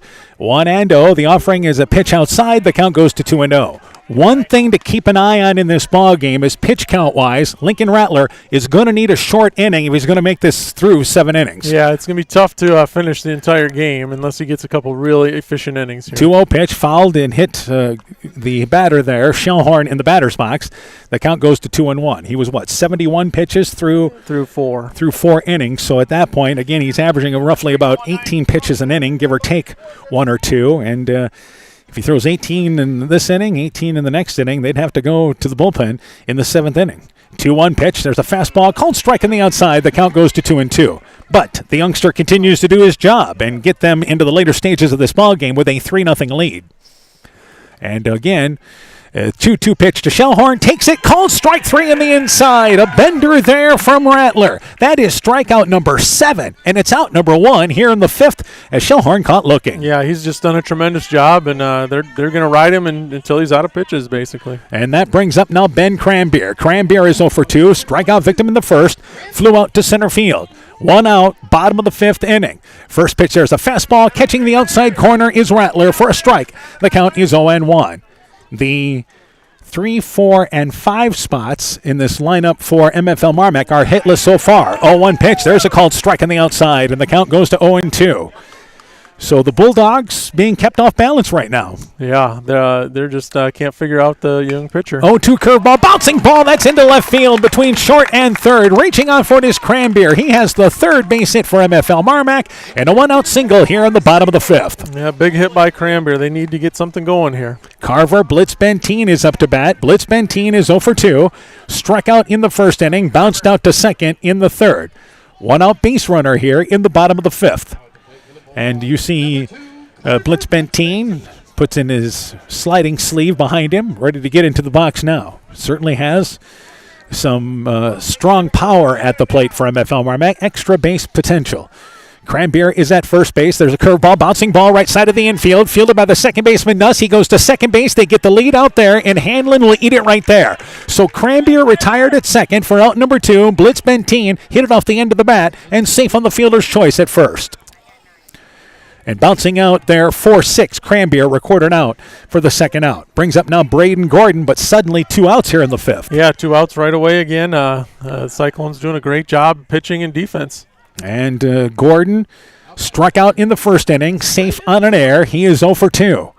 3-0, Denver in the lead. MFL MarMac, no runs, 3 hits. They have not committed an error in this ballgame. A correction, they do actually have 1 error in this game. And Denver has 3 runs on 5 hits. They have not committed an error. And this ball fouled out of play, and the count is 0-1 as Gordon got a piece of it. And when you got a pitcher throwing strikes, keeping guys off balance, balls haven't been particularly hard. Your pitcher has 7 strikeouts. That really helps things along, helps the defense out. 0-1 curveball, and Gordon reaches for it. It's a high fly ball. This is to deep left field, and that ball is going to roll to the corner. It's extra bases. Blitz Bentine waved around from third. Here's the relay, cut off in the infield. They'll hold Gordon to a double, and the Bulldogs are on the board. A double hit into the corner in left field by Braden Gordon, and it's now 3-1. Denver's lead trimmed to 2. Yeah, just a great hit by Gordon there. Just yanked that thing into the deep left corner. Easy stand-up double. Great piece of hitting. Maybe that gets the Bulldogs going now. Elias Hatt is now up to bat for the first time tonight. MFL MarMac's crowd very much involved. Hatt is 0 for 2, bounced out to short, bounced back to the mound. Still 2 outs. There's a fastball outside, and McEwen able to knock it down. The count is 1-0. But a big runner at second base. The Bulldogs would love to trim that lead to 1 if they can here. Yeah, if Hatt could get a base hit, that would really change this game. First time in the game, MFL MarMac got a big 2-out hit. 1-0 pitch, Hatt, foul ball, hit him in the batter's box, and the count goes to 1-1. MFL MarMac had 2 on in the first, 2 on in the second, bases loaded in the fourth, and did not come through in 2-out situations. But it is Gordon coming through there for the game's first run for MFL MarMac. 1-1 is the count. 1-1 fastball, bouncing ball. That looks like it might scoot into right field. The second baseman dives for it. Nuss able to knock it down and probably saves a run. Nuss able to dive, at least keep the ball in the infield. It's an infield single for Hatt as Nuss had a ways to go. He was holding the runner at second, but keeps it in the infield, which allows Gordon just to only advance to third. Yeah, if that gets by him, Gordon probably scores there. So good job at least knocking that thing down. I don't think he was going to throw him out, but good job keeping the runner at third. So Jackson Millage is now up to bat. Millage is 0 for 2. Remember, this is the third time MFL MarMac going through the lineup, so having a little more success this time through the lineup. Yep, and you start to wonder if, maybe the young freshman wearing down a little. You never know. And Millage hoping that rings true because he is 0 for 2 with 2 strikeouts in this game. So at first base is Hatt. He's off and running, and that ball fouled up against the backstop, and the count goes to 0-1. So Millage was aggressive on the first pitch, and if you're MFL MarMac here, you make Denver kind of think about what they want to do in a third and first situation. Yeah, I think Hatt's going to go. He's got great speed, so he's going to go every time here. And Millage just saw a pitch he liked, tried to hit it. Let's see if Denver, they've got a good arm behind the plate in McEwen, but a runner at third base as well. That may cause them to think a little different. Stepping off the mound is Rattler, and he looks the runner back at first base. 0-1 is the count. Bulldogs have had multiple runners on several times in this game. Hatt off and running, but he stops and has to go back to first base. I think he slipped. He started to go there, and he slams his hands together at first base. Did it look like he slipped there? Yeah, something happened because I think he was supposed to be going there. But it's a called strike to Millage nonetheless, and the count is 0-2 now. So here's the 0-2 pitch. It's a curveball inside, and Hatt says he got hit. The umpire says, no, I don't think so. Hatt thought he got hit on the elbow area, maybe grazed the jersey, but our home plate umpire said no, and it's 1-2. Pretty close to that jersey. He didn't even appeal. So 1-2. Here's the 1-2 fastball. Millage fouls it out of play. The count remains at 1-2 strikes. So now we see Rattler. Haven't seen that curveball this at-bat yet. No, yeah, he hasn't thrown it as much in these last couple innings. So 1-2 strikes. Hatt still at first base, likely to be on the move. With the count 1-2, here's a 1-2 fastball, and Millage hits a fly ball that's into right field. It's going to fall in for a base hit. It's 3-2. Hatt wheels around from second. He'll go to third, slides in head first. Going to second base is Millage. Nobody covering the bag, and it's a base hit for Millage and an RBI. And the Bulldogs back within 3-2, still 2 in scoring position. Yeah, great piece of hitting by Millage. He was down in the count, just shortened his swing, fighting it off. Got that bloop hit to right field. A huge run for the Bulldogs there to pull within 1. So Gordon scores. Hatt's at third. Millage with a base hit, but advances to second on the throw. It's now 3-2. Bulldogs back within 1, and all of this with 2 outs here in the 5th. Yeah, finally got that Braden Gordon hit. Just really injected some life into the Bulldogs here. The crowd, the bench, everyone. It was kind of dead, honestly, up until Braden Gordon got that hit. And it looks like Denver is going to make a pitching change. An outstanding effort from freshman Lincoln Rattler, who gets them into the later stages of the game, and they still lead 3-2. But the Bulldogs have 2 on with 2 outs. We'll tell you about this pitching change when we return. At Top Gun Customs, we know that cars are complicated. We can handle all the complex new features of any vehicle, foreign or domestic. Not only will it look like new, it'll perform like new. At Top Gun, we don't care if it's a 30-point buck or just your neighbor's cat, big or small, we like them all. Top Gun also does fiberglass repairs, boats, motorcycles, guitars, detailing, paint corrections, headlight restoration. There's not much we don't do. Call Bob or Nancy at Top Gun for details and to schedule your repairs today. 563-964-9899.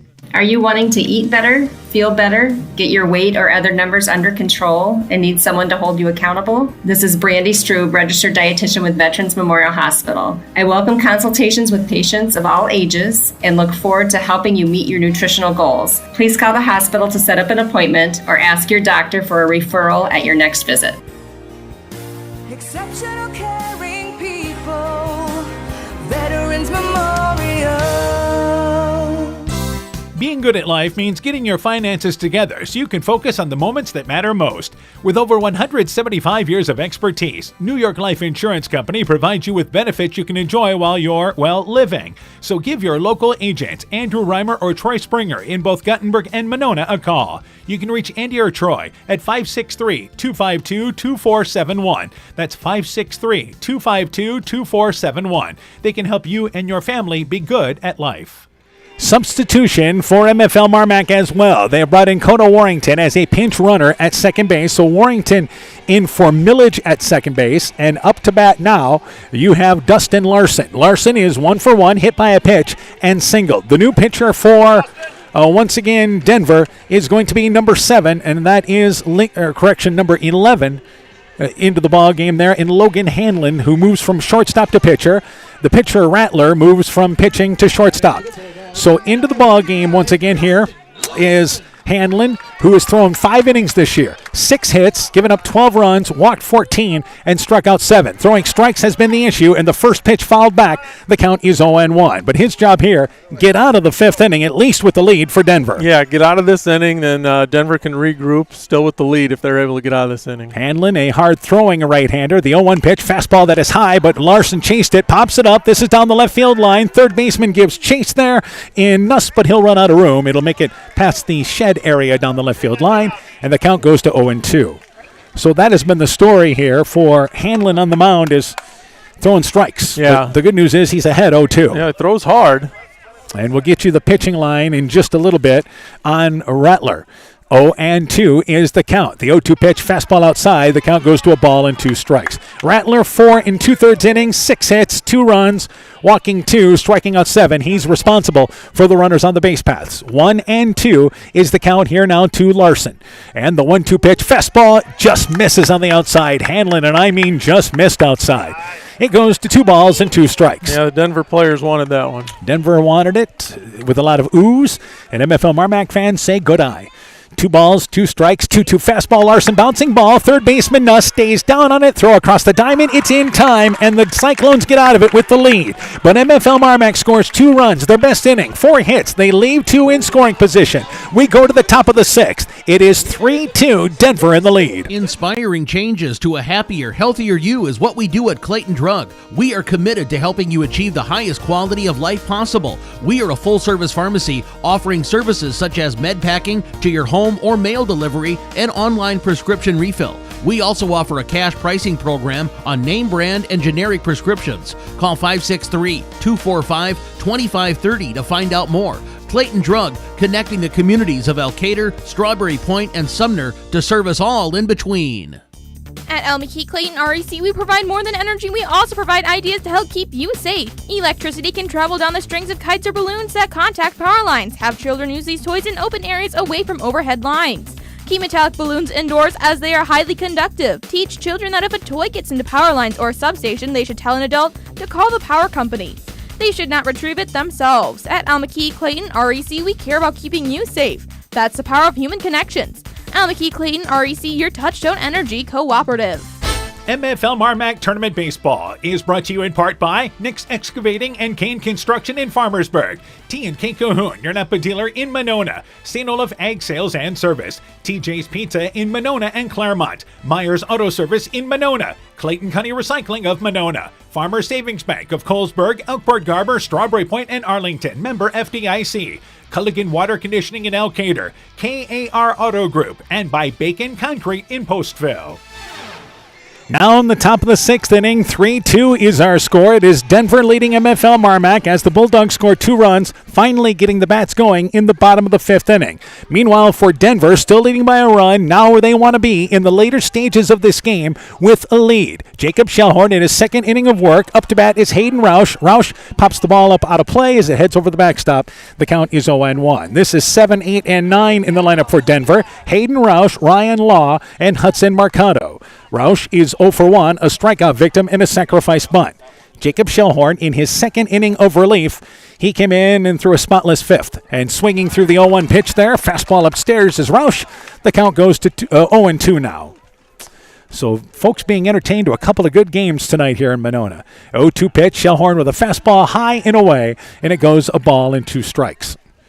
Shellhorn likes to work quick as well, almost as quick as Keel, I would say, maybe even just the same pace.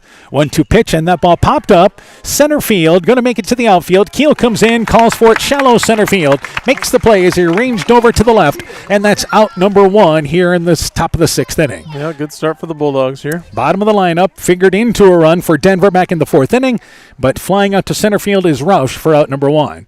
So Ryan Law up to bat. He is 1 for 2, a strikeout victim in the 2nd, singled in the 4th inning. This is another left-handed bat for Denver. But the first out retired here in the top of the 6th inning as the sun making its way down.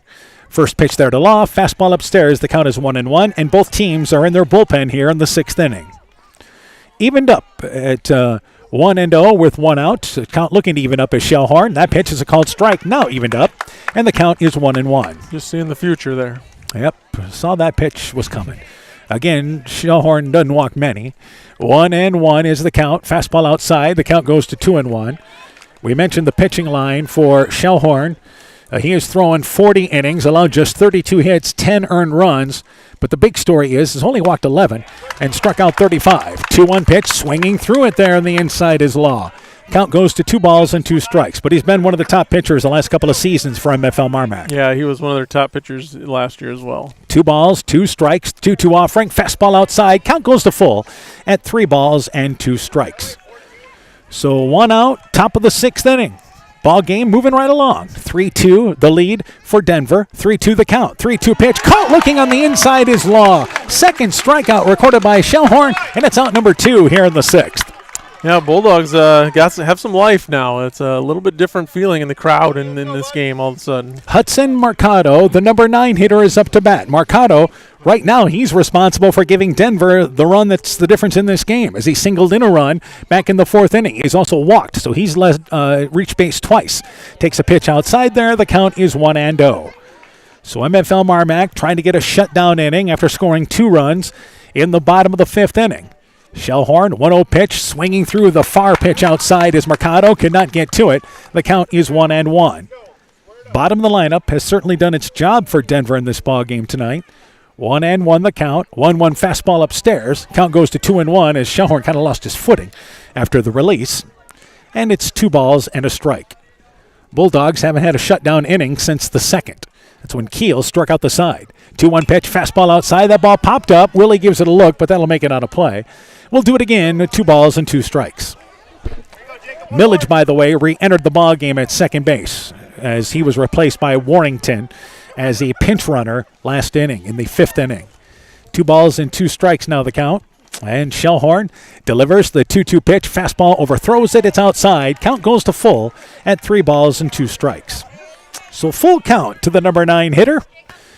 And with 2 outs here in the top of the 6th inning. Here's the 3-2 pitch. Fastball, and it's a high fly ball. This is down the left field line, but it will hook, and it'll hook way foul down the left field line. Turning in front of that one was Mercado, way in front. We'll do it again with a full count. Yeah, quick wrist there. Yanked her down the line. MFL MarMac, 3rd time through the lineup, finally got some contact there on Lincoln Rattler to manufacture 2 runs. So they try to rally in the later stages. 3-2 pitch. There's a curveball swinging through the outside pitch is Mercado. 3rd strikeout recorded by Shellhorn. And that does it for Denver. They go down in order for just the 2nd time in this game. No runs, no hits, leaving nobody. We go to the bottom of the 6th. 3-2. Denver in the lead. Hey, sports fans, take a time out and call Garms Financial Services. Their team of agents can show you how to save money on all your insurance needs with Grinnell Mutual. Whether you need auto, home, farm, crop, or business insurance, Garms Financial Services has you covered. You'll also receive quality protection, expert advice, and local friendly service. Call Brian Bugenhagen, Cheryl Wagner, Emily Bazin, or Kayla Olson today for a free competitive quote. Garms Financial Services in Elkader, your trusted choice agency.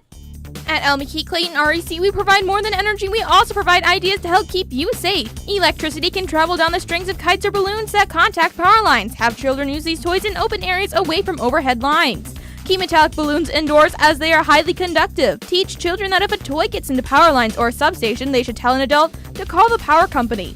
They should not retrieve it themselves. At El McKee Clayton REC, we care about keeping you safe. That's the power of human connections. El McKee Clayton REC, your Touchstone Energy Cooperative. MFL MarMac Tournament Baseball, brought to you in part by Elite DJ Service Monona, Exit Realty Driftless Group, Iowa, Wisconsin, and Minnesota, Loena Tap, home of the award-winning Philly, Great River Care Center, and Turner Point Assisted Living, Bruins and James Insurance, your Grinnell Mutual agent in Monona, Furniture Showcase and Oilwine, Lighting Showroom, Flooring, Furniture, and Window Treatments, LTI & Sons Water Conditioning, your Connecticut dealer in Postville, and Rivals Inc. Custom Gear, Screen Printing, Embroidery, and online shopping at rivalsinc.com. So we go to the bottom of the sixth inning. MFL MarMac trails 3-2. They will send up the number 9 hitter in Bryce Radeloff. Then they'll get to the top of the lineup with Parker Keel and Jacob Shellhorn. And the first pitch there fouled back. It looked like a bunt attempt by Radeloff. Missed it. The count is 0-1. Yeah, trying to bunt for a base hit there, maybe trying to catch him off guard. So Logan Hanlon now in his second inning of relief got the last out in the fifth inning. There's another fastball called strike on the outside. The count is 0-2. Radeloff has reached base twice, hit by a pitch, and walked. Hanlon got him out of a second and third situation in the fifth inning to give Denver the 3-2 lead. There's another fastball swinging right through it is Radeloff. Strikeout number 1 recorded by Hanlon, and it's out number 1 here in the sixth. And MFL MarMac now gets to the top of the lineup. You figure this is their best opportunity to manufacture something here. Keel 1 for 3, singled to start the game for MFL MarMac, bounced out to second, and a strikeout victim in the fourth. But one out here in the bottom of the sixth inning. So top of the lineup up for MFL MarMac. Fastball that's downstairs. The count is 1-0. Hanlon, as we mentioned, not a ton of innings this year, but this was what they're hoping for. Come in, fire strikes. 1-0 pitch. There's a fastball for a strike there. The count is 1-1, and right now delivering. Yeah, he's doing it. He talked about maybe some control problems, but not tonight. And just kind of feeling the energy out there. A ball and a strike, 1-1 fastball followed up against the backstop. The count is 1-2. And he throws hard. I mean, and that's the big thing. I think they're just going to have him continue to pound fastballs. Yeah, we haven't seen much of a breaking pitch yet, but he throws hard. He throws a good fastball. A ball and 2 strikes is the count. 1-2 offering to Keel. It's a fastball that sails over the head of the catcher, and that one hit the backstop on the fly. So 2 balls and 2 strikes is now the count. So they're hoping to avoid any free passes here because that would put the tying run on the base paths. 2 balls and 2 strikes, the count to Keel. Now the 2-2 offering, and there's another fastball that sailed high again, but this one caught by McEwen. The count goes to 3-2. Yeah, trying to overthrow those last couple pitches, I think. Yep, and now in danger of losing Keel after getting ahead on the count. 3 balls, 2 strikes, 3-2 fastball upstairs above the head of Keel. It's the first walk issued by Hanlon, but the tying run on the base pass with 1 out here in the bottom of the sixth, and certainly a threat to go. Yeah, absolutely. He's got great speed. If he can get a good jump, I think he's going to go. Jacob Shellhorn now up to bat. And Shellhorn is 0 for 2. Walked in the first, bounced back to the mound, and struck out in the 7th inning. MFL MarMac has stranded 9 on the base paths. They've left a small village on the base paths tonight. Yeah, not very many timely hits with the exception of Millage. And Shellhorn taking time to get the sign from Coach Gordon, I should say. If you're talking about MFL MarMac running again, Parker Keel, as we mentioned, 25 of 27. Gets a jump. They throw down to first base, and Carr caught leaning. No, he got in there. Keel got the hand in there. A great strike to McEwen as Keel had jumped off the bag. Looked like he was going, stopped, and a snap throw by McEwen to Iverson, and the throw right there. Somehow Keel got his hand back in underneath. Yeah, he must have got into the outside of that bag. It was really, really close there. I think Keel slipped a little bit again. So the first pitch was a ball, and Coach, once again, Rewerts has a question for Denver, and I think he wants to go out and have a conversation with the base umpire. Yeah, he definitely thought they got Keel on that one. Keel, by the way, will make his way across the diamond. He'll talk with Coach Gordon, and this may be there about you need to get a good jump because we're going to send you. I don't think that changes. Yeah, I think if you're going to go that hard, they call him out there. 1-0 is the count. I believe an umpire is telling. They're cheering. Yeah, they're cheering because somebody has been told that somebody has been warned on the Denver dugout, and I think there's going to be a player that's going to be removed from the Denver dugout. So you hate to see this, but apparently somebody talking. I don't think it's a coach. Do you? I don't know. I'm not sure if it's a player or a young coach, but someone is definitely leaving the dugout. So our base umpire, who was having a conversation with Rewerts from Denver, decided that he had heard enough from somebody in the dugout and immediately pointed and sent that guy out of here. So it's 1-0. It's becoming a tightly contested game here in Monona tonight. Yeah, emotions are going to get high here. It's a close game, tight game. Anything close, people are going to have high emotions for sure. All right, that first pitch in which Keel was able to get under the tag at first base was called a ball. So the count is 1-0. I think that's 5 balls thrown in a row by the right-hander in Hanlon. Yeah. So 1-0 is the count after Coach Rewerts finishes his conversation with the base umpire. And that happened when they were having a conversation, that throw-out. Shellhorn looks to bunt, pushes it up the first baseline, but that ball's going to go foul as it's gloved by McEwen about a quarter of the way up the line in foul territory up the first base side. And that was a case where you had Shellhorn. That wasn't a sacrifice. He was trying to bunt for a hit. Absolutely, yeah. He was going to try and beat that one out, trying to put it right on the line. And I love that after you get a bit of a stoppage, that MFL MarMac putting something into motion there. Yeah, try and catch him off guard. See what you can do there. 1-1 is now the count. Keel at first base. Again, the Bulldogs trail 3-2 here in the bottom of the 6th inning. But the tying run is aboard at first base. 1-1. Shellhorn squares to bunt. Squares around. It's fielded by Hanlon, who falls down, picks it up, throws a strike to the first baseman, and they just get Shellhorn at first. The ball squeezed there by Iverson. As he steps away, he drops the ball, but I believe they're going to say he had it long enough for the out. Shellhorn just out at first base as Hanlon threw a rocket to first base to get Shellhorn for out number 2. Yeah, he threw that thing with all he had, and he needed it too just to get him. So it's a bunt. Shellhorn staying on the base path here as he thought the ball was dropped, and now the base umpire says you're out. The home plate umpire says you're out. And that is the second out of the inning. So Ben Crambier is up to bat. Crambier is 1 for 3. Shellhorn given credit with a sacrifice bunt. And now Coach Gordon has time. He wants to talk to the base official. Yeah, so we were moving along at a really great pace.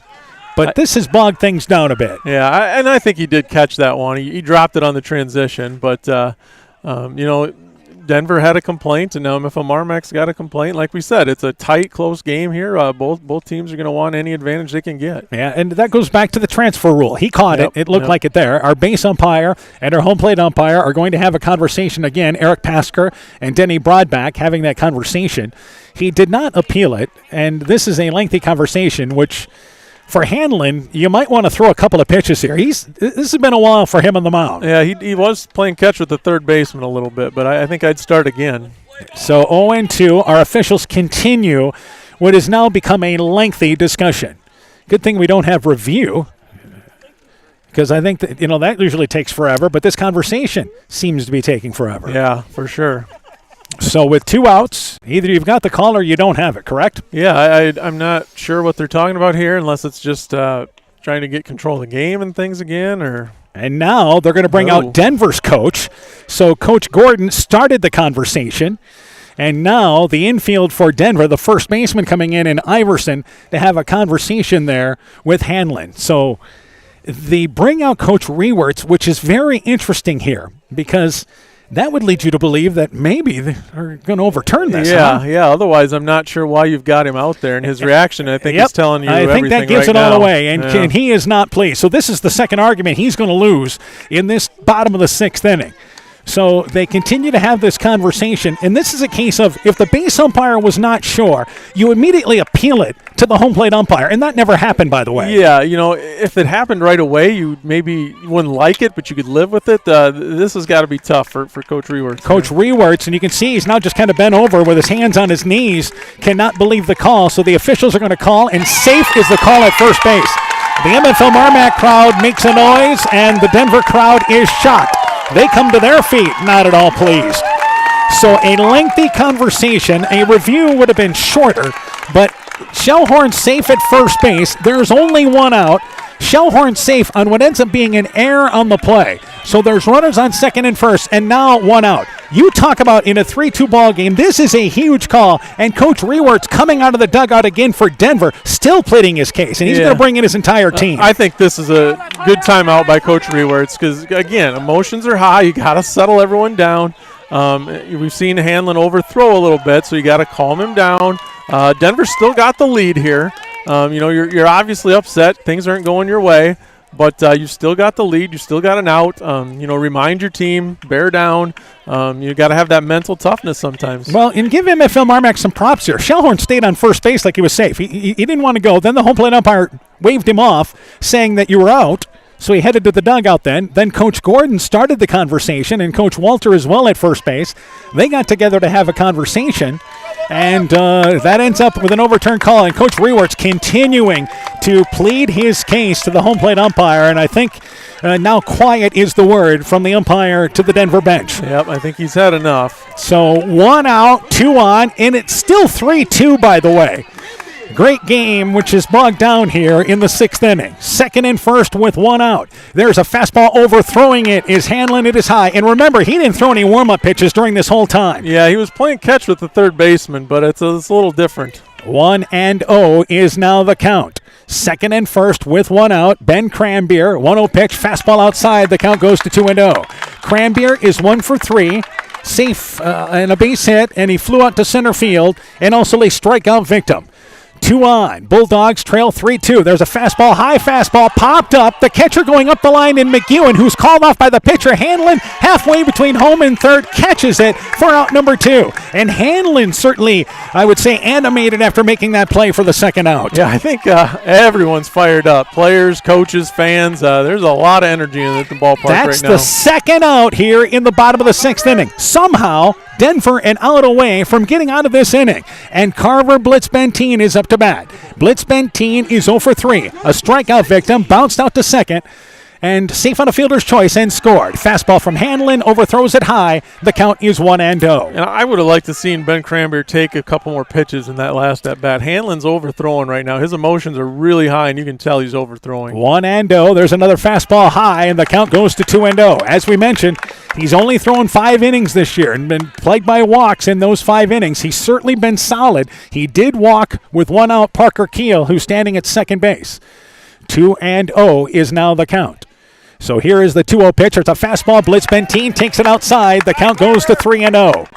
So he falls behind, and I think you still have Blitz-Benteen. You have to have him taking all the way here, don't you? I think every hitter is going to take until they get a strike at this point. And Blitz-Benteen squares to bunt. This is a bluff and takes a fastball for a strike there. The count is 3-1. So Hanlon starting to labor in this sixth inning. The count is 3-1 to the Bulldogs' cleanup hitter. 3 balls and a strike. Hanlon from the stretch delivers the 3-1 pitch. It's a fastball. Blitz-Benteen, a defensive swing to the outside, fouls it over the backstop, and the count is full now as Hanlon battles back. 3 balls and 2 strikes. Yeah, I think Blitz-Benteen did him a favor there. The pitch was outside, but it was fouled away. 3 balls and 2 strikes. Hanlon, the 3-2 fastball, swinging right through it is Blitz-Benteen. Hanlon animated again, pumping the fist on the mound. The second strikeout, and the Bulldogs leave 2 on here in the bottom of the 6th. Denver gets out of the jam. We go to the top of the 7th inning. Denver 3, MFL MarMac 2. Let's take this break. When making up a to-do list, don't forget to include servicing your car at Edie's AC Delco Service Center in Garnavillo. Your car should have the best care, and Edie's will make sure of it. Stop in or call 964-2186 to make an appointment. Tires worn out? Well, Edie's can replace them. Need a tow? Call Edie's at 964-2186. Kay, Lynn, and Todd invite you to stop by and fill your car's tank with the materials you'll need. We are an authorized Milwaukee dealer for all your Milwaukee tools. Strawberry Building Supply also has everything you'll need for your pets and livestock. Stop into Strawberry Building Supply today at 413 West Mission Street, Strawberry Point, or call 563-933-4579. MFL MarMac Tournament Baseball is brought to you in part by Ann Cruz, Attorney at Law, Pat's Electric, Fisk Farm and Home in Monona, Cresco, and Decorah, the Loena Savings Bank, member FDIC, Thompson Construction and Monona Overhead Door, Dean Family Chiropractic in Claremont, and by Meyer Collision and Service Center in Guttenberg. Top of the 7th inning, Denver leads MFL MarMac 3-2. And in between innings, they made a PA announcement about sportsmanship. The same thing they do to start the ball game. Sportsmanship announcement made, maybe a little too late after what we saw in the 6th inning. But then I thought what was ironic, they followed up by playing Wanted Dead or Alive by Bon Jovi. I thought the song choice was interesting as well. Yeah. So that brings up the top of the lineup for Denver, leading 3-2 in the top of the 7th inning. And leading things off here is Logan Hanlon. Hanlon has scored 2 of the 3 Denver runs. He is 1 for 2 in this ball game, singled and scored, hit by a pitch and scored, then was called out on hitter's interference. Took the first pitch as Jacob Shellhorn in his 3rd inning of work. It delivered the first pitch for a strike. This is inside. The count is 1-1. MFL MarMac trailing 3-2 here in the 7th inning. 1-1 pitch in the dirt, scoots by the catcher. The count is 2-1. MFL MarMac tried to hold serve here. Then in the bottom of the 7th inning, MFL MarMac will send up 5, 6, and 7 in their lineup. That is Braden Gordon, Elias Hatt, and Jackson Millage. That was the group that contributed the 2 runs in the 5th inning. So MFL MarMac feels confident in that part of the lineup coming up. Yeah, those guys have done a good job for the Bulldogs tonight. So they just got to get through this inning and then see if they can tie it up. That is the big thing right here. Keep it at 3-2. Denver has never trailed in this ball game. And the 2-2 pitch, and Hanlon swings right through it. Challenged there by Shellhorn. 4th strikeout in relief by Shellhorn. And it's out number 1 here in the top of the 7th. Yeah, good job by Shellhorn. Pitching really well in relief here. Jordan Nuss is now up to bat. Nuss is 0 for 3. Safe on an error, safe on a fielder's choice, and struck out. He's been on base 2 of the 3 times. The number 2 hitter for Denver. And Hanlon, the shortstop, the pitcher now of record, just struck out for out number 1. There's a pitch from Shellhorn, bounce foul up the third base line. Coach Rewerts lets it go by, and the count goes to 0-1. So Shellhorn, after giving up a leadoff single, coming in for relief, has now retired 7 in a row. Yeah, done a great job since that leadoff single he gave up. 0-1 is the count. 0-1 fastball curveball overthrows it, goes away. The count is 1-1. I believe Shellhorn has more than just a fastball curveball for you. Yeah, he's got a lot of pitches and does a nice well mixing them up. 1-1 is now the count. Lincoln Rattler, who started the game as a pitcher, is the shortstop waiting on deck. 1-1 pitch, curveball swinging through the outside pitch is Nuss. Count goes to a ball and 2 strikes. Bulldogs trailing. This is what Denver wanted. Get into the ball game, later stages with a lead, put all the pressure on MFL MarMac. 1 ball, 2 strikes, the 1-2 pitch overthrown to the outside, and the count goes to 2 balls and 2 strikes. Yeah, this is played out exactly perfectly for Denver right now. You needed MFL MarMac to not be as crisp offensively tonight. MFL MarMac has stranded 11 on the base paths in the first 6 innings. 2-2 pitch, reaching out for it and fouling it back is Nuss. We'll do it again at 2 balls and 2 strikes. Yeah, and that's the difference in the game. So the Bulldogs have had traffic all but 1 inning. As a matter of fact, they have left multiple runners on in 5 of their 6 at-bats. They've left at least 2 on the base paths. 2-2 pitch. There's a curveball. Breaks right across. A nasty bender there by, once again, the right-hander Jacob Shellhorn. 5th strikeout by Shellhorn in relief. And it's out number 2 here in the 7th. Yeah, great curveball by Shellhorn. That looked a lot like the curveballs Rattler was throwing early in the game. And speaking of Rattler, he comes up to bat, the starter at the game who got them in the 5th inning. Rattler is 1 for 3. Popped out twice and singled. And he loops that ball into left field. And running in and making the play is Elias Hatt. And it's a quick top of the 7th inning. Lining out to left is Rattler. Denver goes down in order. We go to the bottom of the 7th. Bulldogs need to rally. Trailing 3-2. Let's take this break. When making up a to-do list, don't forget to include servicing your car at Edie's AC Delco Service Center in Garnavillo. Your car should have the best care, and Edie's will make sure of it. Stop in or call 964-2186 to make an appointment. Tires worn out? Well, Edie's can replace them.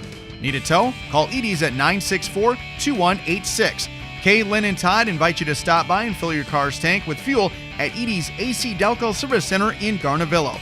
Edie's open 7 a.m. Mondays through Saturdays. Strawberry Building Supply offers all your building materials for residential and commercial projects. Whether you're building from the ground up, remodeling your home, or a weekend project, we have the materials you'll need. We are an authorized Milwaukee dealer for all your Milwaukee tools. Strawberry Building Supply also has everything you'll need for your pets and livestock. Stop into Strawberry Building Supply today at 413 West Mission Street, Strawberry Point, or call 563-933-4579. Bottom of the 7th inning, MFL MarMac, a team that has won 23 games coming into this ball game. Right now, they need to manufacture 1 to get this game to extra innings, 2 to continue on and host Waukon on Saturday night. Braden Gordon, Elias Hatt, Jackson Millage lead things off here. Gordon is 1 for 3, a strikeout victim, safe on an error, and doubled in a run and scored as part of the 2-run 5th inning. That was MFL MarMac's best inning, and it was this part of the lineup which generated 2 runs for them. They've got to at least get 1 here. Yeah, Braden Gordon, best hit of the night, a deep fly into left center, easy double. They need to get it. He needs to do it again here. We should also point out that was against Rattler, as the first pitch is a called strike to the outside. The count is 0-1 because as Hanlon came in with 2 outs in that 5th inning and got the final out of the inning with runners on 2nd and 3rd. Hanlon, a fastball fouled away outside, and the count goes to 0-2. Bulldogs, you would think likely taking a strike, but that first pitch was a strike that was taken. 0-2 is the count to Gordon. The 0-2 fastball swinging right through the inside pitch is Gordon. Strikeout number 3 by Hanlon in relief, and it's out number 1 here in the bottom of the 7th inning. Yeah, great start if you're Denver. MFL MarMac's more and more pressure with every out here. Elias Hatt is up to bat. Hatt is 1 for 3. Bounced out to short, bounced out back to the mound, and singled. First pitch there, misses for a ball outside. The count is 1-0. Hatt, again, you're getting to the 6th spot in the lineup. Bulldogs just looking to find a way to reach the base paths. 1-0 pitch, fastball, and that ball's lined. Second baseman over his head. It's into right field. A single by Elias Hatt. Hatt has his second base hit, and the Bulldogs have the tying run on here with 1 out in the bottom of the 7th. Yeah, huge hit by Hatt. Again, we've talked about his speed before, so you wonder if he's going to look to try and steal second here. Jackson Millage is up to bat. Millage is 1 for 3. Struck out twice, but singled in a run back in the 5th inning. So now if you're talking about Hatt being aggressive and trying to steal, Hatt is 28 of 29. But you've got a hard right-handed thrower in Hanlon on the mound who misses outside for ball number 1. Yeah, and the catcher's shown a good arm as well. 1-0 is the count. 1-0 pitch there, fastball upstairs. Count goes to 2-0. So Hanlon now, he came in to get the last out of the 5th. Worked through some trouble in the 6th, and now trying to save it for Denver here. 2-0 pitch, overthrows it, and it scoots by the catcher. It's going to be a wild pitch. The count goes to 3-0, and Hatt moves into scoring position. So Hatt jumped immediately. We saw that ball in the dirt, and they have the tying run 180 feet away. Yeah, if you're Hanlon, the key to him seems to be just to not get too high emotionally. Squaring to bunt and bluffing all the way is going to be Millage here. The count 3-0. There's a fastball outside. It is ball number 4. So now you've got the tying run at second. You have the winning run at first base for MFL MarMac. And Dustin Larson up to bat, and Coach Rewerts, who's been on the field here time and time again the later stages, brings his infield in for a conversation. Yeah, and I think just exactly what I was saying. Hanlon throws the ball well, but I think sometimes he gets too juiced up and just tries to overthrow. And how about this? He's making a pitching move, and it appears going back to Lincoln Rattler. Looks like it. So, no, we're told it's not. No? That won't be the case. So it looked like he was looking at Rattler there with the ball in his hand, but they're just having a conversation. And Denver fans tip us off. Not the case. Wouldn't be that crazy. Yeah, we've seen it before. It's going to be the catcher, Chase McEwen. So Chase McEwen is the new pitcher in. His job is to get 2 outs. We'll give you McEwen's pitching line this season. As we mentioned, if MFL MarMac could get into the Denver bullpen, that was going to be an issue. Could Denver get enough guys to finish this? They're 2 outs away right now. If you're talking about McEwen pitching-wise, he has thrown 5 innings, allowed 6 hits, 4 earned runs, walked 5, and struck out 10. So this is only his 5th appearance of the season.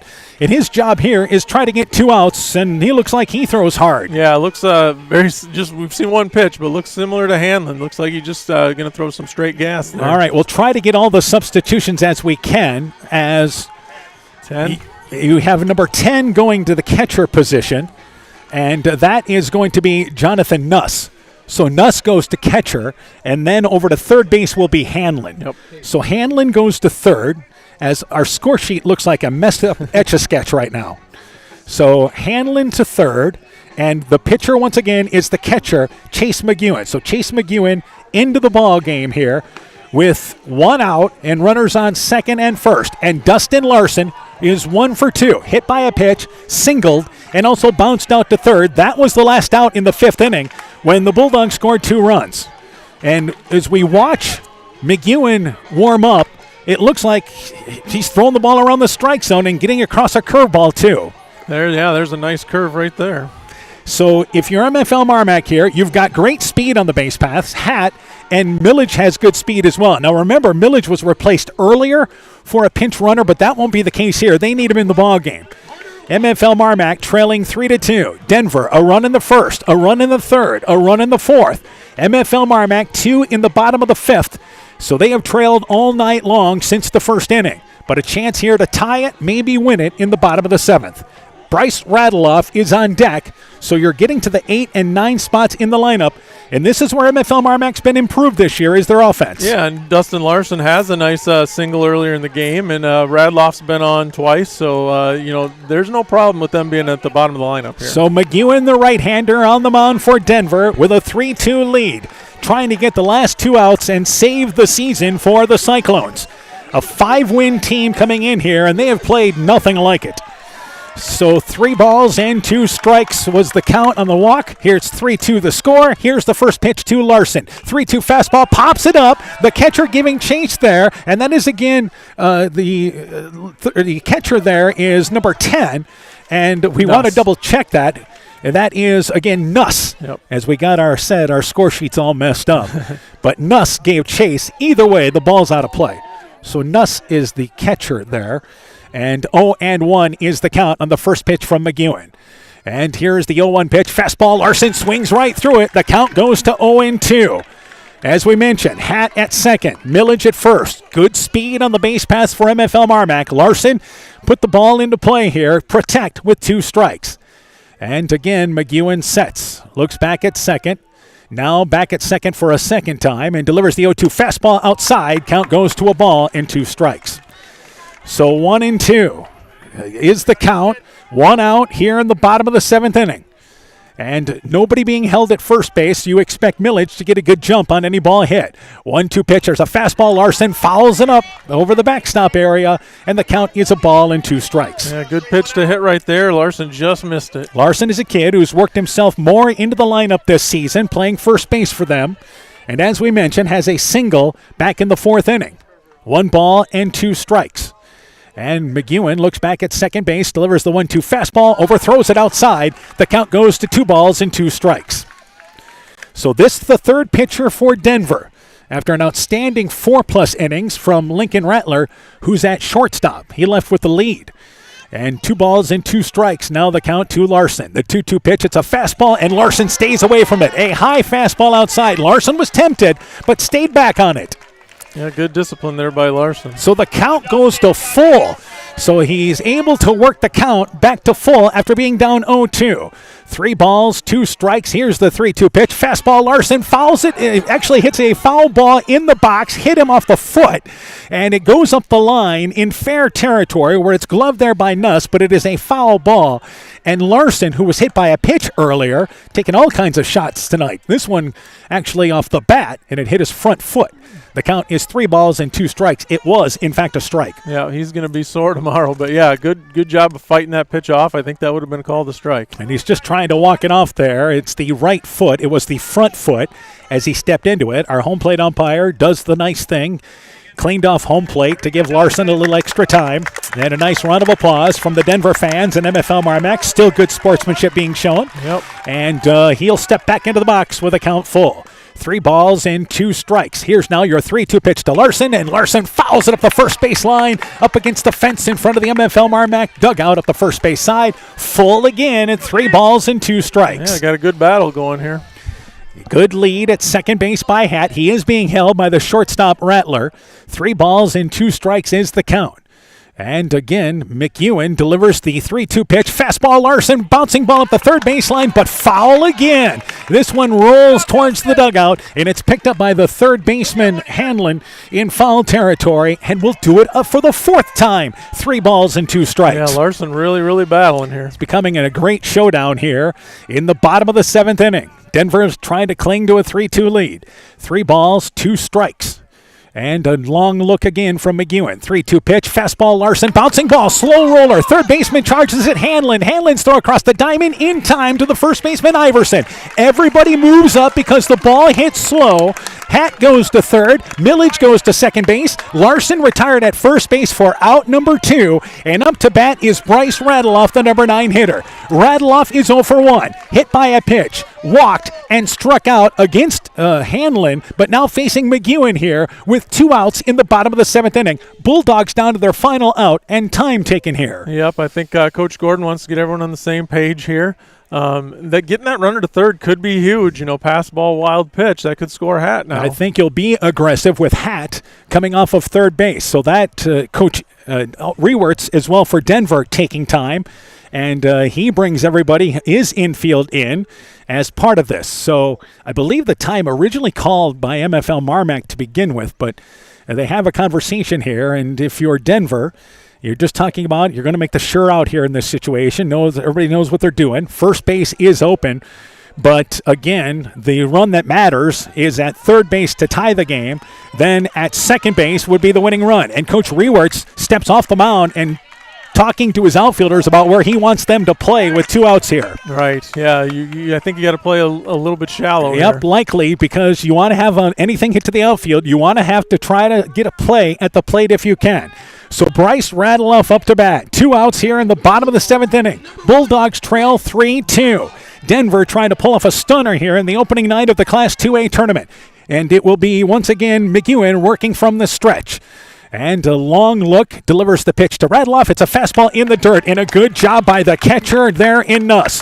Nuss really has to be a hockey goalie back there. He's got to be a brick wall back there because Hatt's got good speed. Anything by him, I think Hatt's scoring. 1-0 is the count to Radeloff. Parker Keel, top of the lineup, waiting on deck, but the game right now is at the plate. 1-1 pitch. That's a called strike. It's now 1-1. Fastball in the inside there from the right-hander, McEwen. McEwen throwing all of 5 innings this year. Asked to get the save in the biggest game for Denver this season. 1-1 pitch, fastball, it is inside, just misses, and it's 2 balls and a strike. So 2 balls and a strike here to Radeloff. Radeloff, just like that second leadoff hitter you always talk about in the number 9 spot, solid hitter for the Bulldogs. 2 balls and a strike. 2-1 pitch, fastball, and takes a called strike. And that pitched right at the numbers. It's 2 balls and 2 strikes. Deuce is wild on the scoreboard, and the Bulldogs are down to their final out, or final strike, I should say. Yeah, that looked like a good pitch to hit. 2 balls, 2 strikes. Runners on second and third. From the stretch, McEwen here looking to deliver the 2-2 pitch. And here's the 2-2 offering. Fastball swinging right through it is Radeloff. And Denver pulls off a stunner in the opening night of the 2A tournament for us. It is McEwen coming in and getting Radeloff to strike out with runners on second and third. The 4th strikeout recorded by McEwen. And it is Denver with 5 wins advancing, and they will take on Waukon in the district final on Saturday night. Denver defeats MFL MarMac by a final score of 3-2. MFL MarMac strands 2 more in scoring position.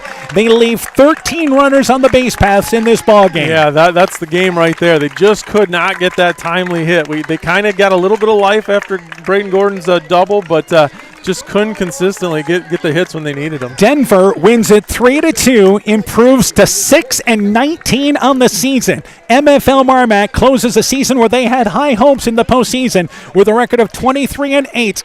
But this describes the game of baseball that you're going to see from time to time. Yeah, that's baseball. That's softball. It's tough. You find a hot pitcher, your bats just aren't hitting that one night, you're done, and there's not much you can do about it. We'll take a break. When we return, the post-game show coming up. We'll talk with MFL MarMac coach Paul Gordon. We'll also talk with, once again, Denver coach Dustin Rewerts. When our post-game show gets underway, MFL MarMac drops a 3-2 district decision here tonight in Monona. Post-game pregame show coming up next. Alpine Communications believes connected communities become thriving communities. We are the local telephone company that became a 21st century communications provider.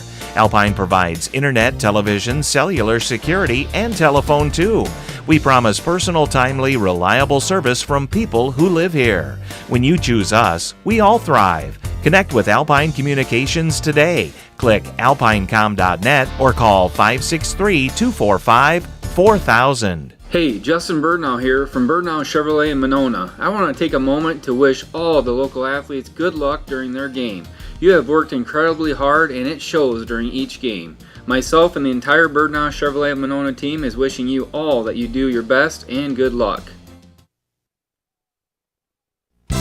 Being good at life means getting your finances together so you can focus on the moments that matter most. With over 175 years of expertise, New York Life Insurance Company provides you with benefits you can enjoy while you're, living. So give your local agents, Andrew Reimer or Troy Springer in both Guttenberg and Monona, a call. You can reach Andy or Troy at 563-252-2471. That's 563-252-2471. They can help you and your family be good at life. Elkader Tax and Bookkeeping are proud supporters of all of our local high school sports teams.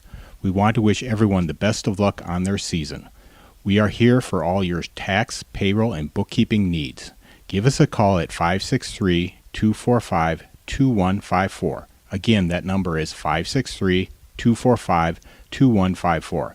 Thank you from Kurt and Ann at Elkader Tax and Bookkeeping, located in downtown Elkader. Epic Wear. Get personalized clothing for your school, your team, family, friends, business, or any event. Epic Wear has a huge range of customizable apparel, trophies, and awards, and they offer free design help or design your own apparel at getepicwear.com. And you can even set up a free web store for your fundraiser. Make sure to check out the selection of Bulldog Spirit Wear and Iowa-themed items at the Monona location.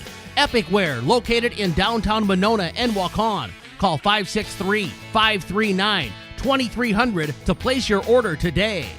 TNT Power Sports sells and services all makes and models of UTVs and ATVs. We have a nice selection of clean used units available along with new units. Contact Brian, Sawyer, or Tracy for your next UTV or ATV purchase. To keep your UTV or ATV in top-notch condition for work or play, schedule your service work with Brian or Nathan by calling 563-245-1100 or stop into TNT Power Sports north of Elkader on Highway 13 for all your sales or service work. Scooters Coffee in Manchester offers a variety of coffees, smoothies, blenders, and breakfast food products served all day long. Scooters Coffee offers fast and friendly service, too. In a hurry? Use the Scooters Coffee app to order, pay, and earn rewards. Simply stop at the drive-thru window and pick up your order.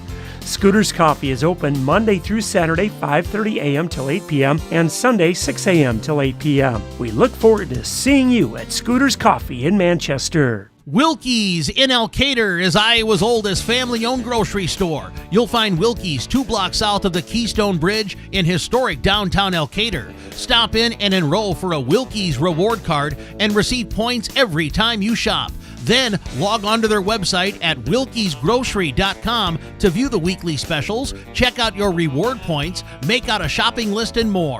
Wilkie's in Elkader, open Monday through Saturday, 8 a.m. till 7 p.m. Life's better when you're under our roof because our agents can help you choose insurance to help protect what matters most. Life insurance from American Family Life Insurance Company can help financially protect your loved ones by replacing a portion of your income if you were to pass away. That means your family could have the help they need to continue to pursue their dreams. Contact Julie Depke, agent at 205 South Main Street in Elkader today. Products not available in all states. American Family Life Insurance Company, 6000 American Parkway, Madison, Wisconsin. Attention business owners. Are you tired of monthly fees eating into your profits? Look no further than People's State Bank. People's State Bank's business checking account has no monthly service charge. Yes, you heard that right. 0 monthly service charges. But that's not all. Enjoy free ATM and debit cards, free online and mobile banking, and free bill pay services. With People's State Bank, managing your business finances has never been easier or more affordable. Stop wasting your hard-earned money on unnecessary fees. Switch to People's State Bank today and take care of your business finances. People's State Bank, member FDIC. Welcome back here to Monona. It is Denver defeating MFL MarMac 3-2 as the Cyclones scored a run in the first, a run in the third, a run in the fourth. MFL MarMac finally got the bats going in the bottom of the fifth. They scored 2 runs. They threatened 6 of the 7 innings. In 6 of the 7 innings, MFL MarMac stranded at least 2 on the base paths. They strand 13 on the base paths in this ball game, and that's where things just line up. It is Denver getting some big pitching from a couple of arms that only threw 5 innings to close the deal. They win by a final score of 3-2. Yeah, just too many left on base for the Bulldogs, often in scoring position too. Just wasn't on first base, oftentimes in second and third. And Denver got their guys home, it seemed like, when they got into scoring position. Let's go to the totals. Lincoln Rattler gets the win for Denver. 4 2/3 innings. He allowed 5 hits, 2 runs, walked 2, and struck out 7. Hanlon came in, got him into the 7th inning. An inning and 2/3, a hit, no runs, walked 2, struck out 3.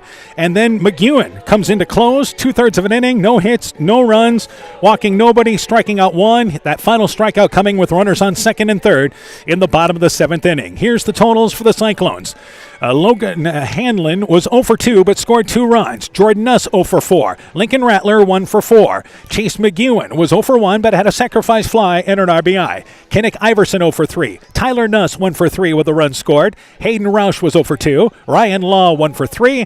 And Hudson Marcado was 1 for 2 with an RBI. He ends up having the big base hit in the 4th inning, which put Denver up 3-0, which gave them enough breathing room. For Denver, 3 runs, 5 hits, they commit 1 error. For MFL MarMac, 2 runs, 6 hits, 1 error. Parker Keel takes the loss. 4 innings, 4 hits, 3 runs, walked 2, and struck out 6. Jacob Shellhorn, really good in relief. 3 innings, 1 hit, no runs, walked nobody, and struck out 5. MFL MarMac got the pitching they were hoping for tonight. Yeah, pitching was good. One hard hit ball by Denver and McEwen on that sac fly, but otherwise, Denver just doing the little things, moving the runners around and scratching across those runs. Here's the totals for MFL MarMac. Parker Keel 1 for 3. Jacob Shellhorn 0 for 3. Ben Cranbeer 1 for 4. Carver Blitzbentine 1 for 4 with a run scored. Braden Gordon was 1 for 4 with a double and an RBI and scored a run. Elias Hatt was 2 for 4. He started the rally in the bottom of the 7th. Jackson Millage 1 for 3 with an RBI. Dustin Larson was 1 for 3. And Bryce Radeloff was 0 for 2 in this ball game, but did reach base twice. Again, for MFL MarMac, 2 runs, 6 hits. They committed an error. It is Denver and Waukon, 2 teams with below 500 records, playing in the district final, with the winner going to the sub-state final next week. Yeah, and that, like we said, that can happen in baseball and softball. You get a hot pitcher, you get some hot bats or some cold bats on the other side, and all of a sudden someone's advancing that you might not think would be. MFL MarMac closes the season 23-8 as Denver improves to 6-19. We'll take a break. We'll be joined by Denver's head coach and MFL MarMac's head coach as well when our postgame show continues after this. Northern Country Co-op and Viafield are now Nexus Cooperative, your full-service ag partner supplying all your agronomy, energy, feed, grain, and lumber needs. Our highly knowledgeable and experienced team utilizes the latest technology in feed manufacturing, agronomy services, precision ag, plant and animal nutrition, energy products, and grain marketing to keep our customers ahead of the rest. Stop in today at any of our 26 locations across northern Iowa and southern Minnesota, or visit us online at nexus.coop. Welcome back to Monona. Post-game show gets underway. We're joined by MFL MarMac baseball coach Paul Gordon. Coach, first off, this is a ball game of opportunities for MFL MarMac. You end up stranding 13 in the ball game. You certainly had opportunities in this game. Yep, we just couldn't find a way to get them across the plate. My hat's off to Denver. You got to give them credit. They played a little better than we did. Let's talk there. I know you had a conversation with your team after the postgame. Can you tell me a little bit what you guys talked about? My heart goes out to the seniors, Bryce Radloff, Elias Hatt, Carver Blitzwentine, and Nick Granbeer. It's tough. Obviously, you came into this postseason with such high hopes, but it was a case there that early in this ball game, Denver got a lead, and you guys were playing kind of catch-up. Yeah, we had a couple tough players, and we couldn't make there in the Let's talk about pitching-wise here. I think Parker Keel and Jacob Shellhorn gave you everything that you thought they'd get you on the hill tonight. Oh, yeah. They both pitched great. Both of them, did a great job all season long, and they continued into this game. after you guys got things going in the 6th inning, it looked to me there that you guys were on track. And it really started with Braden Gordon starting the rally for you guys there, getting a big base hit. And then Jackson Millage had a base hit and an RBI. And I think you finally felt like now we're going. Yep, it's always somewhere different in the lineup. Top to bottom, we get different guys contributing night in, night out. Obviously, I know this is a tough loss for you guys here tonight, but it doesn't take away from the type of season you guys had as you moved really a step forward from last year. I mean, this team, and I know it's a tough loss, but a better team this year. Oh, yeah, boys, they all got better and worked hard, and it's just baseball's like sometimes it doesn't go your way. Obviously, there was a big slowdown in this ball game, and it had to involve with Jacob Shellhorn being safe at first base. And I think you started the conversation there with the officials, correct? Mm-hmm. First, I didn't know if you dropped the ball, but then my first base coach, Mr. Walter over there, he said that he was on the orange bag, so that's why he was safe. The first baseman was on orange bag. So the officials were able to get to talk that over, and it really seemed like there's another break for MFL MarMac. Yeah, it did. Got a little momentum, and the other thing is where you were at the lineup at that time. You had Cranberry and Blitz Bentine. I think you're playing with house money right there. Yeah, for sure. Just couldn't capitalize. All right, Coach. I know a tough loss. We appreciate you taking time to talk to us here. A step forward, but now you've got it. You mentioned your seniors that you lose. You got some other kids that have to keep things going now, don't they? Yep, we got a lot of guys coming back next year. Like I said, my heart goes out to the seniors, a great group of seniors. But yeah, we got to keep pushing in the off season and improve on this season and hope for better things next year. All right, Coach. Again, an outstanding season. I know a tough loss here tonight. Certainly had opportunities here, and we look forward to catching up with you next year. Thanks. MFL MarMac Coach Paul Gordon talking things over there about his Bulldog team. We appreciate Coach Gordon. Never easy when you see your season come to that with a 3-2 loss in this ball game. Post-game show continues. We're joined now by Denver head coach Dustin Rewerts. Coach, first off here, let's talk about pitching-wise. You go with a young freshman in Lincoln Rattler. Let's start there. He did a great job getting you into the 5th inning with a lead. Yeah, he did really well. His last 2 or 3 starts, he's done really well on the mound, gotten us deep into games, and just competed like crazy, and doesn't give up a lot of free bases and uses his defense really well. And his curveball's been getting mixed in really well in those starts, and he did the same thing tonight. And mixed the curveball in really well, and his fastball was, jumping on him pretty quick. All right, he picks up his first win of the season, by the way, but you decide to go to Hanlon and then McEwen. That was the question, and those guys haven't thrown a ton for you this year. No, they haven't. They both kind of battled some injuries. Hanlon had a broken nose to start the year, so he kind of got slow on the mound, and we just never really fit him in, and he was so solid at third base for us all year, we didn't really want to move him. And, Jace is kind of the same way. He's playing with a torn labrum. He can play through the pain, and catching doesn't really hurt, but pitching hurts him a little bit. So, we kind of knew if we just needed a couple outs, we were going to go to him and try to get those. And obviously, and I know they had struggled with walks, but there was a lot of confidence going to those guys. Yeah, they've pitch with a lead, right? And basically just said, throw your fastball, and if they're going to hit it, they're going to hit it. But just don't give up a free base, and we did a pretty good job. All right, the game really kind of changed. It seemed like in the 6th inning, or at least slowed down, and there was a call there that was pivotal in this ball game, and it was a call that was overturned at first base. And I think you like how your team responded to it in a situation that went against them. Yeah, I thought we did. These guys have played for 3 years now, most of them, and I've seen situations similar to this where we kind of let that beat us, and tonight was completely different. And Hanlon was up there and just went at it and said, I'm going to get these 2 outs, and we're going to get back in the dugout and try to score. And so nobody really let it bother them too much. They just kind of went out and knew what we needed to do, and let's not let calls beat us. Let's not beat ourselves because of a call that we don't like. All right, also offensively, I think, again, you guys scraped together 3 runs in this ball game, put the ball into play, I think, for the most part. Yeah, I thought we executed really well. We got some guys on. We moved them over with bunts. Lucky for us, they weren't really able to field a couple of those bunts, so a sack bunt turns into first and second with nobody out, and from there we've kind of got some options, and luckily we were able to come up with some timely hits, but put the ball in play, a sack fly, and just guy on third base, get the job done and get him in. That's kind of what we've really talked about, is we don't need you to do too much. We just need to chip across 1, maybe 2 if we can. All right, obviously, you can head to the district final now on Saturday night, but it looks like you've got some pitching lined up now.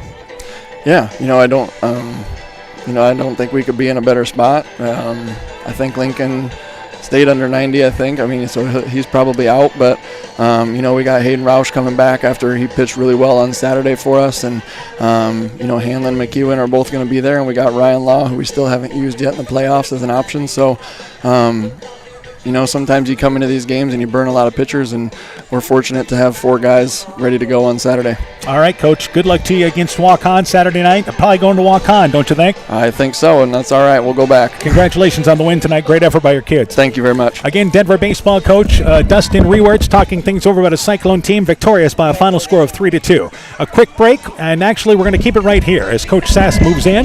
We will take a break when we wrap things up in our postgame show. Again, the final score tonight, Denver over MFL MarMac 3-2. Story of this ball game, the Bulldogs leave 13 on the base paths tonight. Let's start there. MFL MarMac, again, just one of those nights that happens in baseball. Yeah, exactly. They just couldn't get those big hits when they needed them. They got guys on consistently, I think, every inning but one, but they just could not get that hit to bring the runners in. And put the tying run and the go-ahead run on the base paths with one out in the bottom of the 7th inning. But again, had the game end on a ground ball to third and a strikeout in this ball game. MFL MarMac closes the season 23-8. Denver improves to 6-19. They play Waukon. Waukon victorious tonight over Starmont by a final score of 5-0. Waukon 12-17, Denver 6-19, playing in a district final. Yeah, someone's going to get to the sub-state. Now, for MFL MarMac, as they close the season 23-8, I know this is a bad taste in your seniors' mouth in particular, but you've got a lot of talent coming back here. You hope that these kids continue to work because you've taken some good steps forward here. And now a program that, again, was a runner-up program in the Upper Iowa Conference. So you've got those goals and aspirations still to go. Yeah, they've had a really successful 2-3 year run here. They want to keep that going. They do lose a few seniors this year, but they've got some kids coming back.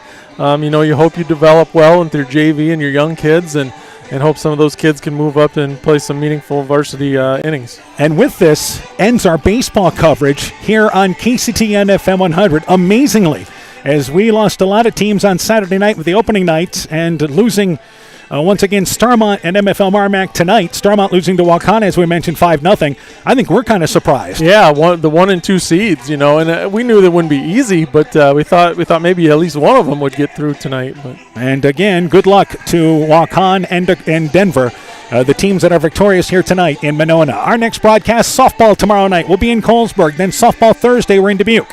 Tomorrow night, on Wednesday, it'll be Edco taking on West Central. The On Deck Show at 6:30, game time at 7. Then Thursday, down at Dubuque, Wahlert. Wahlert plays North Fayette Valley. The On Deck Show at 4:30. First pitch is at 5 o'clock.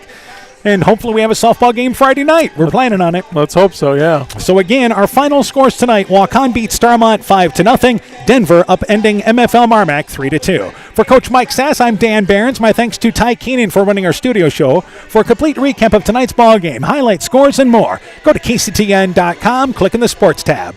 This has been a presentation of KCTN FM 100 Sports. For generations, local farmers have trusted Freedom Bank to provide the financial backing they need to succeed. We have a long tradition of empowering success, and that continues today. We offer competitive financing options at competitive rates, whether for equipment purchases, building construction, land purchases, or operating capital. Visit one of Freedom Bank's experienced ag loan professionals in Elkader, Monona, Postville, and Waukon, or online at freedombnk.com.